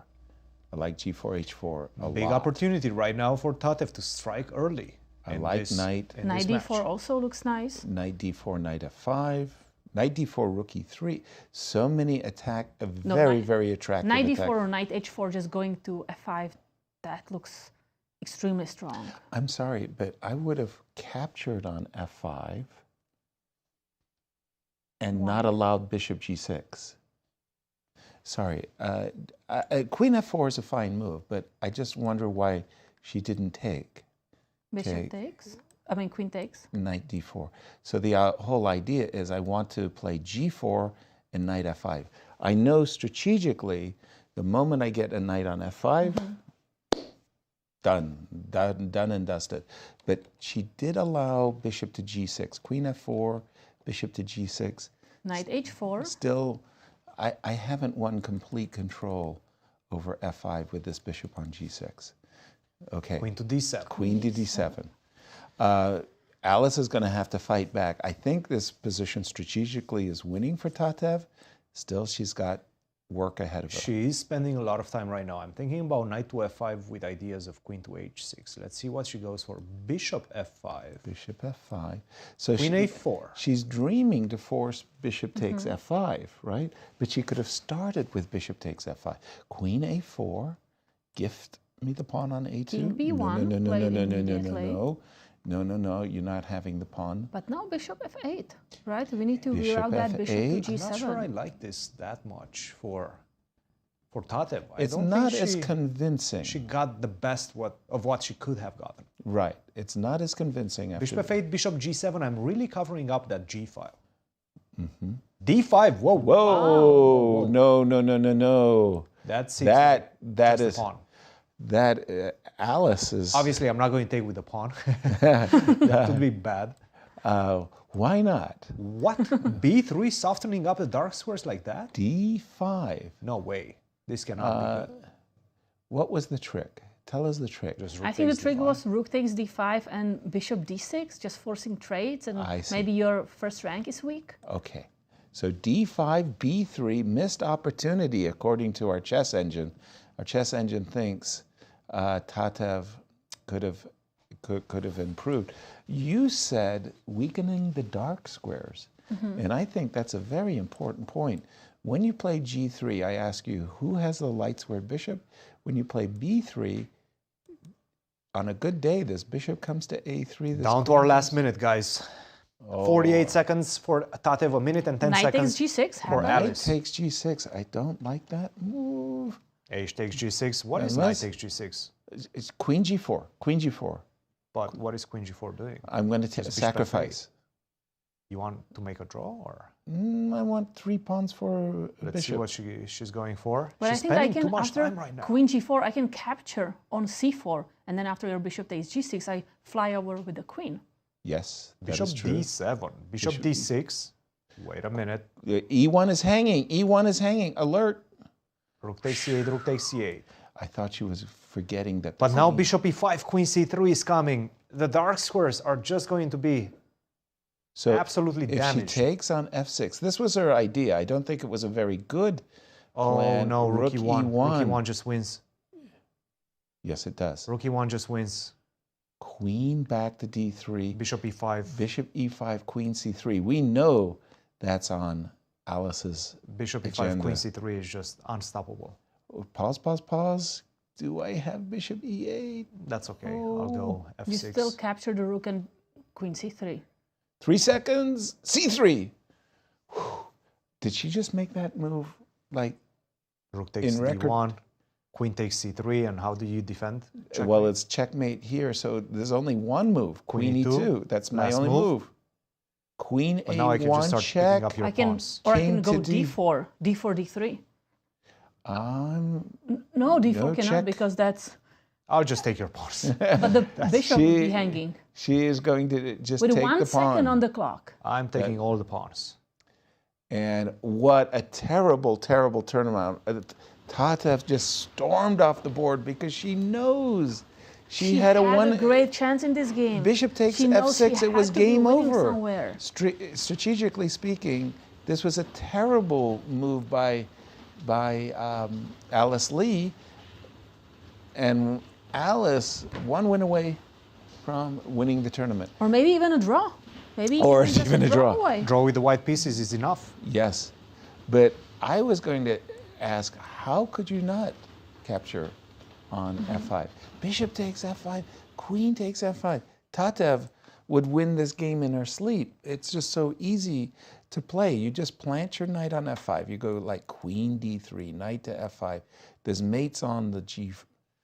Oh, what a missed opportunity. It's all about the g-file. It's all about the g-file as long as that bishop doesn't cover it with bishop g6. Yes. You're in a great position. And you can even start with knight d4 to not allow the queen to get active. Even. And because queen once f4, knight d4, bishop g6, yeah, I can force you. No, knight d4. Do it again. Knight d4. Knight d4 now. Yes. No. No, d4. instead of queen f4. The one we've already seen. Let's go knight d4, bishop g6. Now I can go f4. And f4. Okay. I will displace that bishop from g6. Is it possible I could? Okay. Missed opportunity. All Alice needs to do is make a draw, and the players are getting ready for this game too. Let me just. Tatev needs a win right now. On must-win situation. On demand, as they are off and running. So e6 again, d5. Catalan. Now, Tatev has good memories having won against Carissa Yip on the black side of this Catalan. b6, g3. Normally speaking, white is playing b3 and bishop b2. And normally speaking, as black, knight d7, bishop b7. That's what she had with Carissa, right? Yes. But Carissa did not go for that knight d2, trying to promote, to push in the center e4. e5, f4, f5, f6. Away. But went for knight e5 instead. Right. b2, b3 on the board. And we're having our first pause by Tatev as she's assessing what kind of a middle game she wants. Went bishop a6, I believe. And we saw something with knight e5 and knight d7. Problem for Tatev seems to have been her time management. She's been down in the first game as well. She was down to her last few seconds. Alice still had a minute on her clock. She needs to be faster. Right now, once again, she's falling behind on the clock. Knight d2, normally speaking, white's playing for advantage. You put your knight on c3, putting a little extra pressure in the center. Rook c8 followed by c5, or as we see, c5 immediately. The problem is this, rook c8. Like whenever you play c5, d5, when you have this cluster of pawns close the center like that, it usually simplifies very quickly into a very boring drawish position. But that's the problem that Tatev is facing right now. Well, as Tikhon Petrosian said, before Queen you b1, okay, never mind. Now you're starting to feel a little bit I was bothered. expecting rook ac1, right? Yes. And then rook Queen B1. The same here, yes. You weren't worried about rook on C8 capture C2? What? There are 2 pawns still in the middle. But it's a very strong move if you get away with it. She moved her queen off the C line, kind of imprisoning her own rook on A1. I was about to say, Tigran Petrosian famously said, before you win with the black pieces, you should first equalize. And Tatev has to win with the black pieces, so first she has to equalize. Can we push B5 here? Yes, it's legal. Bishop Okay, bishop E4. Now, what you would really like to do in this position as black is play the illegal move queen to D5 to try to put maximum pressure on this diagonal. Queen A2. Can I capture on D4? Certainly can. Takes a knight to C5? B5 somehow. You like B5. Okay, so B5. Queen C7. Okay, Queen C7. She's trying to put that queen on B7. I like that. I like that. I like it too. Again, it's all about not exchanging pieces. Keep the tension in the position. Kind of a strange looking queen on A2, but I must say... She's probably going to put it on A1. Fair, right? And try to do the same thing on the long diagonal. Same thing that Tatev is doing. Now this knight on D7, it needs to earn its keep. Knight takes C5, I like it. I like it a lot. On a good day, we get to play bishop to D5, and this knight on C5, coming to E4. B4. Oops. Somehow I don't like that. B4 knight A4. Oops. Starting to see some bishop D5 ideas the way you were Yes. describing it. And now you're pinned down with that queen on A2. I love the move knight A4. I like capturing the 2 bishops. Knight A4 by Tatev. What Tatev needs bishop to to do is D5. play Whoa! Bishop takes F6. I forgot about knight D6. We have to recapture with the pawn. The pawns are... Doesn't the matter. structure You is have 2 damaged. bishops. I still like it for Tatev right now. Yes. Okay, B5. She has to win. She has to win with the black pieces. We talked about the emotional roller coaster ride that Tatev is on. Get Could the you bishop back to imagine if D5. she were to win this match, win this game, I mean? Oh, she's completely back, fully back in this one. Oh, wow. Queen Okay, to wait a E3. minute. Knight to B2 to C4. At some point, Alice is going to try to go knight H4 to exchange the light square bishop. A5. Should we trade a pair of rooks? I Rook think takes, you should rook takes, trade rook both C8. pair of rooks. That will overcome our damaged pawns. Do you lose the pawn on A7 though, if that's happening? A6, and that's why she plays A6. Wow. A6. I mean, to bit of play a- so calmly, Knight H4. that's impressive. We Knight expected H4. that move. Try to 40 exchange light square seconds for bishops. Tatev. I'm a big fan of F5 because I like to see this bishop coming to D2, pardon, B2. Why did I say I D2? like trading the rooks. Bishop captures G2. I think F5 would have followed for a knight takes F5.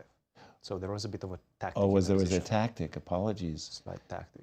Knight takes F5, bishop takes G2, knight E7. I see it now. You were But right. now with the rook on C, I don't know. It seems like the material is too limited right now.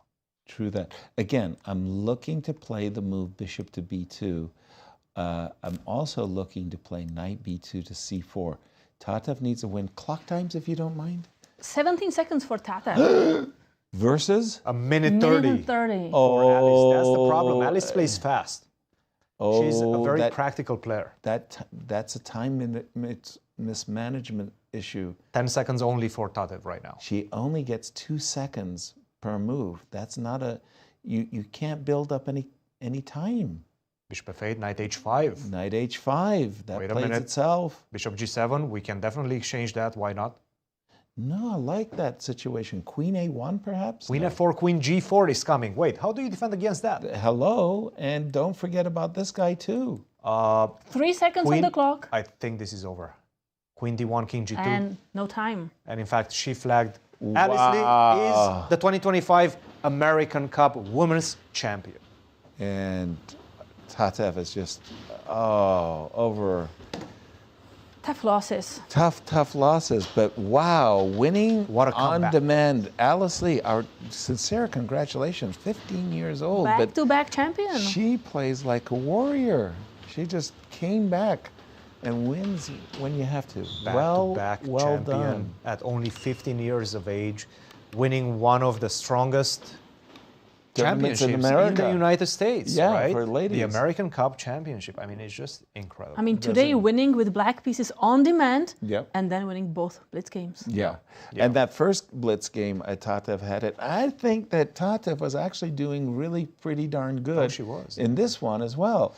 Just after the move B4. But it's all about Alice. I mean, I forgot about Bishop takes F6. Mhm. I truly did. I thought Knight A4 was very ambitious. She could have gone back. It looks a little bit funny, doesn't it? That you kind of, you could do something wrong. But even in the game, I think the problem became later that the clock. The problem was wasn't the about clock. the position Yes. anymore. the problem was always the clock for Tatev. It was the clock in the first game. She got a great position out of the opening, almost Right. winning. But it's very unfortunate when you leave yourself only 10 seconds against a minute 30 on the clock. Yeah. You just simply will not make the best moves. Knight F4, Knight H5, all Alice had to do was create some threats. She did that. She got to her king. Yeah, and Knight unfortunately, H5. That yeah. was enough. Yeah. Yeah. So once again, Alice Lee wins back-to-back American Cup championships.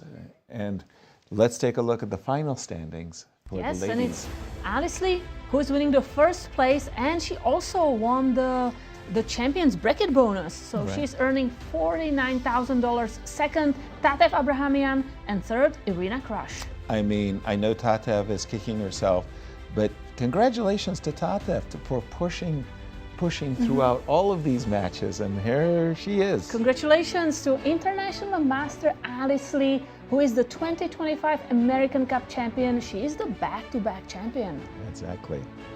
And let's toss it over to Eric Rosen, who's with our champion. I'm joined by the American Cup Women's Champion, Alice Lee. Congratulations, Alice. Thank you. Tell me about the final moments of this match. You were in a must-win situation in classical, and you fought your way in the Blitz 2 to win it all. So what are you thinking right now? Yeah, so I was just very happy that I was able to win the classical game. I thought, like, even if I lost the Blitz playoffs, I would be happy with the result today. So after I won the classical, I mean, I knew, like, Blitz, anything could really happen. So I talked to my coach a bit, and yeah, I think I got a very bad position in the first game out of the opening. But then, like, once I won that, because I only needed a draw with white, it made my position a lot better. And you just won $49,000 for winning the event for the second year in a row.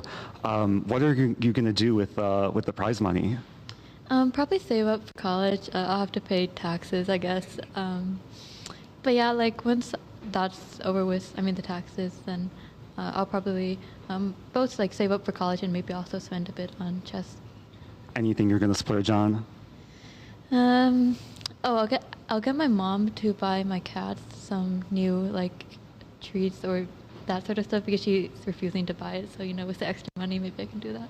Okay, treats for the cat sounds good. Well, we have another prize for you. We have a custom-made Tiffany & Co. bracelet. Thank you. For the champion here. Hope you enjoy that. And final question, how are you going to celebrate? I'll probably get ice cream and, yeah, I'm not sure. I mean, the Blitz is tomorrow, so I'll just try to enjoy that on the final day. More chess. Sounds good. Maybe I'll see you at the Blitz. Maybe I'll play you at the Blitz. Best of luck in that, and we'll throw it back to the studio. Congratulations once again. You are the champion, Alice Lee, for second year running. And ice cream sounds great. And Ice cream sounds really good. I mean, I know the cat's going to be happy. I mean, celebrating with the cat. I mean, I have 3 cats. You have 3 cats.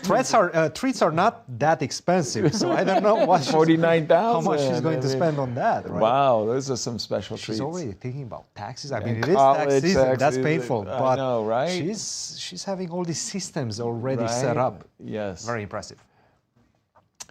And once again, let's just review everything. Our standings. Let's Take start us away. With the open section, Hikaru Nakamura, the champion, he won the champion bracket and he won the whole American Cup. Second, Fabiano Caruana. Third, Levon Aronyan.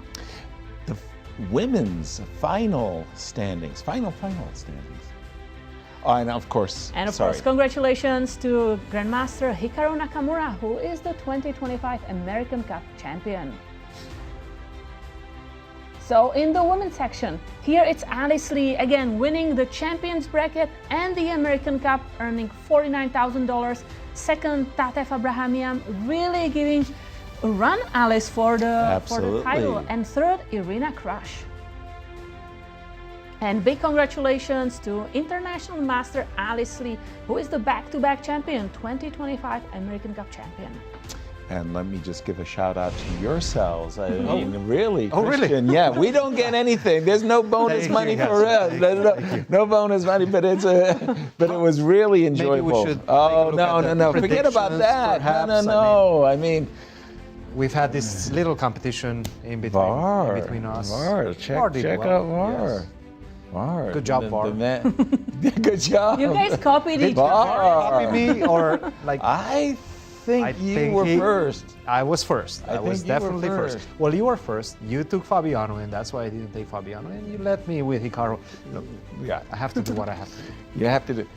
Kate, it was wonderful. When are you going to come back and join us again? I look forward to be back for the Cairns Cup. Yes, that will be wonderful. And you've got the collegiate championship. No, you I have don't some have collegiate it. championships. Yes, I have the Collegiate Chess League, which is going to That's what I meant, finish sorry. next week. And after that, you're probably going to see me at some Grand Chess Tour events, probably in Europe. I'll be in Europe. I'm not going to be here in the studio for a while, but I'm sure I'll see And you. Yasser, you're going to be back for Grand Chess. I'm not leaving. I am staying. I'm not going anywhere. I'm not going anywhere. Thank you for watching our program. Tell your friends where you've been hanging out, and we'll see you tomorrow for the Blitz. Championship. It's Blitz, baby. So in that case, why did we tell them that we're going to be gone? Hey, I don't know what. Coming back tomorrow, yes. Tomorrow, don't miss it.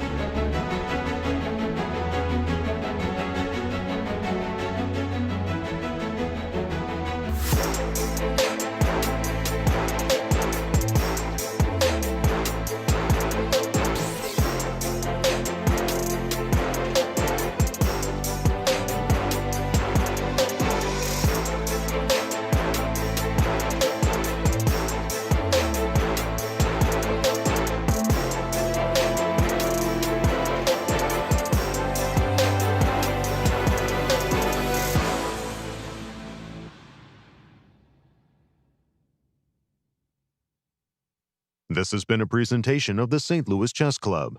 Any reproduction or distribution of this content without the express written consent of the St. Louis Chess Club is prohibited.